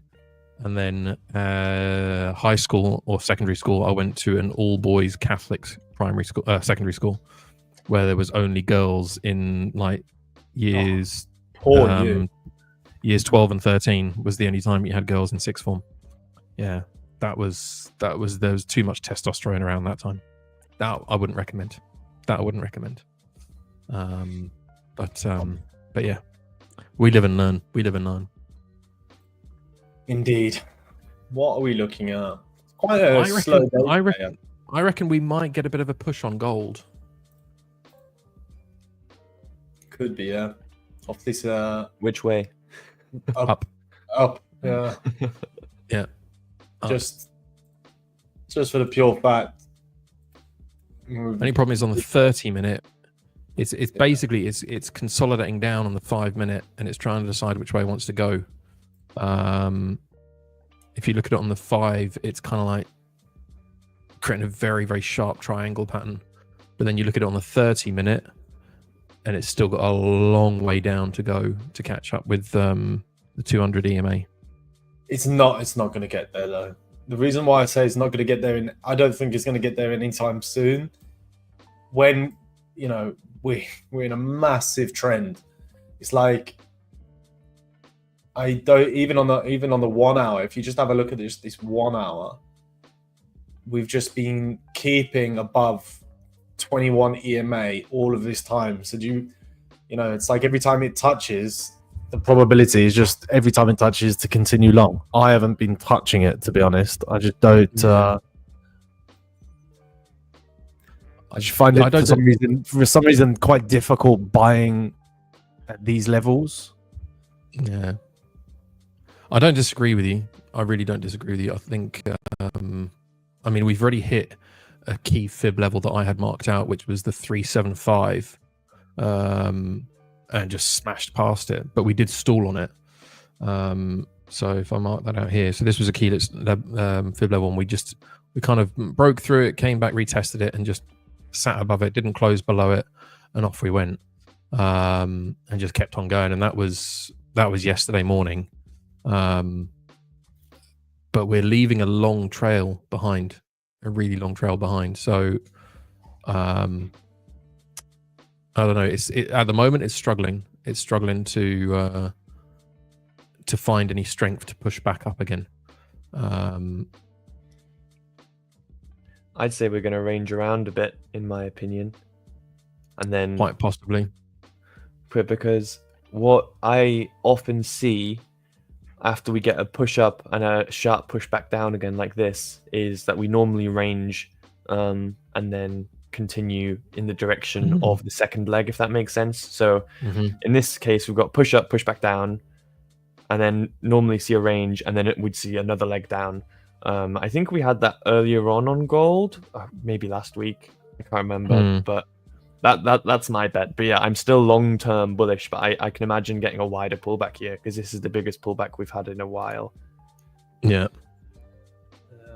Last week the main pullback was on the Thursday. Yeah. It's about 2%. Yeah. Even if we pull back 2% on this, we're still touching, some pretty heavy support levels and areas of demand. So it's like short, and it's like I was watching. I can't remember when it was, but I was watching Top Steps yesterday. I think it was yesterday. Watching Top Steps live channel, and everybody was like shorting gold. Oh, really? Now, me looking at gold now, that guy must have got absolutely rinsed because he kept on moving his stop loss. He was quite an old boy, but he was moving his stop loss up. But he was moving it back. Yeah, he was moving it back. No, Just trying to stop himself from getting. Oh dear. Yeah, that's bad. Not good. I want to see where he got in. Let me have a look. Let's have a look. Maybe one day we'll have to do 3v3 or something. We had quite an interesting stream with Trade the Pool, actually. That was quite fun. That was good. That was really good. Oh, yeah, I saw that. Yeah. Yeah, it was fun. I went long on gold in that and got my ass kicked. Can't believe that. I had to get it back with the GU long. That was ridiculous. Okay. Everybody was laughing at me because I was going in GU and it saved the day in the end. Well, it was just ironic that of all the things that saved them, it was you and GU. It was GU is my most profitable asset. It is, but you are predominantly known for EU. It happened. See, that's whipping you. You know what? That's the problem with traders. Yeah, once something happens once, they think it's going to keep happening. It didn't happen once. Mate. It didn't happen once. You've been whipped by GU. It happened for 1 week. Right. So for an entire week is long enough in trading time. In the trading world, 1 week is a long time. I've got something to say about that. It's funny you mentioned traders thinking that things are going to keep happening and keep happening. I saw this analogy. I think I read it actually, where it was comparing trading with a slot machine. And if you're doing a slot machine, there's no motivation to keep trying if you believe you're going to keep losing. You don't believe the same thing is going to happen over and over again because you know that the probabilities are completely random. So you're motivated to do another spin and another spin because you believe like 100% that it's actually completely random probabilities. Whereas in trading, people feel like, oh, it's gonna keep happening to me. It's gonna, they feel like things are gonna repeat because they don't actually believe it's 100% random. If you know what I mean. It's like, I hate to be, I know it's random. I know it's random, really, but I like to think that you can understand a little bit out of the randomness. Oh yeah, but yeah, it's difficult because you have to believe it's difficult because you have to believe it's random to be able to not be emotional and to be objective. Yeah, exactly. Oh, man, but then obviously we have an edge which has like certain probabilities, but ultimately it is random whether that works out or not. I'm trying to find this guy. Man. I want to see where he got in his trade. Sounds a little dodgy there, mate. Why? What did I say? Signal services. You're trying to find this guy. Find this guy and see where his trade is at. So did the Forex traders or the stock traders win in the end? I will give it to them. They are much less risky in the amount of size they were putting on their positions. For us to get anything, we had to put on quite a lot of size, where their positions were smaller. But then again, into stocks and they're so different. Obviously, we were waiting for a long time for anything to happen. The open started for them they instantly started getting in loads of positions. Things started moving. They cut all the ones that were losing for them, and then just left the ones that were just running, and they were winners. Whereas for the most of it, we only had about an hour. Most of it, we were just waiting for something to happen. We were just stuck. So I think with Forex, you have to be quite patient because things range quite a lot. And we didn't see much volatility come in on the open of New York, but eventually we won. Hey. Nice, that's great to hear. I mean, you should have. I guess like Bitcoin and things counts as foreign exchange. It's a currency, That's maybe. true, yeah, we CFD. Yeah, it's funny because we just ended up going long on, short the dollar, and the dollar's super weak. It's like every single little bit of retracement, it's been just getting smashed and smashed and smashed. I wonder when we do get that overall retracement, I think it's going to be very aggressive. Okay, I can't find it, man. Anyway, we're gonna have to wait for another time. I'm going in on the sell on gold.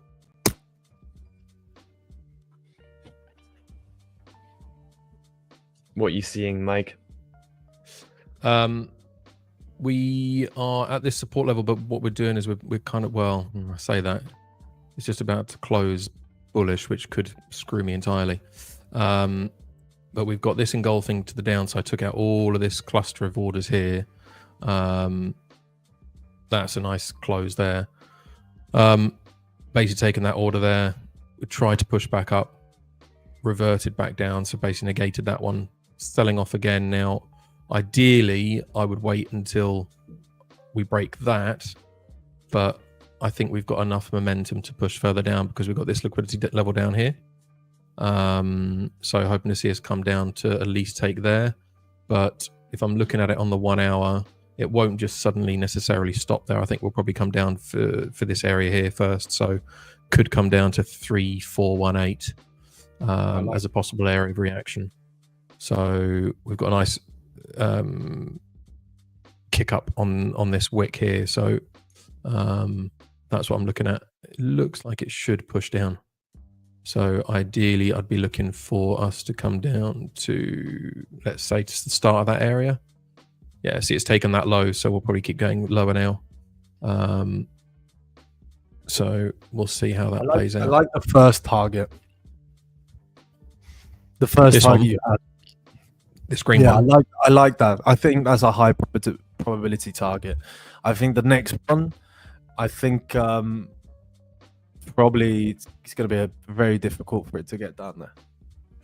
Yeah, I mean, there's certainly resistance to it because you've got a couple of areas down here on the 5 minute, and down. Is that one?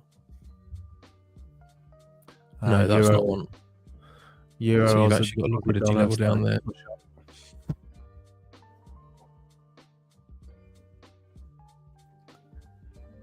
I mean, it's already reacted off this here, which is why I don't think it's as strong a support area as it was before. So I think it will come down and take the next areas, because if you look at it here, you've got this engulfing here, but it's already had the reaction. And in that reaction is that liquidity level that I just marked out. So I think I don't know, but I think it will push down. We'll see. It's now retesting that engulfing that it created earlier. If it breaks that, then it looks less of a convincing trade. But we'll see. Nice. I like it on the 1 hour. It looks good to me on the 1 hour for a little short there. A lot can happen. A lot can happen on the 1 hour. Yeah. In the meantime. Don't like that 1 minute wick. It broke that engulfing. We've still got this one as resistance, but not as convincing. The thing is, I feel like eventually I'm gonna have to try and get used to the 1 hours or a higher time frame, because I'm not gonna just have time to be in front of the computer on a 5 minutes time frame each day. And that's going to be, I think, that's going to be a bit of a change in, 1 hour entries on 4 hour or daily shifts in the market. I think it's going to be difficult. I think it's going to be a challenge. Yeah, I don't know how I'm going to go 4 months without trading. I think yeah. might as well quit it. I think that's definitely the good move long term, because it is, I don't think anyone wants to spend, No. hours on the chart every day when you're older. I mean, I've considered moving to the 4 hour and trying to move up a time frame again, just because it's interesting. No matter what time frame you trade, ultimately, a lot of people make similar percentages per month. You know what I mean?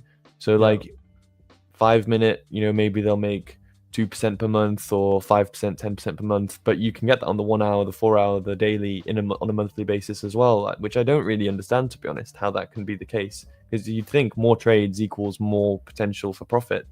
But yeah, I think 4 hour it's quite would be interesting good. you say that. I think it's on the lower time frames. I think in the month you probably have got to a place where you're making a lot more than 10%, but you end up giving all of it back. So your net is probably around about 5-6% if you're really, really good.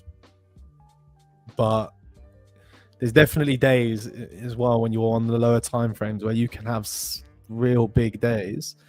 But in order for you to get those big days, you are going through days where you're giving a lot of it back as well. And I keep saying this, it's not, as long as you just keep doing the same thing and the numbers are still on your side, it's fine. But if you start messing around with the numbers suddenly, or you start revenge trading and you add that into the whole scope of what's going on, easily day trading can fall into a big losing streak and lose all of your money. It's a double-ended sword.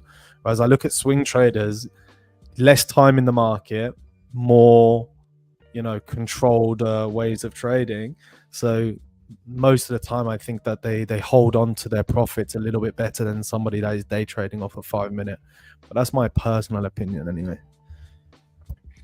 Yeah, I think it's a better long-term approach. More time is better. Yeah, I was going to say something else. Oof, look at that, we're getting a bit of nice push on Euro Aussie now. Oh yeah, nice. You brought that up for a second. That looks good. Yeah, this morning the original trade, we were on AlphaBeta talking about it. The original trade was this one, and it took me out because we were looking at it as, you've got this,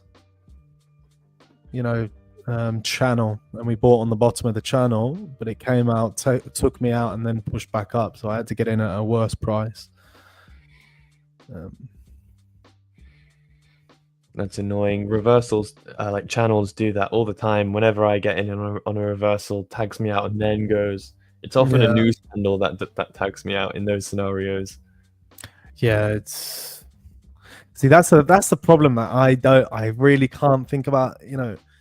Swing trading is the fact that there are news. There's something that could spike the market, take you out of a really good position.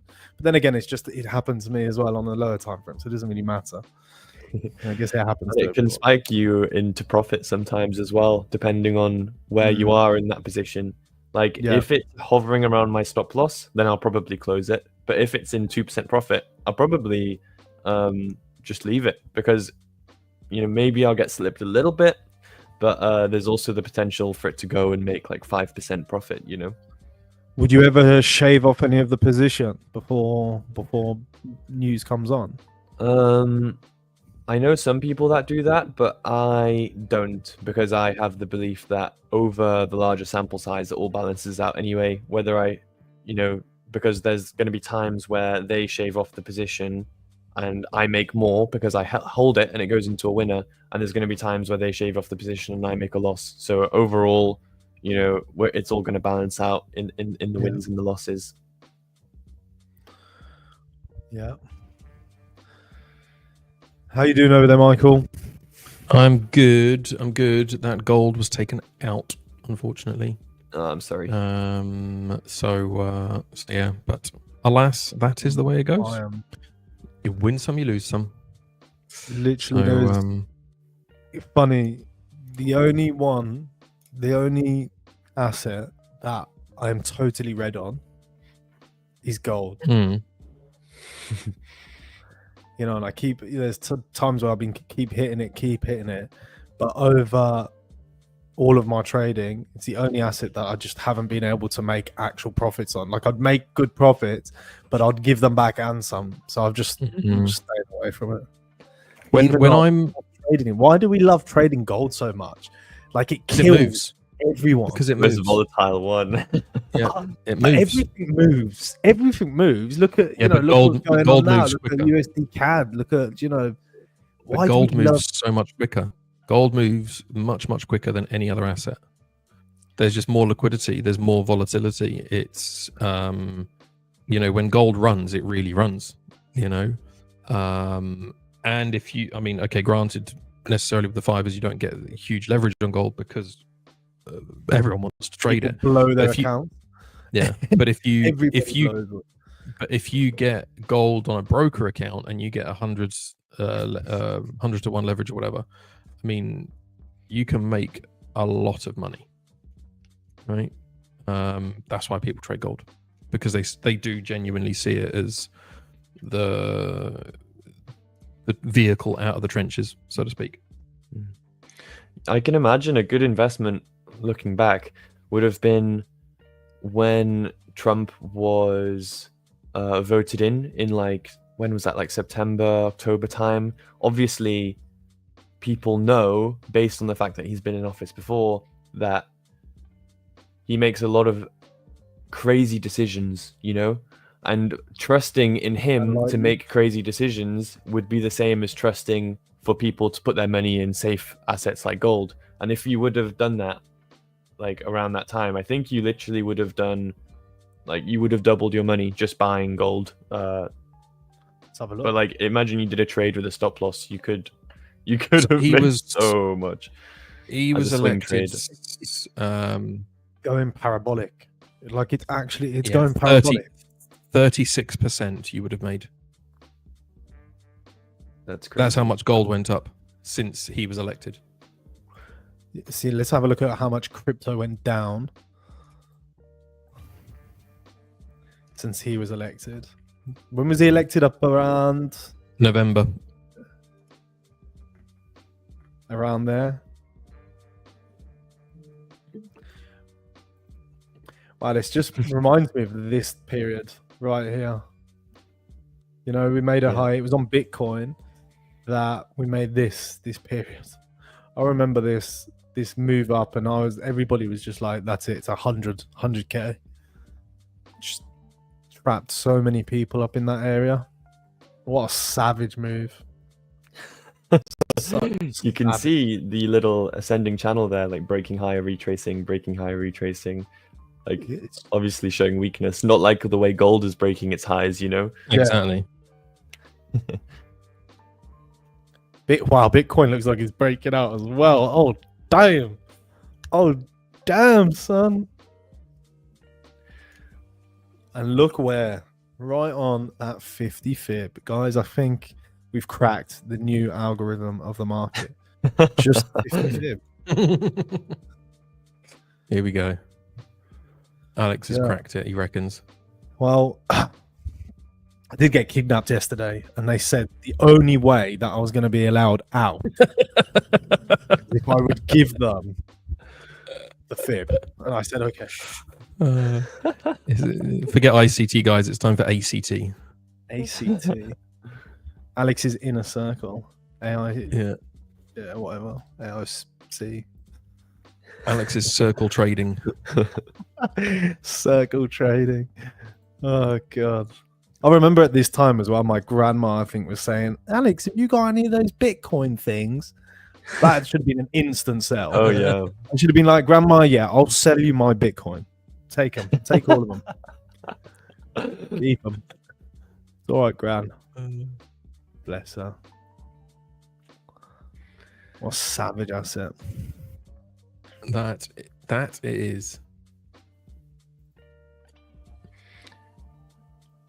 It's great EA's moving like that. It's funny because I have been hoping that I'll get the opportunity to short AUD USD. So Sell gold it's now. pretty similar. No. Seriously. No. Seriously. No. Seriously. Not Seriously. doing it. No. Seriously. Where do you see a sell? Seriously on the 1 minute. No. I am not doing it. I'm not doing it. I can't. Seriously. I can't do it. Seriously. No. Where Don't do you do see it. the sell? On the 1 minute. Don't take signals. See, that's why I say that's why I use EMAs, because without EMAs, I would look at that and I'd be like, it's possible. It's possible that this is a sell. But then honestly, I think it's gonna go long. Buy it then, Alex. I'm sorry. I am not buying or selling or doing anything other than wearing gold. Damn. Yeah, I'm not doing it. I give my profits back and to enough assets. I don't need to give them back to gold. Gold will milk you like milking a cow. Interesting. I've never been milked by gold before. Do you guys remember? Sorry, mentioning AU again. I remember last week I was saying how AU's forming this awesome channel, and I wanted to go short, and I was waiting for like that first reversal opportunity. Well, I feel like that's what's kind of setting up now. It's starting to show a bit of weakness, but like if EA is breaking out too, that's great. Yeah, I can see breaking that. I wouldn't take my normal reversal entry, but if we get like a little pullback and then another strong break of the low, I'd look for a continuation entry. But yeah, reversal there, I think is definitely possible. Something like a 50, like that type of trade. Could be quite a beast.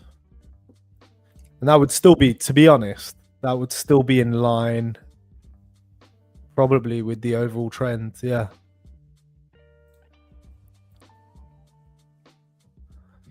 So it's showing a bit of weakness now, but I like the look of that. That's what I've got my eye on, which I very rarely do.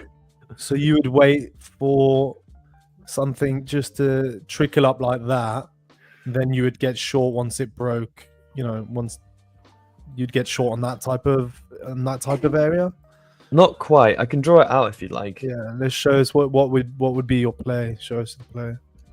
Yeah. Let me know when my screen is up. Yeah. Yeah, so normally, at the moment, it's starting to show a bit of weakness. Like with this wick and this slowdown, we're a bit too far away from my entry, which would be on this inside bar. So we're a bit too far away. I could have set an order for a reversal here, so it would look something like this. And then I just trail it, but obviously it didn't tag me in, it kept going lower. So right now I'm not looking for a normal reversal entry, because if it comes back, even if it trickles back, I'd say that we're more range bound up here. So what I'm looking for, provided that we don't get too heavy of a slowdown right here with these candles, I'm looking for a little pullback candle just there like that, and then ideally a candle which shows momentum return to the market, so just a strong candle like that. And then what I would do is I would set a pending order. Ideally this is an inside bar as well. I'd set a pending order like that for price to trickle back as you described and then go lower. So yeah, that's what I'd be looking for. Nice. What are your thoughts on EU? I think we got EU. Yeah, there was a few people I know actually took this reversal entry, which is as I described. It would be like this on this inside bar. 10 pips is pretty small, to be honest. Maybe do 15, and then it would have tagged you in, stayed in it, and that would be, I think you'd be tagged out by now. It's just ranging around. Okay, that's not bad. But yeah, a few people took a reversal there. I didn't, because I didn't feel like these candles showed enough of a shift to the downside in the context of this push up. I would have taken it with a stronger push down here. But yeah, at the moment, yeah, I don't know. We've got this push up, push down. There's not a lot of clear direction, in my opinion. I would say that we're just going to range. I don't have a bias. It just looks like it's going to go sideways to me. Gold. Somebody says it's rocketing. But drop down to the 1 minute. I feel like we're just ranging. What are you thinking, Michael? Sell. You still on the sell? Yep.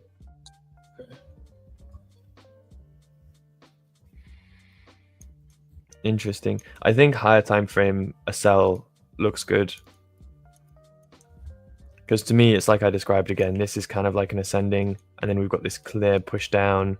These pullbacks aren't showing much buying pressure to me. I wouldn't be surprised if we got another move down before moving up again based on this.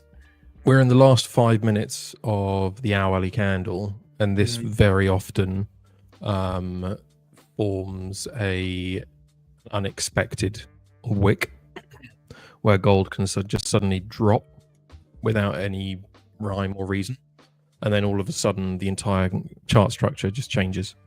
So that's what I'm counting on in the next 5 minutes, basically. If you look at it on the 1 minute, it creates an initial engulfing to the downside. It's now pushing back up to retest that. If we see a wick reaction from that, then in fact we don't even necessarily need to. We could just see a drop from here to indicate that we're going south, and then suddenly that half hour and those 1 hour candles suddenly look very, very different, as did the 15 minute as well. If you look at the 15 minute as well, we've come up to we've broken past the 21, but we're stuck at the 50 EMA.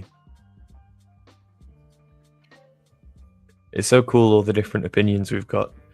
People saying the five minute chart for gold screams buys. This other person says that they don't think it's going to go down because of fundamentals. So we're all looking at the markets in different ways. I love that. Yeah, it's quite a special thing, because if everybody looked at the same, when market would just be flat, wouldn't it? The market wouldn't exist. Yeah, You know, there wouldn't be a market. So yeah.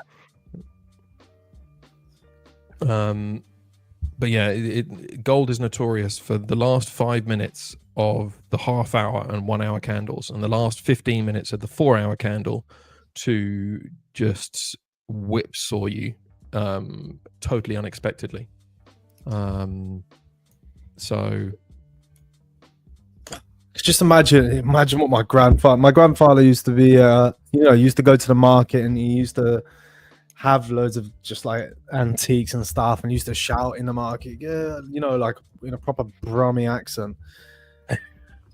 Basically, I'm just like a new version of that, This is like the modern version. Yeah. Except that there's like millions of other people in the market with you. Go on, buy one, get one free. Say you buy one. this, Get your gold here. now we know why Alex had to go onto YouTube, was because he had to reenact his grandfather's work on the market, but just doing it on YouTube instead.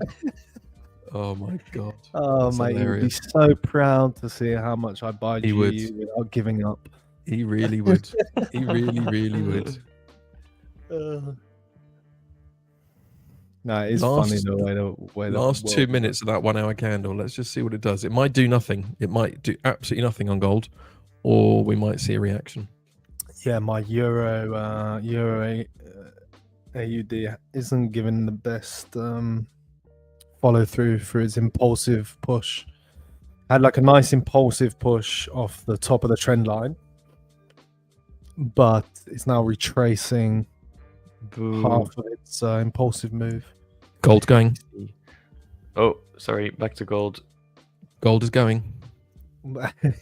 It is. Watch. So now this is making a flag pattern to go long. Oh, there you go. We got a Griff confluence there, mate. We'll see. 40 seconds. Yeah. 45 seconds left to go. I hope not, because from whatever you're saying, Michael, it's actually doing the opposite on my trade.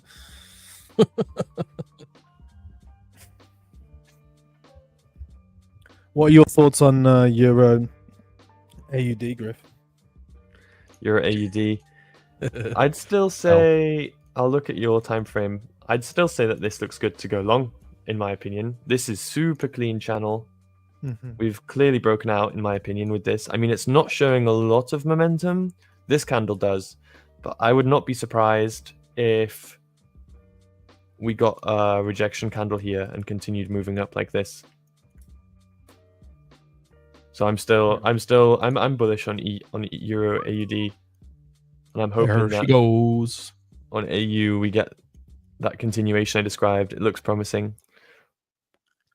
Down So she gold for you, Mike. goes. There it is. Oh yeah, it's as you described. Modest Mike. There she goes. Uh-oh. That's Oh. That's me. That's not. It wasn't supposed to do that. I wasn't supposed to do that. Change charts. Somebody, Get out. somebody sell it. Somebody sell it. Oh my god. The DAX. Look at the DAX. It's going. Back to the DAX. Back to the DAX. Right, we'll stop Just- looking. yeah, I'm We'll ju- stop looking. I'm just getting flashbacks of that NASDAQ trade that I had a few weeks ago with Anastasia and who was I with?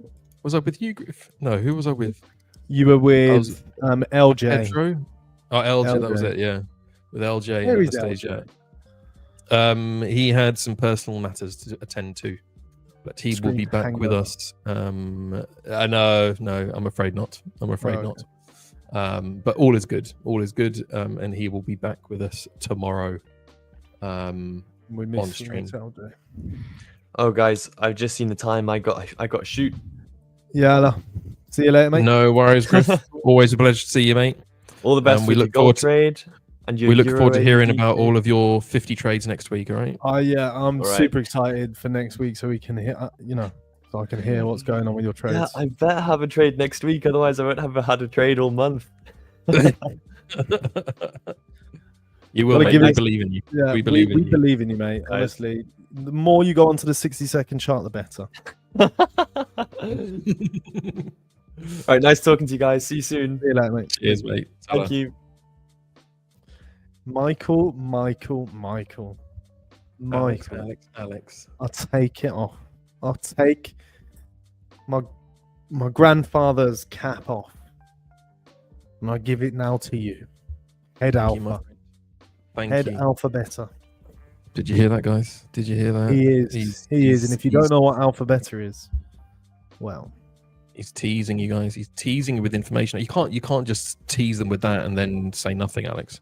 You got to say more than that. why AlphaBeta? Ooh. What's that? You have to ask Alex.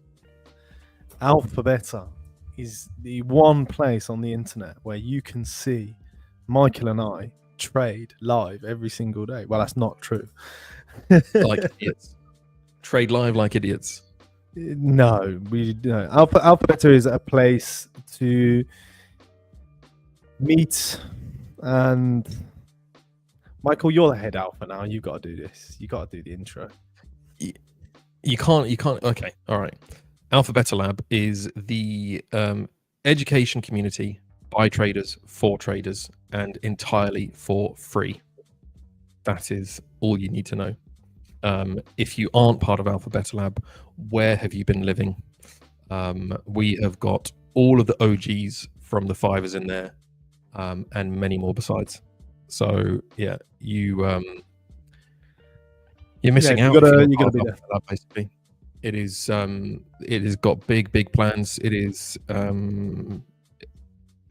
let's just say it is going to be the #1 educational Selling it. platform on finance wherever you go on the internet. Yeah. So You heard it. yeah. We as Alex have said, two special guests that are going to take over the stream. but we're not going to hand over to them just like that. We're No, gonna we're do gonna- it in style. We're going to do it in style. Yeah. So we'll do it properly. We're going to sign off properly in AlphaBeta style, and then we're going to hand over to Victor and Deanna, who are waiting in the wings. Unless, of course, Alex decides to stick around because he's got nothing to do. No, And probably not. It's all right. So yeah, but guys, it's always a pleasure. I'll be back again tomorrow. Alex will be back if he feels like getting out of bed. And we'll see. See you later, Victor, guys. You're not supposed to come on just yet. Hold on, mate. Victor, go away. Yeah. Victor, go away. Okay. Coming on early. We're trying to make this look professional, Victor. Go on. See you later, guys.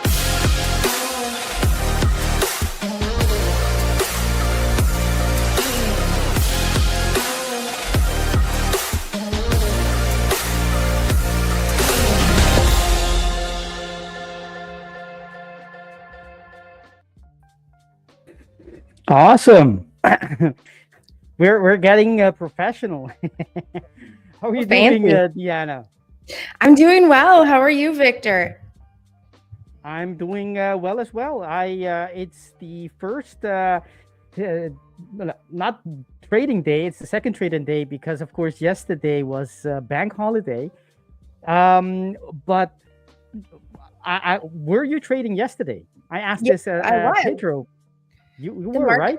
Yeah, the market was open yesterday. So I was trading yesterday. I traded gold and the S&P yesterday. Mm-hmm. Oh, nice. How did it go? You?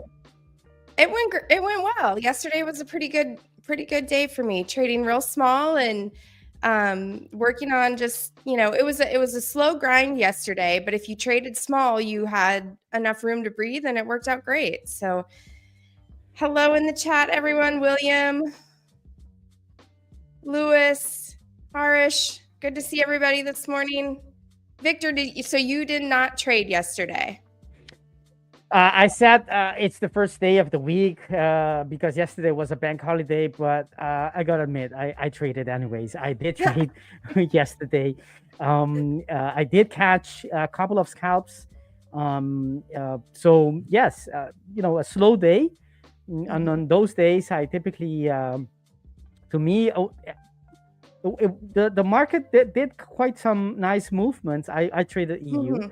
But it was mostly range bound in my in my view. The times that I traded, and it was good for scalping. I was really able to catch some nice move. I did something like 70 trades yesterday, and 70? 70? Yes, 70. Oh. Yes, 70. Yes, but it's scalps, right? So it's you get in, you get out. But you made it sound like you were laying low yesterday, so I wasn't expecting 70. Well, I wasn't laying low. I don't know. Yeah. Actually, it was. I would say I was very active, but of course, I did trade. Something like almost, I think 2-3 hours, something like that. So it's it was a short time, relatively short time, but in those hours I was active. So, but yes. So, what are you looking at today, Deanna? How was your weekend? Let's first start with that. How is Deanna's weekend? I mean, it was good. It feels like because we weren't here yesterday, it feels like that was a really long time ago. I'm trying to remember what we even did this weekend. We celebrated Easter, of course. Had a really fun day with my family on Sunday, and I can't remember what I did on Saturday. Oh, my kids, one of my daughter had a lacrosse game. So I went to a lacrosse game with my family. It was fun. How about you, Vic? Oh, and my daughter had her first dance on Friday night. So it was an exciting weekend. Yeah. Congratulations. Seems like it was a long time ago. How about you, Victor? What did you get up to this weekend? I did, family stuff, get together, low key, nothing too fancy, nothing too, too much packed in with activities. So something relaxed. And that's the way I like doing it. There's actually someone, I know that 70 number got something in the chat talking, trade like gambling. Well, not really. If you're scalping, Not necessarily. If you're scalping, if you know what Yeah. you're doing, then of course it's not gambling. Gambling isn't defined by the number of trades you take. The same way as overtrading isn't defined by the number you take necessarily. It is about what you're supposed to be taking and what you're actually taking. That difference, that defines overtrading or not. So as you can see, if you're supposed to take many trades a day and you're taking that many, nothing wrong with that.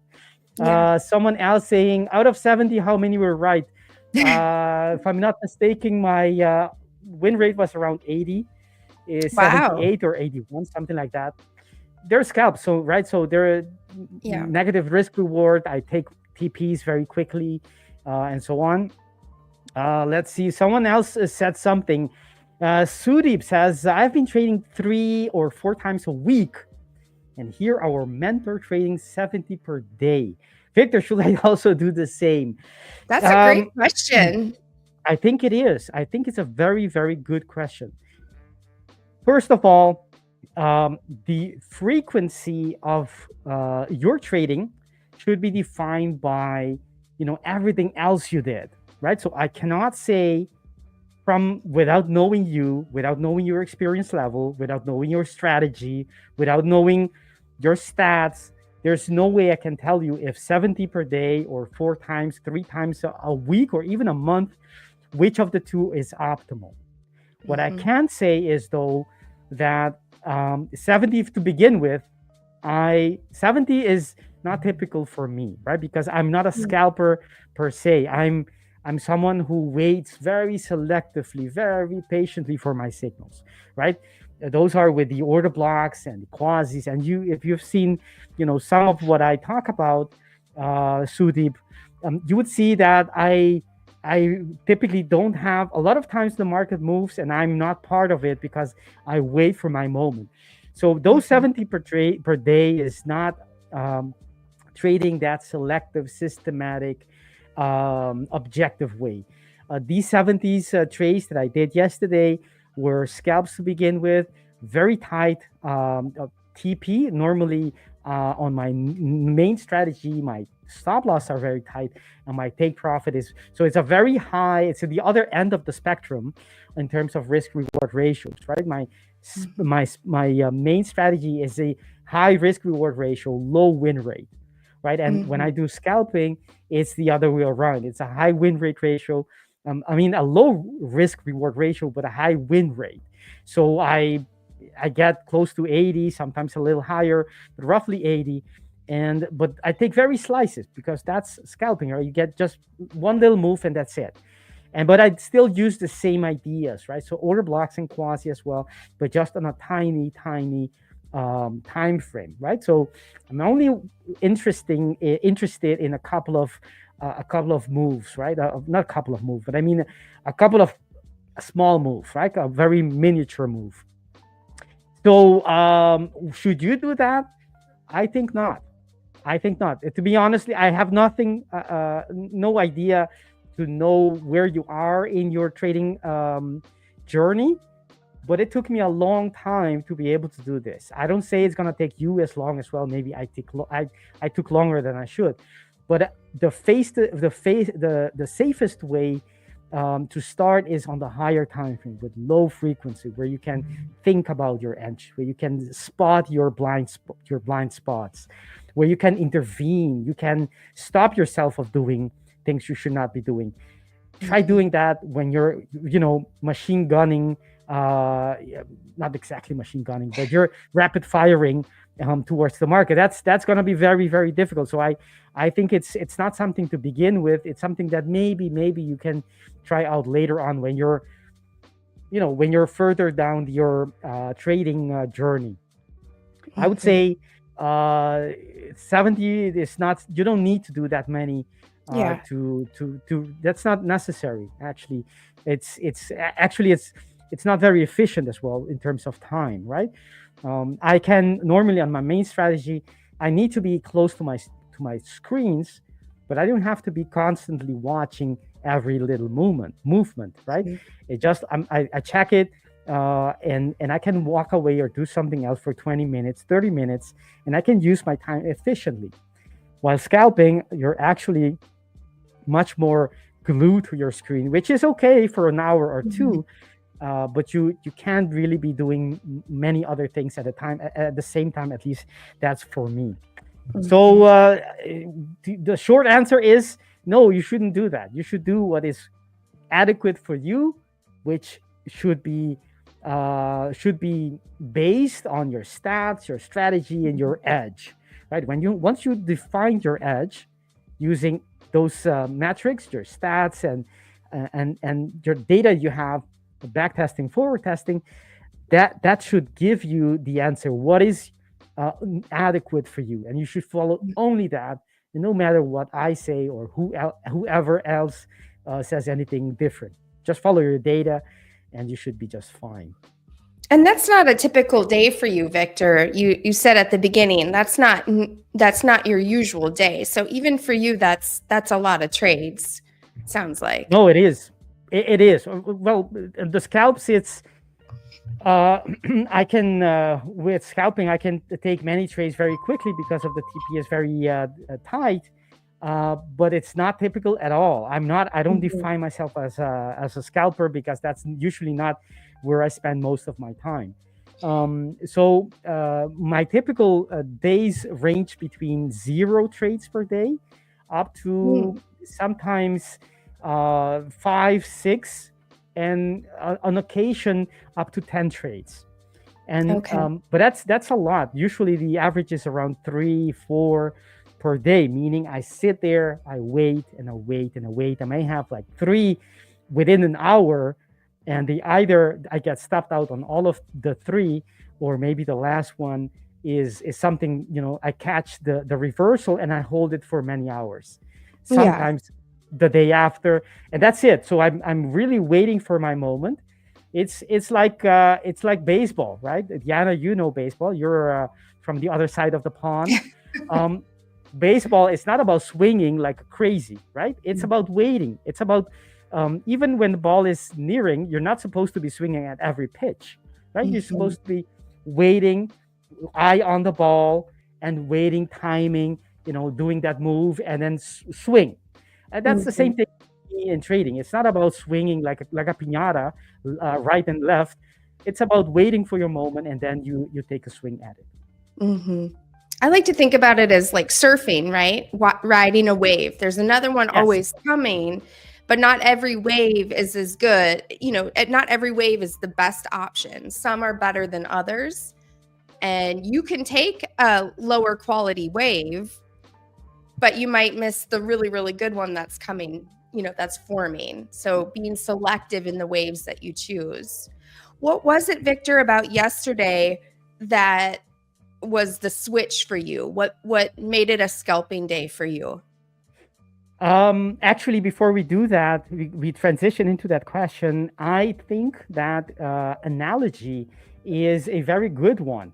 That analogy where you pick your waves to ride. In the analogy of the baseball pitch, I think it's a great one because you have to time and choose your moment. But in baseball, if you don't swing and there are 3 strikes, you're out. In trading, it's not necessarily that way. There's no penalty for not taking a trade, right? You can wait your wave. And I think that in that sense, your analogy is even better. You can just wait for the very best wave to wave on, to surf on. There's no one pressuring you for taking this many trades or wave in a day. It's all up to you. That's where the power lies of us as traders, because this is where you still have control over trading. Whether you participate or not in the market, you have control of that. You decide if you do so, right? Once you're in, it's not that you lose control, but it's no longer, you don't decide whether it goes to a TP or stop loss. That's not up to you. It's up to the market, up to the odds of the setup you chose. But before you enter, you have the power. That's within the realm of your decision making, to enter or not to enter, and that's very powerful. When you understand that, you just don't enter frivolously, right? You really Wait for the moment, because that's where your power is as a trader, deciding when you participate and when not to. You're not obligated to do so. I think that's a very key distinction that I think your analogy highlights. Coming back to your question, why I scalped yesterday? Well, because yesterday was in my view, a day where we had maybe I should show the we're actually already showing our graphs, but we had a huge breakout, right, from previous highs. These highs where we had some structures here that I have left on, especially to indicate that we broke out. And typically after such a move, what you see is that let me see this. This is something new from the it's locked. That's why I see. Okay, so typically after you have such a move, yes, the market is likely to, unless something else happens, it's likely to continue.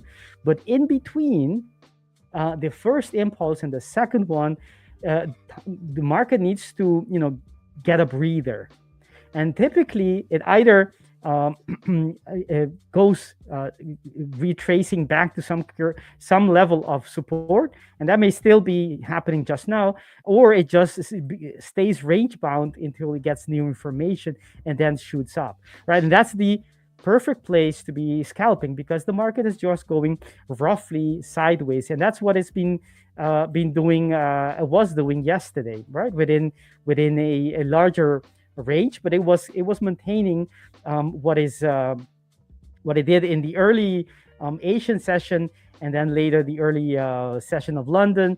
After that, I traded at the before New York and within New York session yesterday, and that's in my opinion, that's because it was range bound. It was very nice for scalping. Someone else asked me as well if those 70 trades were holding. No, I'm not holding 70 trades at once. If I would be massaging the position, so I could take more than one, but I'm not gonna have many trades. It's just 1, 2, or 3, maybe sometimes a few more, but usually it's just 1 or 2. I get in if the market pushes me, I might find another area to get a second area in, averaging in, but that's it. It's not supposed to be firing dozens of trades at the market and then waiting for all of them to hit. Right? So I take slices as I go during the day. So the market, in essence, the market decides how often I get opportunity to do so. So yeah, awesome, like that. Someone saying, see, Shaker Branky, Victor, your quasi model helped me pass 2 accounts. Awesome. I love hearing from you guys and having benefits of anything we try here. Awesome, Branky. We wish you all the best for your you passed 2 accounts, so I suppose you are in funded phase. Well, all the profits to you. Good for you. Someone asking, Samuel saying here, it will be nice to get a quasi model strategy video.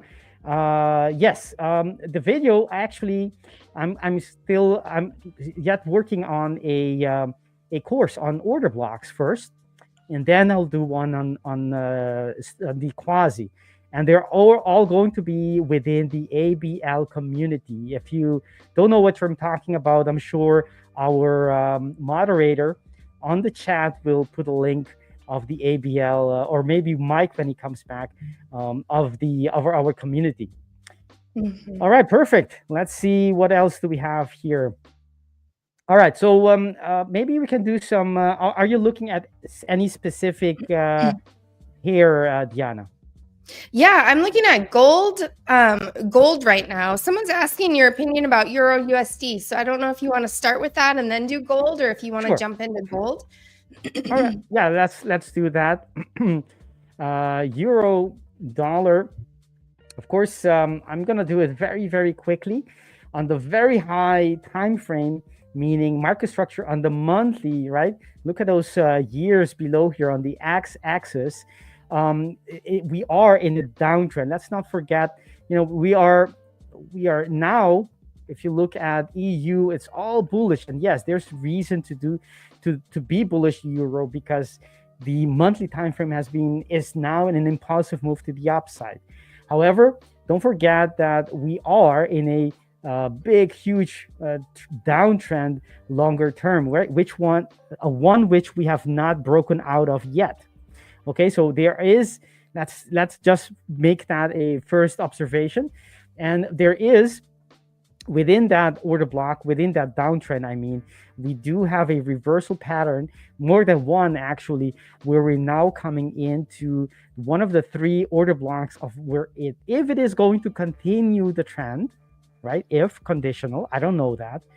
There's no way for us to know that in advance, but if it is going to reverse in the direction of the bigger trend, then we have identified, but with these order blocks, three possible areas it could reverse from, right? There's a lot needs to happen before this actually occurs, but knowing the areas in advance is the first step where you can start looking for possible reversal points, right? So that's one thing. So we are in a bearish entry order block area based on the quasi, which this is the head, the left shoulder, the neckline, which was broken, the right shoulder, and it's now going for a second right shoulder. Yes, a second right shoulder. It's a quasi, it doesn't have to be symmetrical, right? So Quasimodo can have two right shoulders. It sounds bizarre, but yes. Okay, so that's on the monthly time frame. If we go to the weekly, we had a bullish structure from before, right? From the lowest point we got, we had two entry order blocks in the weekly time frame, and it reacted to the first one, right? When this was happening, price was going very impulsively in this time frame to these areas. It didn't look like it was going to reverse, right? We were, if you gauge the sentiment, people were already thinking, we were going to go beyond parity, below parity. And yes, that was possible.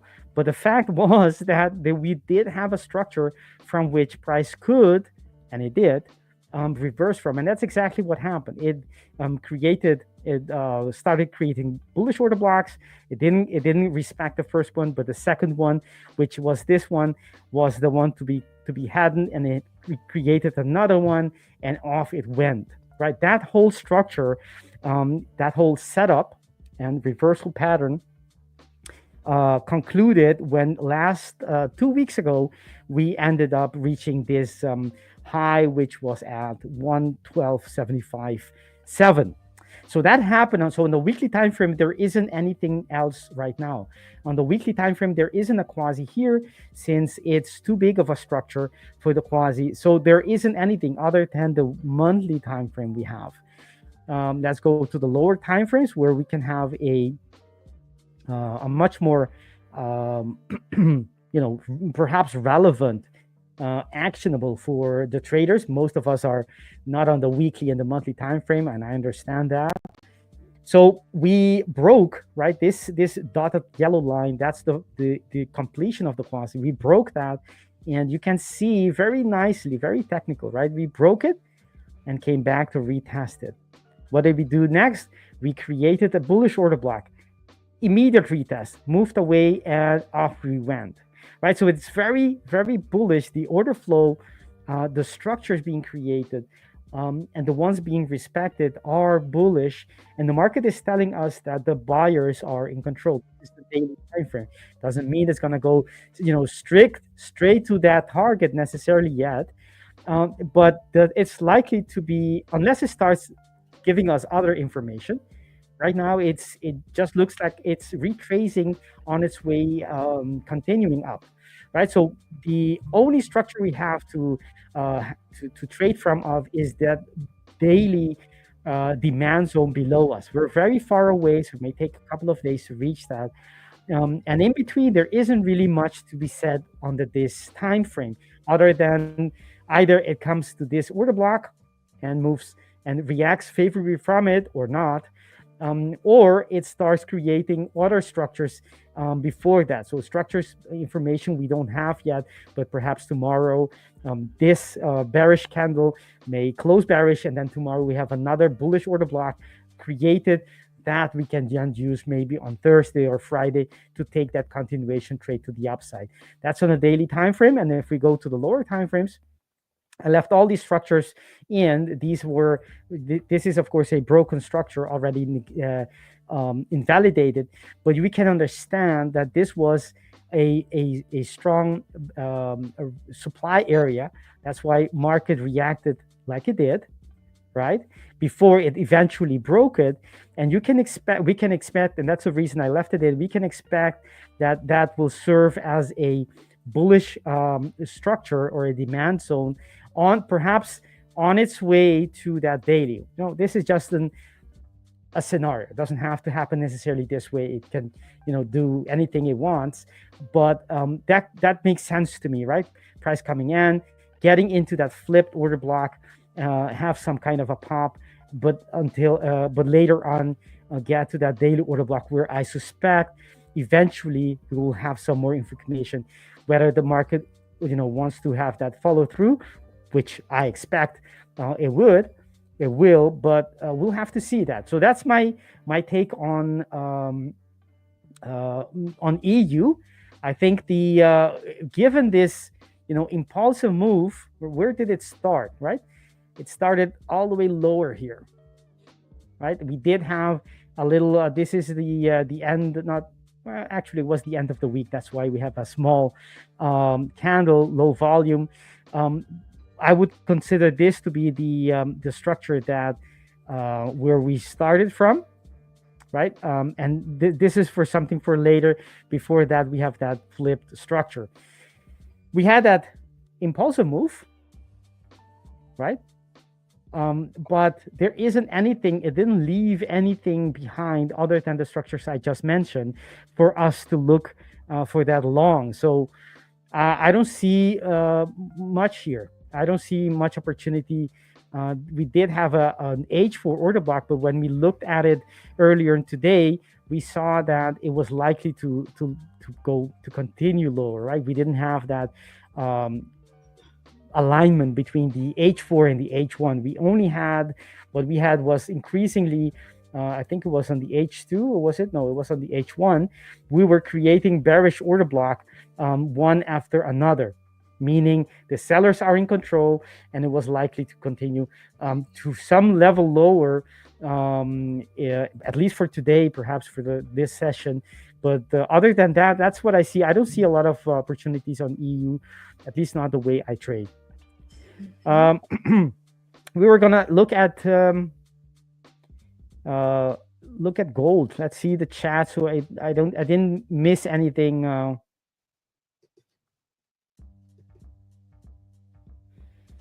Adele saying something quite important here. Yes, basically just waiting for the model you choose and trade it daily with different price action with a risk management inside is the best plan for you. Yes, that's exactly the thing. You gotta know, when you say model, that's exactly right. You gotta know what is your trade plan, what is yours, right? What is your edge, what is your strategy, and have a proper risk management tied to it.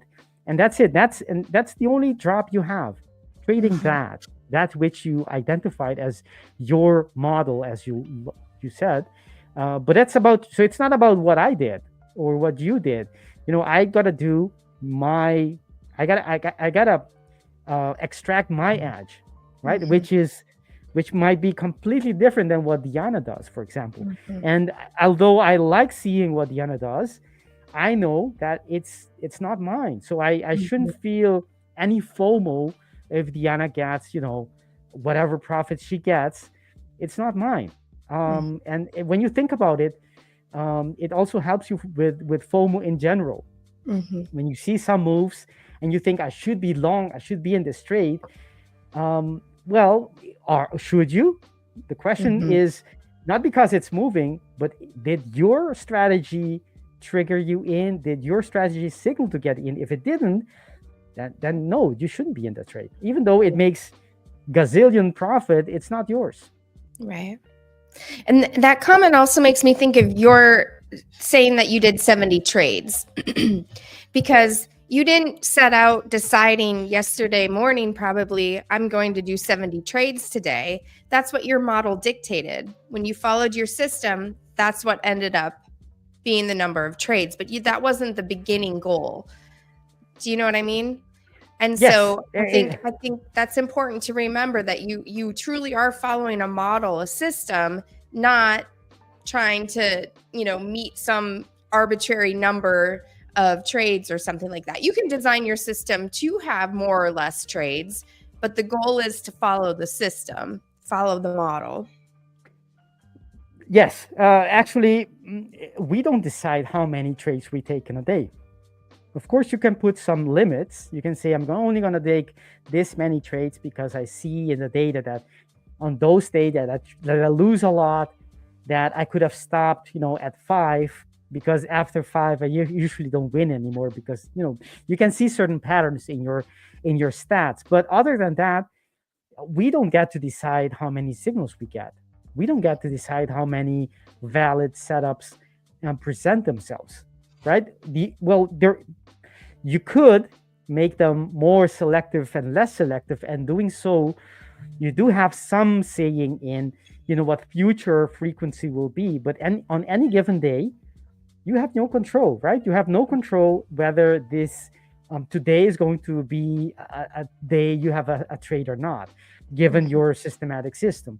And that is, I think, the way to trade. Although discretionary traders will say, well, I can still find a trade whether or not it's perfect, because I trade discretionary. I feel this, I have this gut feeling, and it's all fine. But as systematic trader that I am, I don't get to decide whether I take a trade or not. The trade plan does that, right? I decided it beforehand what trade plan I will have.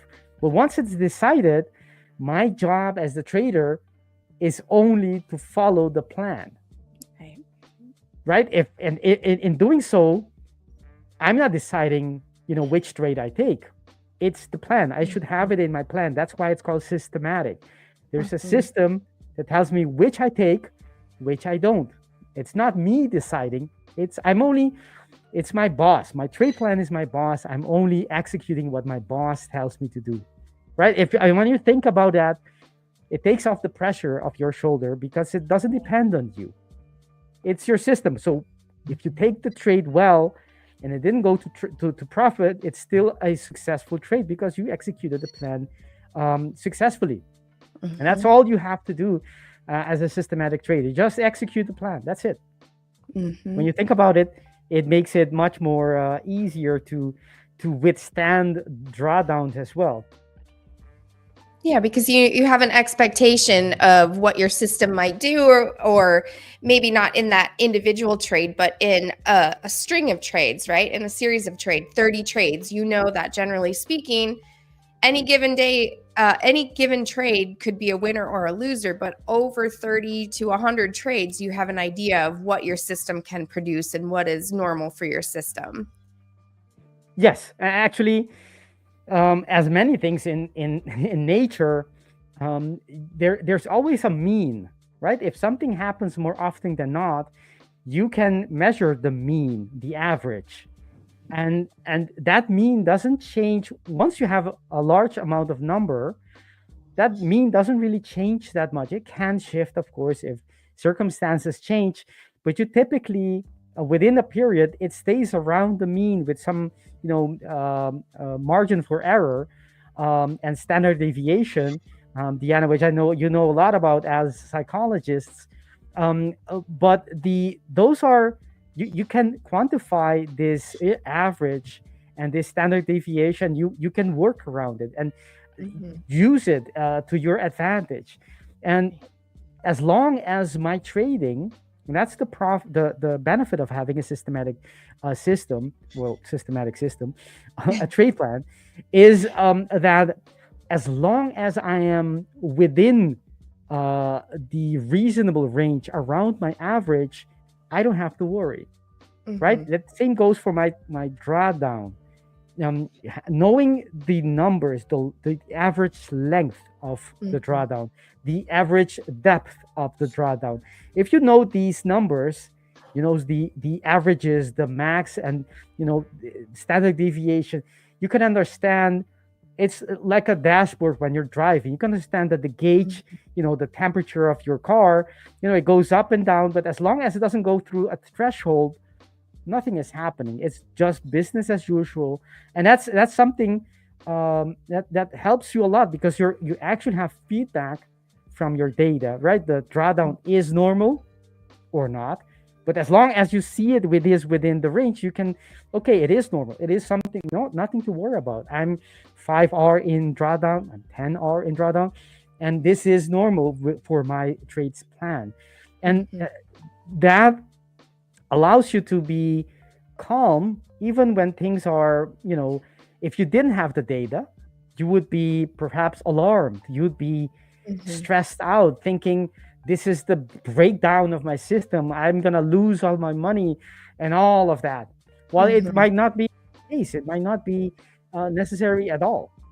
Right. And you mentioned standard deviation. A lot of times we think of standard deviation on the chart, how far price moves from, the mean or whatever. But there's a standard deviation to our trading too, right? Our own system has its own standard deviation. And when we're in, let's say that it's possible for your system to take 10 losses in a row, that's not your normal, but that is sort of that on that tail. It's still within expectation for your system. And so when you know that, and you're very familiar with what your individual stats are and what you can expect from your system, or what's in the realm of possibilities, that can be really reassuring if you need to make an adjustment, or something's going on with you, or it's just within your system. Yes, that's exactly right.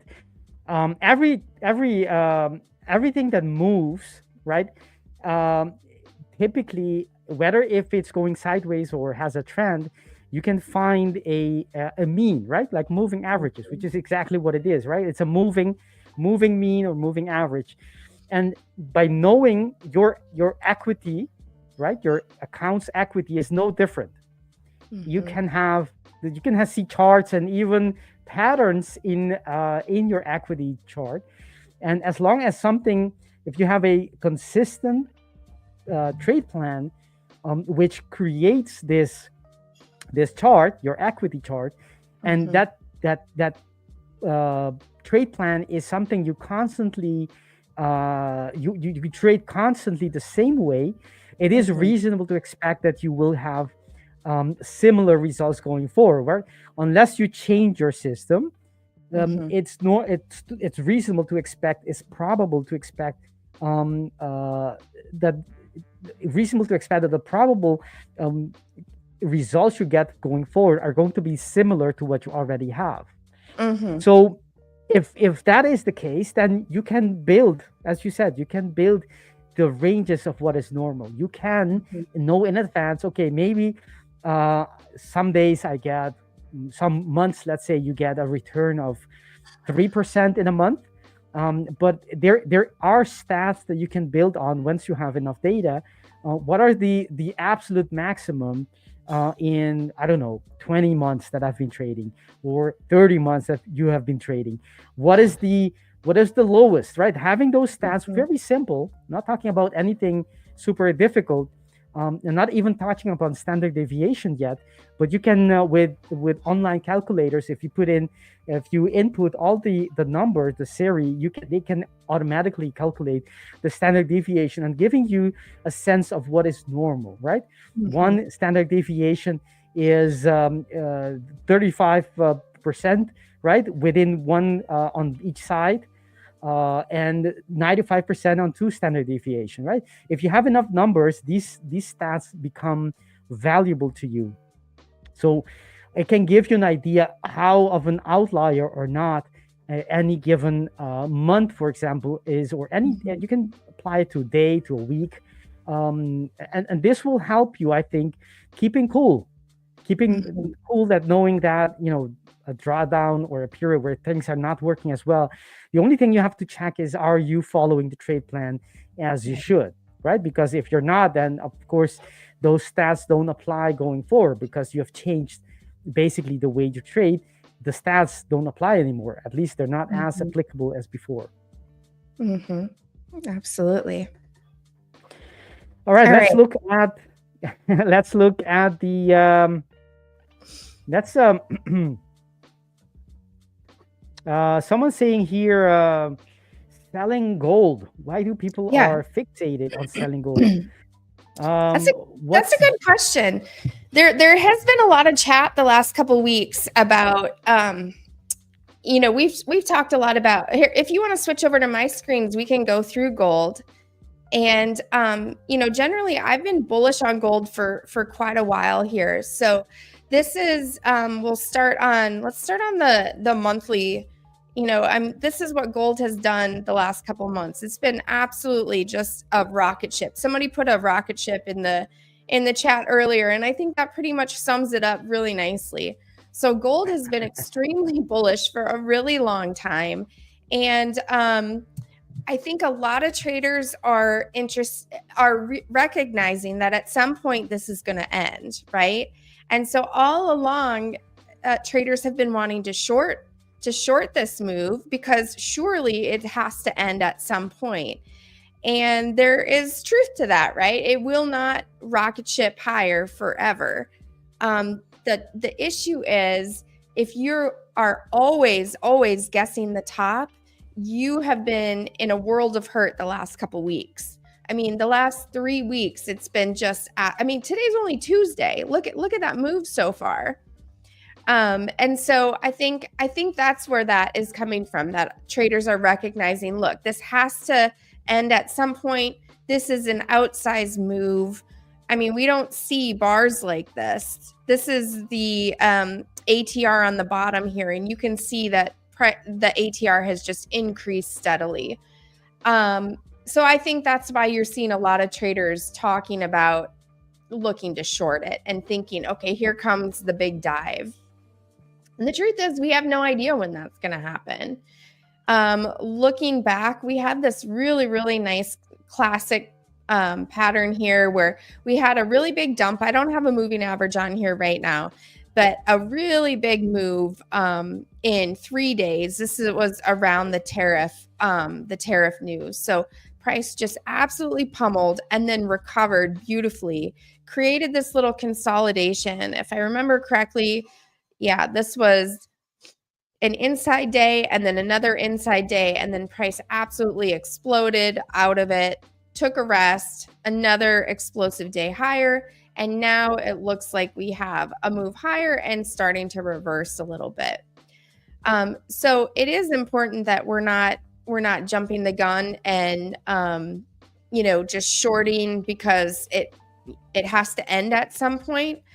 Because all along here, traders who were doing that got burned pretty badly. But as we're starting to move down into the lower time frames, you can see that this is starting to, move back pretty heavily. So price moved back. There was a little bit of a flagging consolidation higher, and now we're starting to get a really big move lower as, it's continuing lower. So price broke this low here. And if your system, again, back to that system, for me, I was long gold even last night, but now my system is starting to produce short signals. So I personally would not want to be eager to get quickly short gold, but we are starting to get some nice movement to the downside here. What's your take, Victor, on gold? Okay, I'm gonna move my come back to my chart for gold. Before we start talking about gold, I think you mentioned something very, very crucial. The ever-present desire to catch the bottom and the tops. And that's what's happening in gold. right? Yeah. I'm not showing anything on my chart, but we have seen this meteoric move in gold, and we all know, those things people say, those expressions, what goes up must come down.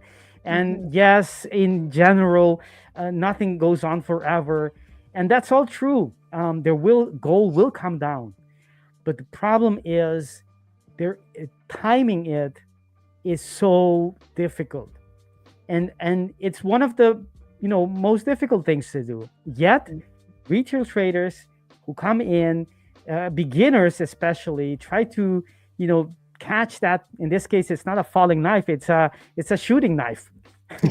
But trying to catch that knife in that difficult, in dangerous position. And I would caution everyone, if you're thinking about only because it went up so much, to fade it, or the other way around, if it's another asset, only because it went down so much it must go down. Yes, that's a bad idea. Bad idea. Yes, yes, it will go up someday, but will you be around for that day to happen? Will you still have your account if you keep on just thinking that your timing it is something that you could do profitably without having a strategy, data to do this? It's very difficult unless you have a well planned out strategy around it, and you have everything that proves that you're able to do it profitably. You should not try it. So, and that's the same thing with gold. Gold has gone up beyond our expectation, but it can still go on. The market can maintain that being irrational more than you think, right? It can continue to go a month, a year, who knows? And you think this is everything, you think again. So I would, as a for a trader, what I would say is, instead of just thinking, because it went up, it has to come down, let price action tell you when it's ready, right? There are many things you can use in price action. I speak through the lenses of what I teach and trade myself, which is order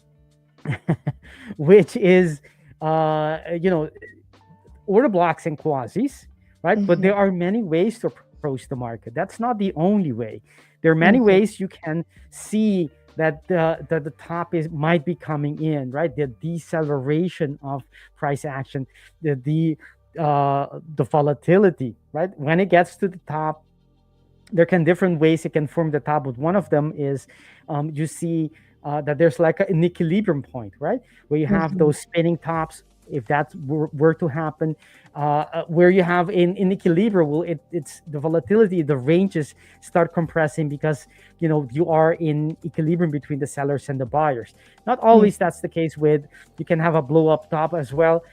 Without going into details how these tops are made, I would say wait for structure to be broken, wait for those quasis to be created, those bearish structures on different time frames before you start building your case that this is the top.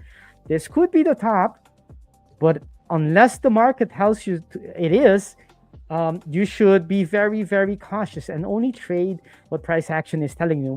Not what you humanly think. Because it looks very high, you think it's overpriced. Well, it can continue to go up, even if that surprises you. Okay, so if I look at at gold on the weekly time frame, there isn't anything here tells me that anything has changed. We have a bullish structure, haven't been retested. We have gone up. Even if it comes down, that would be, in my view, just viewed as a healthy retracement into some bullish order block. Let's see. And we do have a giveaway coming up. Everyone who has been chatting or messaging about it, the giveaway is coming up. Yes. But you have to click the like button. The more you click that like button, the faster the giveaway. Better will your happen. odds get. All right. So on the daily time frame, what do we see? Right? If we follow that logic that I just said, instead of thinking it's going to based on just the fact that it went up one way, thinking it's due for a change of direction, build your case, your argument based on something tangible, something objective, which are in my case, that those are order blocks and quantities. If we mark those order blocks, what do we see? Bullish order blocks. Bullish order blocks. Are they being even retested? Not even talking about successfully retested, just retested. They're not even being retested, telling you that the buyers are complete in control. So looking at the daily order block, daily time frame, there is no indication. The weekly didn't have anything, and the daily neither. There's no indication that the sellers have taken control or the structures have broken. Basically, on the daily time frame, this is the last. This was the previous neckline, but now it's much lower. And as you can see, we have all of this range where price can do many things. And as long as it doesn't take that line there, that neckline, at least with the information we have, we may have more information later on. But so far, we have all of this. It can go all the way to 2,956 and will still not break any structures on the daily time frame. So it tells you many things. One is, yes, a retracement would be healthy, but there are no signs that retracement is going to happen necessarily now. Maybe in a couple of days that could be different, but right now there isn't any indication. We have bullish structures. They're not being invalidated. They're not even being tested. Okay, so if we go to the H4, what do we see? We have a bullish order block being retested. If anything, I'll be looking for a long from that area, right? We can expect a pop from that movement. The other thing that I do like as well is we didn't create a bearish order block here on the H4, meaning we had the opportunity to create it and we didn't. That speaks of strength. And this is the only structure we have, the latest we had, and we do have a bullish order block. It doesn't mean we're necessarily going to bounce from it, but we don't have any other structure being created. The only one is a bullish structure, fresh, being retested. Sure, I want to be buying this. So that's one thing. Let's go to the lower time frame to see if we have some more structures or more indication of what price wants to do. Right. So this is H2. There are some on the lower time frame. You do see the order flow is bearish. Right, so we do have some bearish order flow, but it hasn't broken any bullish or any demand zones yet. I would say it's the same. Let's see, this is the order block on the H2. Right, so we are in anything, I would say this area, and especially this area where we have overlap. So let's mark that. This is the area where we have overlap between the H4 and the H2, which is a great area to be looking for a possible long, right? I would be looking in here to see if we have any signs, even if it wicks a little bit, that's fine. Any signs of a quasi to push higher, right? Obviously, this would be on the H4, the target, but you can depending on the time of the day, and the structures it creates, you can have different TPs likely. If anything, I would be, I don't have a reason yet to know in advance that it's likely to break this H4 order block. So far, the price is not telling us that. So I'm not gonna, think something without objective indications of the odds. So for me, I'll be looking for a long there.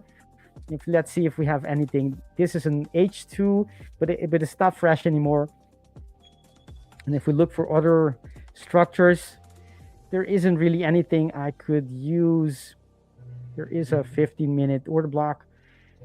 Jonatan. Hello, guys. Hello. Welcome. Hello, Hi, Deanna. hi. Hello, Victor. How are you, Deanna? Hi. I'm People have doing been well. asking How for are you. you? Have you been asking for me, Victor? No. People have been asking Oh, for I you. thought you've been asking about me. Well, We want to I've know how been- you there is are. a- How are you doing? I am doing good. I'm doing good. We're doing a celebratory, not celebratory. We're just doing a giveaway because we won over Trader Pool with a insanely big amount. We won over Trader Pool. Actually, I think it was 0.01% we won. That's crazy. Wow. So yeah, we're celebrating that that trading competition we had with giveaways. But I want to know how you are, Deanna. You had a long weekend, and it's the. Did you trade anything yesterday? I did. I traded yesterday. Had a great weekend. Lots of time with family. Lots of good food and some sports and a dance. It was a great weekend. How about you? You have a Nice. little one, so he's like perfect age for Easter, right? Yeah, exactly. We went out celebration. and here in Sweden we do like I'm not sure if you do that as well, like trick or treat, but with actual Easter, Easter egg not hunts. without the Mhm. without the tricks, Yep. Just the Just treat. Yeah. candy. Yeah, so we did that. So that was fun. And just, had some time with the family. Didn't look at the charts at all. No work whatsoever. So that was really, really refreshing. Trying. I really do try to stay away from work when there's weekends. And it's nice to be back and being researched and looking at all the moves you missed, like the breakout on gold, the breakout on Euro USD. I missed so many good trades. That's okay.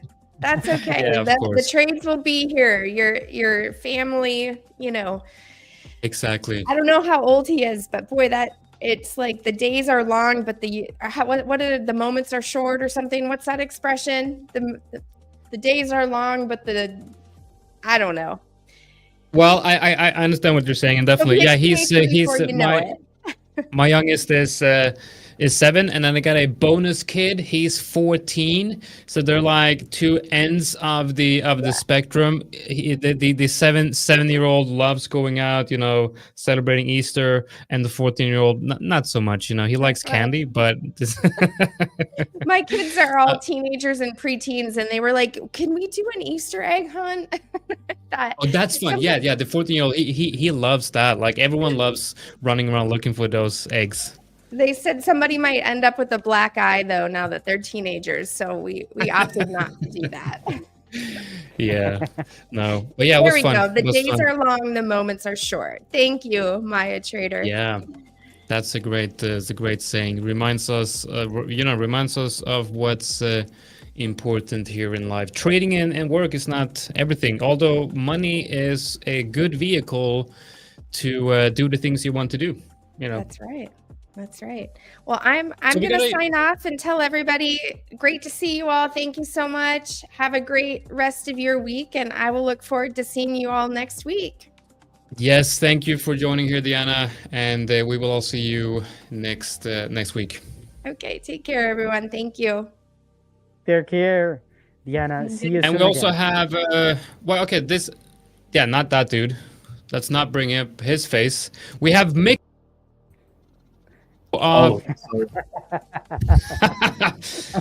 Mickey from Trader Pool. We also have Ashley, but Ashley is we're gonna do a giveaway here, and then you know what? Let's get him on as well. Let's get Ashley in here. You ready?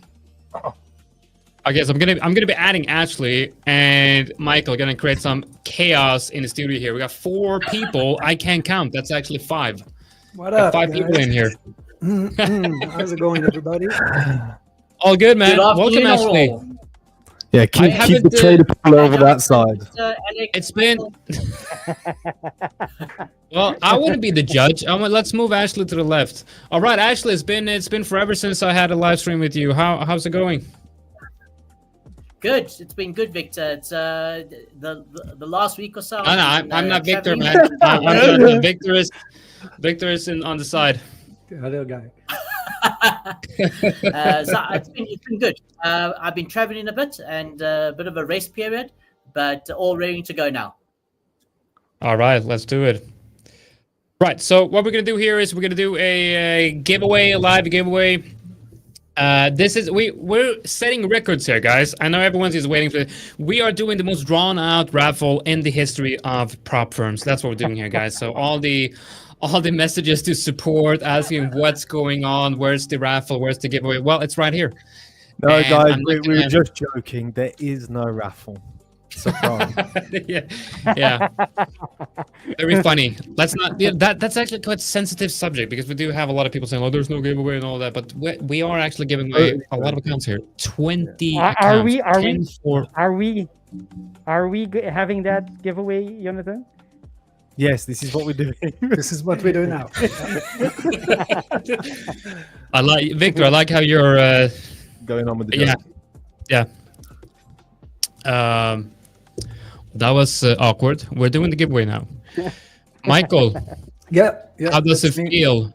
How does it feel to know that Forex trader is more profitable than stock traders? You know what? There's also a Um, video on the internet of Michael saying that as well. True. And also, you know what? We have a newsletter that we send in every Sunday, and I said it there. I have a piece where I'm, just writing my stuff on the newsletter, and I actually said a win is a win. Doesn't matter if it's a 0.1%, but a win is a win. So I gave you that. There you But go. listen, we gotta make money. Like we can't win if it's feel like we can't have a trading competition. Both lose some money, and then one's gonna be a winner. We have to have an actual competition where we're gonna make some money, right? We're gonna have the proper competition where Alex doesn't go like all in on GU with a 50 lot position. Now that did bring us, the first place, but we get to make it proper. And yeah, so that's what we got going on. Looking forward to here at the 5ers. We're gonna do most likely another competition, and then me, Michael, we talked over the weekend and said that I might be going on Trade a Pool YouTube and have you guys teach me how to trade stocks. Sure. Do it all live. That would be really, really cool. Okay, now everyone is asking, where's the giveaway? Why is he still talking? Now we are gonna bring up the screen here. Where is it? It's right here. Okay, so what we're gonna do first is we have actually bring up the screen as well. There we go. Exciting. Yeah, I like how Alex comes in here and he's like gonna fix all the things in the background, removing all the screens, and yeah, I like what you're doing here, Alex. Important job, Alex. Very You're doing a- important I'm job. a Important team. job. I'm a team player. Okay. That's what you say. Yeah. Okay, so we're gonna give away 20 accounts, right? We're gonna give away 10 from the 5ers and 10 from Trade a Pool. So from the 5ers, we have 7 20K bootcamp accounts, 2 10K high stakes account, and 1 20K high stakes account. It's not often we're giving away 20K high stakes account. And then from Trade a Pool, we have 7 5K flex. Could you explain what flex is? Because I have no idea. For sure. Yeah. So we basically have two programs. One is Flex, the other is Max. The Flex is unlimited time, like most of you guys are used to from the Forex side. And the Max is 60 days that you need to pass the challenge. But once you fund it, you basically don't have any boundaries or any limitations. Right. Okay. Yeah. So all I heard was no boundaries and no limitations. That sounds And perfect for me. unlimited. Yeah. Unlimited. Okay. So there's no time limit. That's right. You On the switched to no Flex. time limit back a couple of months ago, right? Yeah. Okay. So we're gonna start with 7 20K boot camps account from the 5ers. Let's go. I'm gonna press it. What do we have? Okay. There we go. These are the winners. Now, oh, we got Harash. Is that D Harash? Is that D Harash? Okay, so what we're gonna do is I'm gonna Looks like him, be yes. gonna be taking this and I'm just gonna be copy pasting this into the little document that I have here to the right of me to make sure we have no duplicate winners. Now you can win. I'm guessing you can win an account with the 5ers and one with Traded Pool, but not having the same person winning on both companies. Okay, so that's that one. These are the winners. Now, of course, if you won, you are going to get an email as well. So what I have to do is I have to actually do each of these draws separately. So just give me a second and I will have to reshare my screen. We are in the meantime going to look at Alex's chart because he is making a lot of money, it seems. Okay, just give me a second here. But on the competition, not so much. Not so much. That's the trade. Oh, no, sorry. That's the trade.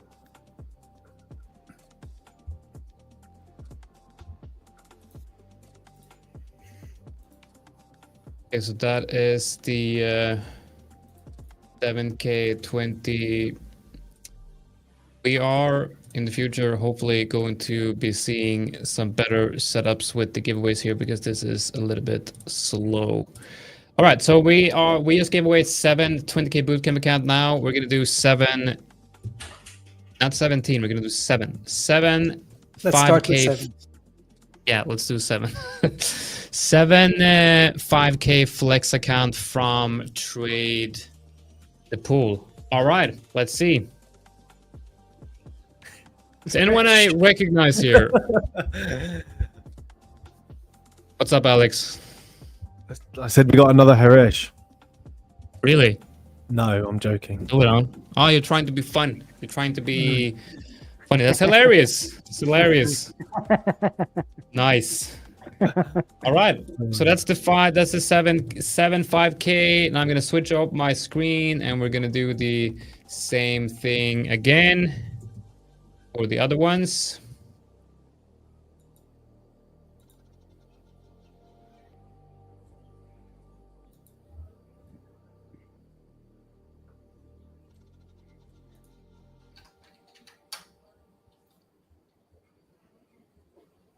Right, here we go. Now we're going to do the 2 10K high stakes account from the 5ers. 2 10K high stakes account from the 5ers. Let's go. Let's see who are we getting here. All right, so we got Nalin, and I wish I could pronounce that without completely making a fool of myself. Gonna double check to see if those were any of the winners of the 20K bootcamp. No. All right, congratulations, guys. If you did win, you are, of course, going to get an email if you are the winner. Now I have to switch tabs again. It'd be quick. I don't think you have to remove the remove it actually. Okay, so let's do that.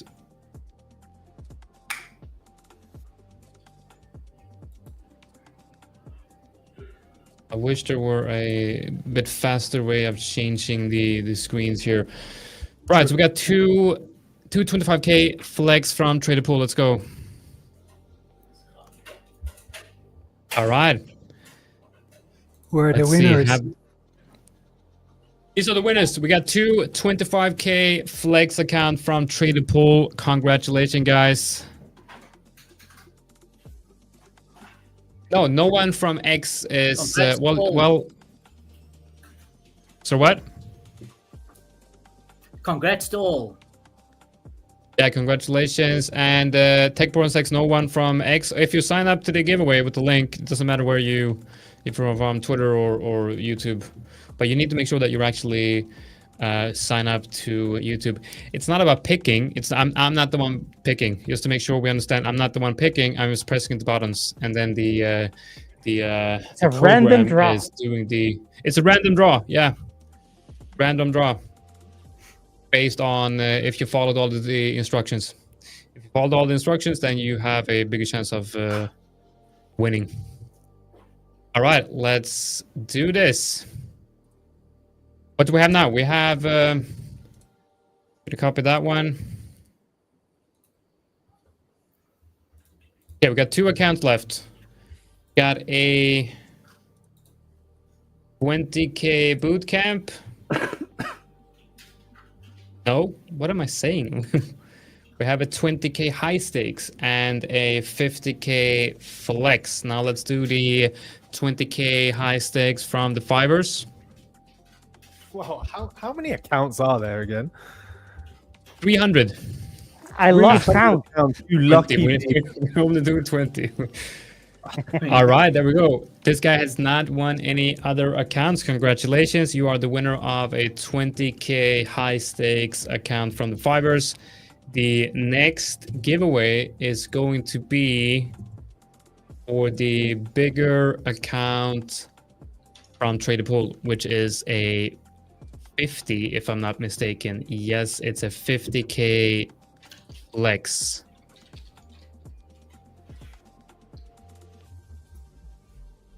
All right, last but not least, this is the last account. One winner for a 50K flex account from Trade the Pool. There we go. Congratulations.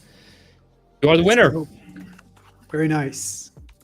So what happens now is the winners from Trade the Pool, they will be getting an email, and maybe they'll get a coupon code or a link. I'm not sure how that works. If you win an account with the 5ers, you will also get an email with a coupon code in a link where that you can redeem to buy your account using the credits. We will on Tradable, we're gonna do something a bit different. Once we have your email, basically, we will open the account for you, and you're good to go. You will get an email that your account is ready, and you can start trading immediately. Right. Awesome. All right, guys. Remember, this is not the last giveaway we are doing here. Make sure you all subscribe and like the live stream and subscribe to the channel. Also, Trade the Pool. Make sure you go over there because they are you're live right now, aren't you? Yeah, we are on our live show. Let me drop the link so it will be easy for everyone to join. Here we go. Yeah, and I will redirect this live stream to your live stream as well. So when this one ends, you will be redirected to Trade the Pool as well. All right. Yeah. Sounds That's good, it. guys. Yeah. Best of luck, everybody. See you on the other side. See you, Michael. Thank you, Michael. Thank you. Ciao, ciao. See you, Michael. Bye. All right. Nice. That's a lot of accounts. It is. All right, I Ashley. lost count. I lost count right there. How many were there? You said 20, but it felt like much more than that. Yeah, felt like much more, but it was hopefully it was only 20. Not sure if I gave away too many here, but pretty sure that it was 20. Yeah. No, it was 20. It was 20. Yep. All right. Looks like is someone's writing that Bitcoin is breaking out. Is it breaking out? Yes, it is actually breaking out. Wow, nice. Okay. 93,000 next. Let's go. That's a proper breakout from Bitcoin right there. Nice. I love how it's breaking out at the same time. It's like if you look at the S&P 500, like high time frame structure for the S&P 500, it's not super bullish, you know. And then we got Bitcoin actually being, you know, having a overall more bullish structure than the S&P 500, which is nice. Look at the difference Any between idea why? Solana and ETH. Look at ETH. Yeah, but ETH No is, I feel like momentum. it's I feel like it's very I feel like either this is like the end of ETH or this is a great place to buy, you know. Oh, we're looking at a bear market rally. Maybe. Well, to be fair, Bitcoin is not in the bear market, you know. No, that's true. Yeah, it is very bullish. It is very bullish. It's We like have- it's almost like Bitcoin is in a sense getting some of that energy from gold and maybe even moving in the direction it's moving because of some of the same reasons as gold. I don't know. It seems very unlikely. I mean, Bitcoin is still a risk asset. It still should be correlated to the S&P 500. I don't know. It's very very difficult to get a sense for what's going on right here. Do we have an idea why Bitcoin is moving the way it is? You know what? I haven't really looked into the fundamentals of this. I really haven't looked into the macro of what's potentially moving Bitcoin. But I've seen some traders and some posts about it. You know, yeah. Okay, I'm not gonna start What about talking just about it because I have no what's idea. your Wasn't it a technical Trump? basis? Wasn't it Trump saying that the Fed's head needs to be replaced? Wasn't it because of that, or pushing pressure to lower interest rate, even though of course they are independent from the president? Wasn't it because Shouldn't S&P maybe 500 that? move? That's I mean, true. if Bitcoin moves because of risk on sentiment, then that would be a risk on sentiment. Then wouldn't S&P 500 also move in a similar fashion? Well, that's probably what we are seeing a little bit of today. Yesterday, we had that exactly what Victor mentioned, where Trump challenged Fed Chairman Powell's decision-making process on the interest rates. So we had the international indices coming under pressure, but the fact that also Bitcoin broke out its March high is more bullish than bearish for Bitcoin itself. So we could be seeing a flow of funds out of the dollar and not necessarily into stocks, because there's still a lot of uncertainty there with guidance being pulled from the next earnings report. So it could be flowing into Bitcoin now. So probably we're seeing a money flow shift at the moment. Just some insight. Yeah, that makes sense, because in a sense, it feels like the fundamentals of Bitcoin hasn't changed, but the fundamentals of the stock market has changed. You know, the scenario that we got in the US and the global trade wars that's going on right now. But fundamentally, Bitcoin hasn't really been affected by the tariffs. So that kind of makes sense. You know, you see money flow out of the stock market, and especially out of America, into safe haven assets like gold. But it is still, if this is a safe haven move, because that's what you're saying, basically moving out of stocks and moving out of more risky assets, if this is a safe haven move into Bitcoin, then that really puts Bitcoin on the map as not only a potential store of value, but also a potential safe haven asset, which the Bitcoin maximalists have been screaming, for a very long time. Just some insight from my side is that so far crypto Bitcoin, etc., and all the other cryptocurrencies hasn't really shown to date a safe haven status. However, we could be in a situation where this could be the catalyst that may have cryptocurrencies being looked at as safe haven asset. Because we look right now with what's happening with geopolitics and Trump's tariffs and everything that's going on, where else do you put your money in? Gold, as we've been speaking about, has hit all-time highs, and it is quite rich at the moment. It's quite richly priced. So where else can money flow into? Because money's got to flow somewhere.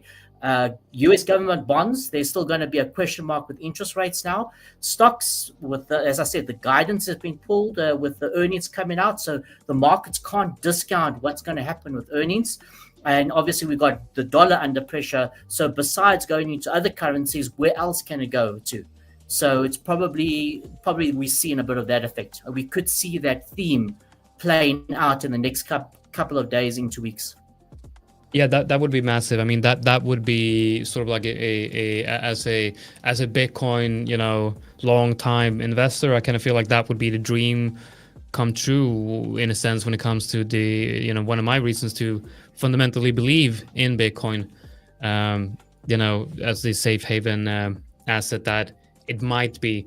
But guys, I gotta run. I got a video. I got a quick.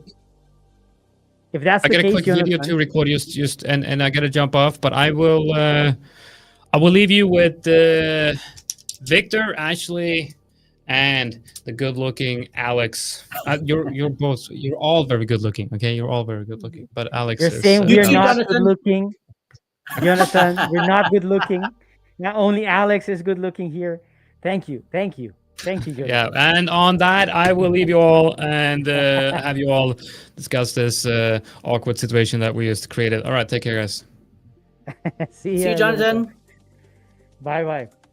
All right, so yes, actually, Ashley, what you mentioned there is could be, right, if it really turns out to be the case where Bitcoin and the whole crypto industry is finally seen as a viable, mature option for assets to flow into, right? Then that's the thing we have been waiting all along, right? Where we hope to have maybe a few percentage of capital markets being positioned in crypto industry, right? Bitcoin being the dominant coin, of course. If that is even happens halfly, I think that's super bullish for Bitcoin, because we're talking about, you know, potentially trillions of dollars flowing into Bitcoin and you know, crypto as a whole, as an industry. That must be, you know, the big league for crypto.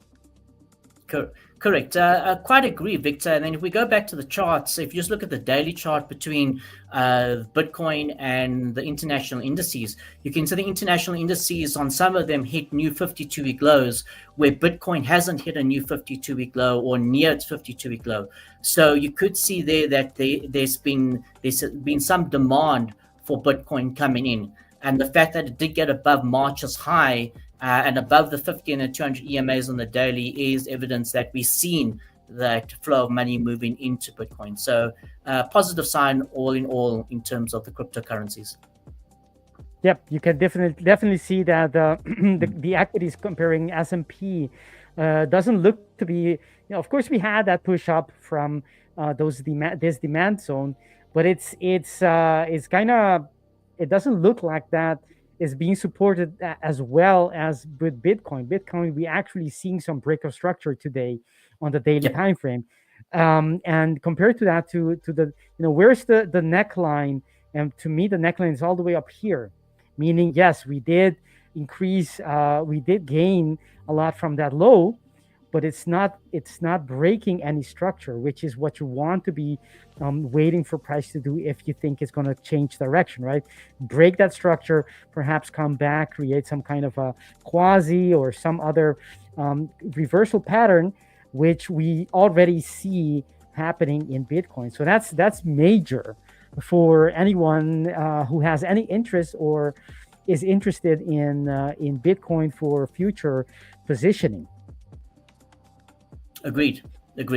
So very interesting. Markets always definitely interesting, and we've got another area here. However, the one thing to look out for in the next coming, let's say, weeks to months, and the time will tell, the market will tell, and we just got to listen to the market, whether Bitcoin does become another gold, where that safe haven is, because there's a lot of uncertainties in the economy and the markets right now. And guidance, the market can't discount. So the money's got to go somewhere.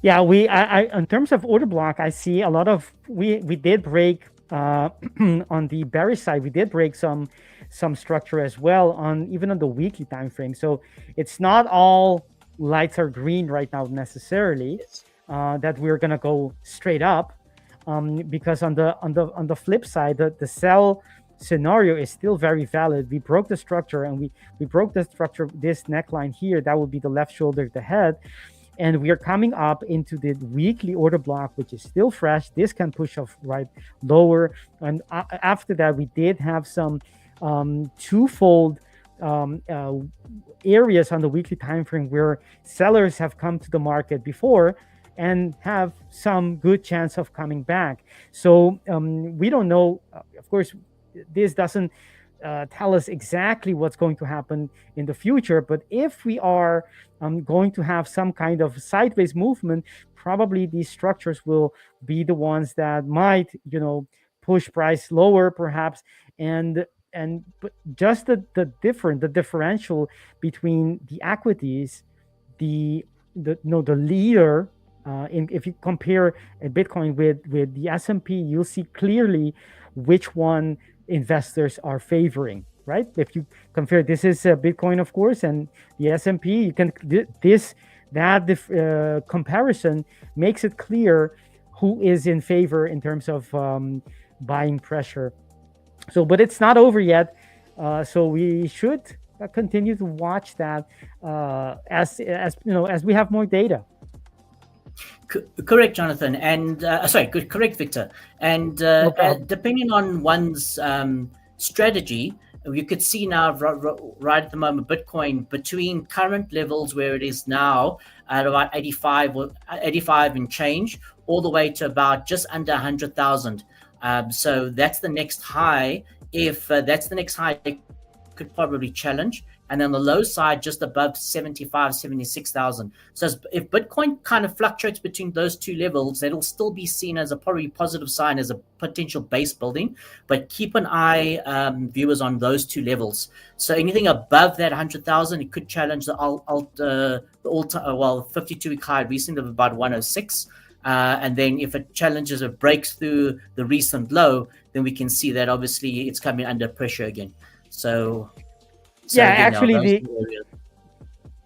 the place where we are right now, it's after we had that nice breakout of that consolidation area, and any base, as you said, base or consolidation, so even sideways movement for some time above here is a clear cementing of a move, because as long as you are as price is holding above this consolidation level, which the top is, you could argue, is around 73,000.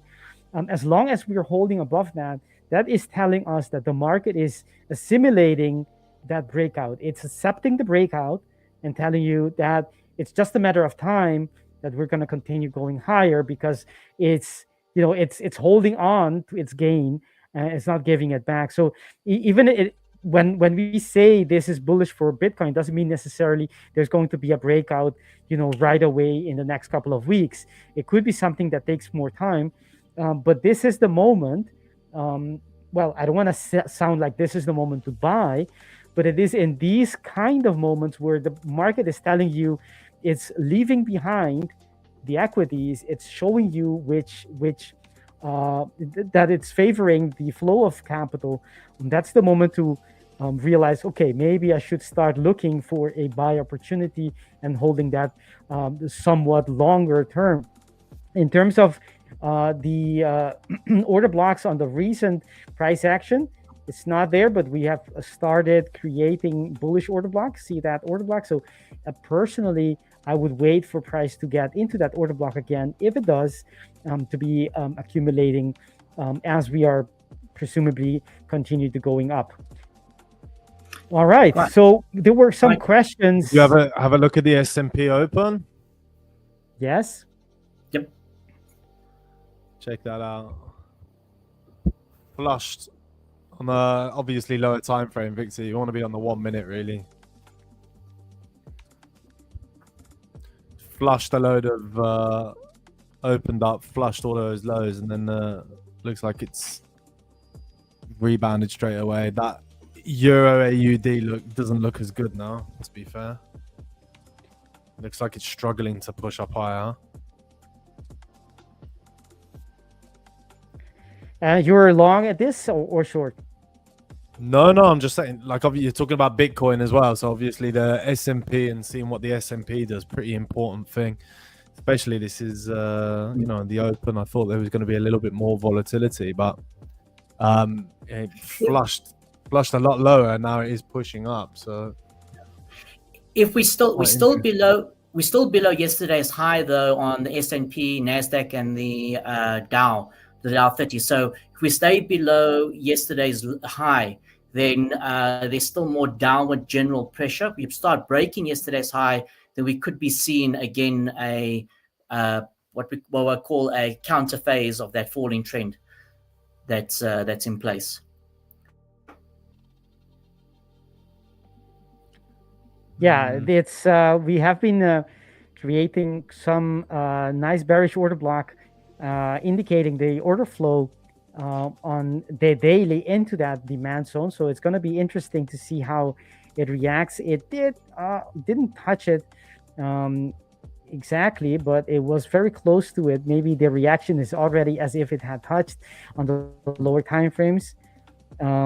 I will need some more information on maybe some H4 to see what are we talking about in terms of the structures. we didn't break structure, did we? Earlier? I don't. No, we I didn't. don't. Yeah, I would say we're bullish. We're looking at pushing up. To be honest, it feels like let's put on a CFD. Well, we chart. do have. We are coming back into a relatively short, a fresh order block here that was created on the 7th of, actually on the 9th of April, right? So some few days ago. That's the demand, so it makes sense. Not only that, but looking from the left, we have some other structure, right? We are within a very big monthly order block, but also some daily order block that we reacted quite nicely from, right? So it indicates that we are from the left, we have some structure, some reasons for price to pop, at least pop for some time, some sessions. And on the lower time frame as well, we had, right? This is from recent price action, this order block here. So it makes sense that we will have some kind of a reaction from it, right? Whether that started already or is still to come is yet to be seen, right? We have that reaction that it's right off of that order block that could have to, depending on the price differences as well, because this is, of course, a CFD. Yeah, so on the lower time frames, if we check earlier or lower time frames, what do we see? There's no breakup structures on, not yet in any case, for a reversal. I would say it's all the way up here. So there's a lot of room for price to go sideways without really without telling anything. I would view this, either it creates a new structure, reversal structure, or it's going to be difficult to catch this one in terms of reversals. But it's yes, considering that on that move we had, that impulsive move on Wednesday, I would say the likely direction to go eventually is to go up, at least for some time, and retest these structures we have above us. So that's the open on the S&P. I'm gonna close out my position. We'll see what happens. Maybe trailer stops, but I'm gonna leave you guys to it. What position do you have? I'm still in Euro Aussie dollar. We're gonna just wait and see what happens, but I'm just probably gonna put the break even, and then I can just stop nursing it for the rest of the day. We'll see what happens. My target is all the way up at 79.09, so we'll see what happens. 79.09. Okay. See you later, guys. Ashley, I wish I could be See here you, longer Alex. with you, mate. Take care. care. Bye, mate. Bye. Take care, Alex. Bye, Victor. Bye, mate. Bye. Bye. All right. Just to answer something from the chat. Yes, Carla, I am from South Africa. Good stuff. Okay, so Ashley, how have you been?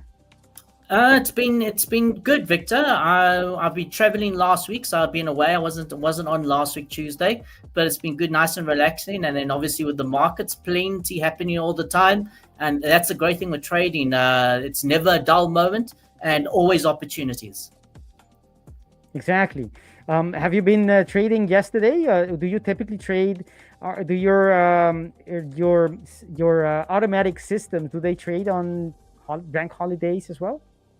They trade through. There are times when I do alter them or adjust them or turn them off, etc. for a period of time. But they did trade through yesterday. I was actually yesterday where there was a period of time where there were no trades, and I did change one or two things as it came into today's session. But other than that, all good.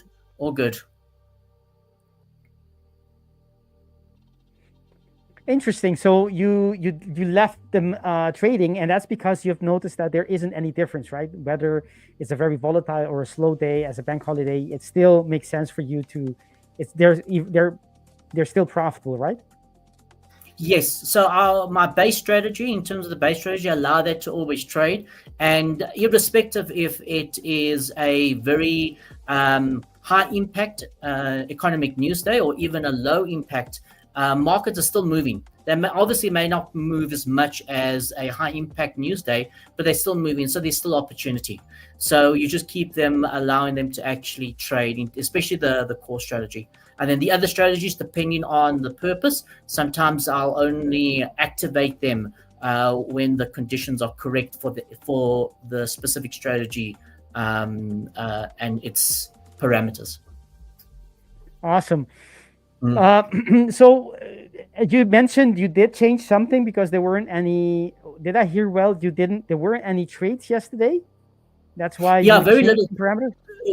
Very little trades. But what I've done is, remember I started those accounts. But what I've done is, what I needed to do is open up several or sign up for several 5ers programs, so I can split between my daily core and the lower time frame core. So I'm busy adjusting all those accounts now so I can share with the viewers in terms of their journey still. So I've just been adjusting that and signing up, enrolling for additional programs and the different ones. So today I just signed up for a 10K high stakes. So that's basically starting now, etc. And I'm trying to split them so that we can compare things apples to apples.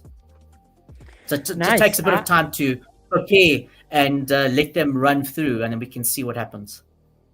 I think it's also it can be very insightful to see the difference in ratios, because different approaches, different time frame, different trade frequencies will give you different ratios in terms of drawdown to net result or risk reward ratios, and you can actually get to conclusions and insights to what do you want, which one do you want. If you have to really choose, you can do all of them, but if you had to choose one or two, by having them side by side and comparing them, you can actually make an informed decision as to, okay, I'm willing to give in on the win rate because this may not give me the bigger win, or this may not win as often, but when it does win, it wins by a lot. And looking at the data, it tells me it's more profitable, for example, or not. And I think that's the way we should look at it, in an objective way, and letting the data speaks for ourselves, not what we prefer because we have a feeling. We prefer something because it looks nicer or it feels nicer, but maybe it's not the most profitable parameter in terms of profits and drawdown. Correct, Victor. And you've just basically touched the tip of the iceberg, meaning that, for any particular strategy, there's doesn't matter what strategy it is, there's going to be a number of possibilities or what we call optimization points within that strategy. And for myself, I keep on running. I've got several VPS servers that runs just also demo accounts, just trading through to collect data. So for example, you can take a strategy and let's say, just as a general term, it's got X parameters or settings within that strategy. Just by adjusting one, even the risk percentage, you could get a very different result. So for example, the amount is endless, where you could have X amount of variations all running live on different accounts, on the same symbols, and then you can actually compare results. So that's part of my forward testing process. So we keep on having collecting data, continuously collecting data in a live environment. Yes, and would you say it's important after doing backtesting, after validating your backtest into different out of sample testing, you're starting live, taking real trades. Would you say it's still important to gather more data forward testing alongside your actual trading? Oh, definitely, without a doubt. If we take a very brief synopsis on taking that journey, so you start with an idea or hypothesis of a trading strategy, and then you use the back testing to provide some type of data and evidence that strategy does have some credibility in terms of all the different factors and the stats. Then what you need to do is, over and above the backtest, you don't take the backtest as a holy grail. It just gives you an idea. The backtest only gives you an idea. The real result is actually from your forward testing. And what I mean by that is not just forward testing on a live account. it's actually forward testing even on a demo account. Keep on taking live trades and collecting that data. The idea for that is that the data is collected, but you're being responsible by forward testing that strategy or even versions of that strategy on a demo account so you can collect data. So there's no, it doesn't touch your financial at all, but you keep on collecting data. And for that, you do need certain equipment and things in place to do so. So without a doubt, collection of data, forward testing, very, very, very highly critical to then adjust and move your live trading forward. And what do you use, Ashley? We are very alike, Ashley, when I hear you talk. What do you use to journal or to compare, to gather that data? Do you have a specific software? Is it premium? Is it free? Is it something we can say to our, is it MyFX, for example, something free, or is it something that requires some investments? So to answer your question, I use the standard MT5 reports that are generated, and then you can obviously generate a HTML or even an Excel. And then from Excel, I pull in the data, and then we have a specialist that actually spins the data for us. So in terms of providing different areas of that data, unfortunately, MT5 limits the amount of data that you can get. So for example, you would like to say you take a trade. Now, if you only have a TP and a stop loss and you don't manage that, or you don't adjust the TP and stop loss, then it's fairly simple. But we manage our trade, so we adjust our stop loss, we take trades out. So we also like to understand when did the actual trade hit the TP, the physical TP, and not coming out as a trading stop even on profit. So we actually can spin that data. So the nice thing about it is that with the Excel, you can adjust it with the skills, with certain skills, you can change that data to see what you want to. It does take a bit of time and effort and elbow grease, but it is possible. So to answer your question, it's the standard MT5 information that is supplied on any of the platforms, or MT5 platforms. You just got to know how to adjust it. So we don't use anything specific like the FX Blue, etc. Sometimes we use FX Blue to collect data, and then FX Blue is generally for free. But there's nothing specific that I've purchased. But what is specific is the VPSs. So we've got about 6 to 7 VPSs. I'm running 6 to 7 VPSs with different accounts on them. Could you explain for those who don't know what a VPS is and why do you need a VPS? Okay, so VPS is a virtual private server, and basically what it is it's literally a computer, and it's always on with power and internet. And that's important because in MT5, when you take a trade on MT5, you can put your stop loss in your TP, and as I said, we manage our trades. So we trail it, and we also have different exit points on the account as well. And in order for it to activate or to run, it's got to run on your terminal, on the user's terminal, being the actual MT5 platform that the user engages in. So when you close down MT5, your stop loss and TP levels is on the server, on the broker server, but that's the only thing that's on there. To actually adjust anything with the trade, it comes from your terminal, your MT5 access. So what the VPS allows me to do is shut down my laptop without affecting management of the trade through the EAs, the expert advisors that's running. So the expert advisors needs the MT5 platform to be on with power and internet, and in order for it to do its job. So that's why VPS is in our case, quite critical for our trading and our data collection. Perfect. And you said something. Let's make a step back. You mentioned that you can export the history from MT5 to an Excel sheet and play with the different stop losses or perhaps different targets to get the moment where they get hit. And how do you do that? Do you need to include the tick data onto Excel, or does Excel check the tick data somehow? Because how is that possible? How does that work? So just to clarify what I mentioned, from the data, that it's the same data that gets exported to Excel. So MT5 gives you the data in terms of when did the ticket or the order open, and we also have a magic number and a comment, and you can track your trades to that. So there's nothing additional that we are extracting from MT5.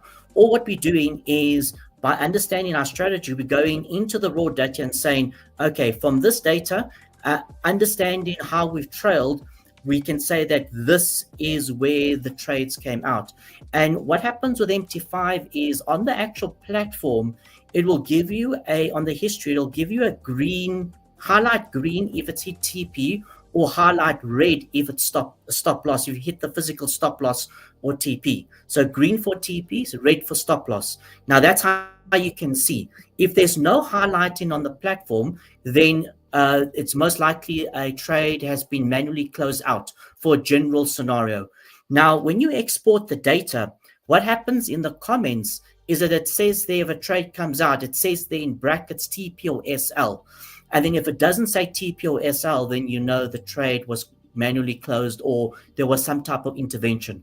So deductions like that allows us to extract the data the data that we are requiring. So we don't export anything additional. We're just, by understanding the report, the MT5 report and how it functions, then we extrapolate what data we need. So it does take a while to actually understand how MT5 operates and how they report their data, because it's very, very different from MT4. So it just takes some time. Nice. I like that. So basically what you're saying is that you're just by looking and counting the amounts, the frequency at which it hits SL or TP, and the other times it doesn't, which you then conclude that's some other intervention, and you use that as an input to optimize your parameters, let's say. That's correct. Well, we collect the data from that, and then we can see, okay, hang on a second. This is the data showing this. We should do this. We should adjust the strategy or the risk management or the trade management in such a fashion. And that's what we do. So like you always say, Victor, which I 100% agree, allow the data to show you how to maneuver. And it takes sometimes some humility from a trader's perspective, looking at the charts and understanding and think you know what's going on, but the data kind of guides the way for you. And then you've got to use your insight as well in your experience and understanding of the charts to match the two. But the understanding data and adjusting things according to that data, very critical for moving forward in the correct, responsible fashion. Yeah. I think you hit it right there. Humility about what to do, and not assuming or we know what to do. Right, coming with a clean slate in terms of what is best.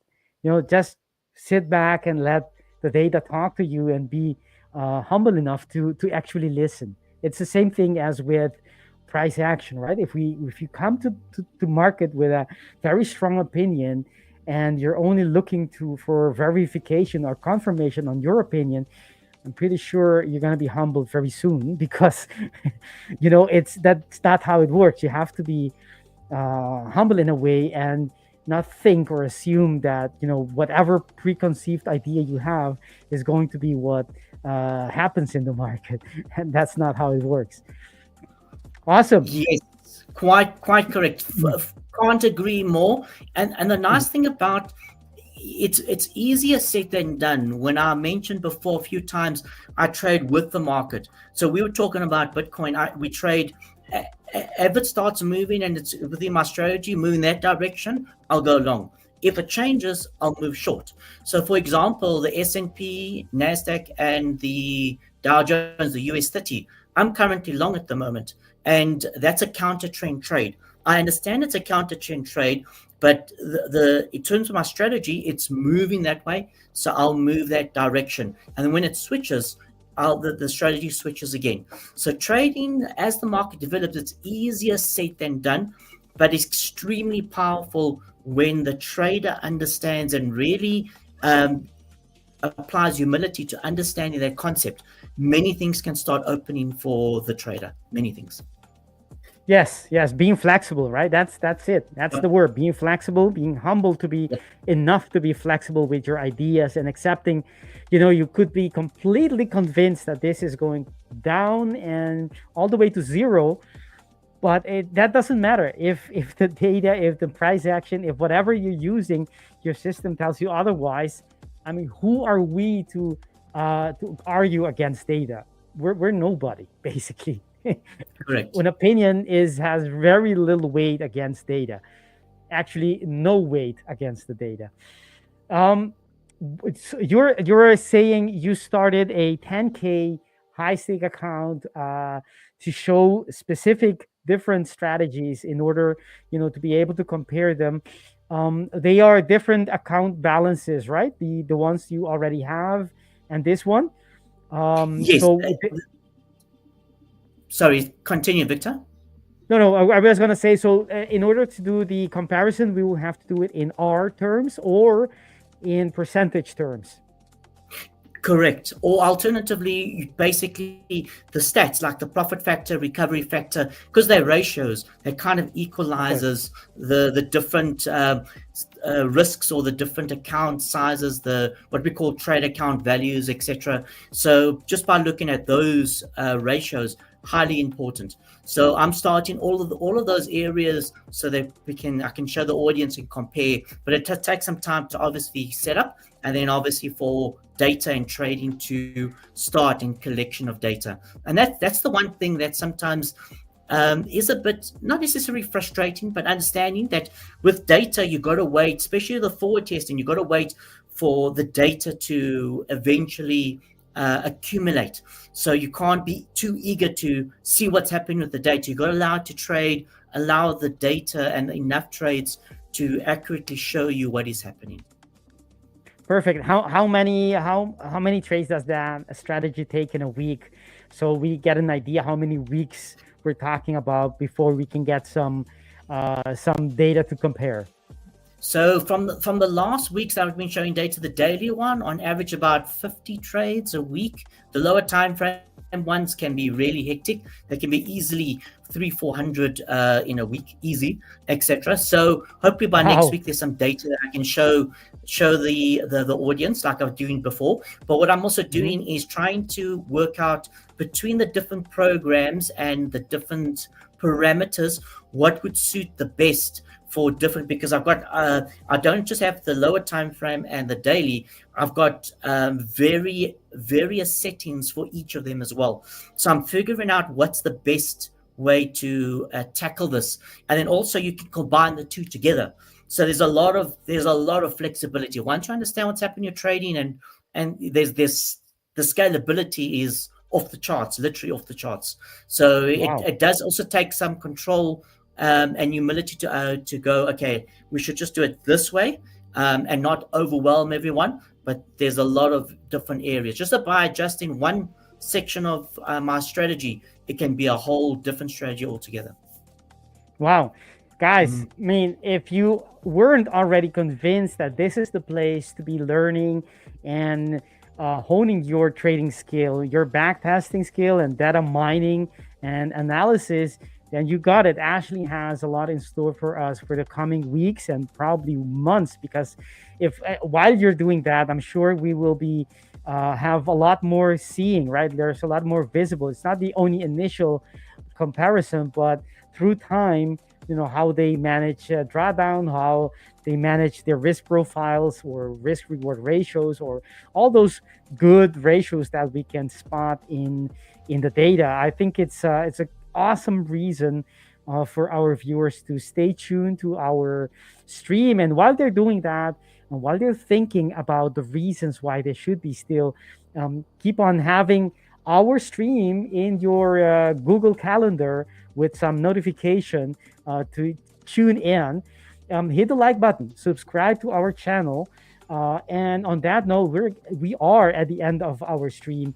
As you have been able to see while we were chatting with Ashley. Ashley, thank you for everything you explained to us, and this experience that you're taking us with, this journey, you allowing us to have an inside look, a sneak preview into how you trade and what you look for, which I think can be very, very insightful for everyone.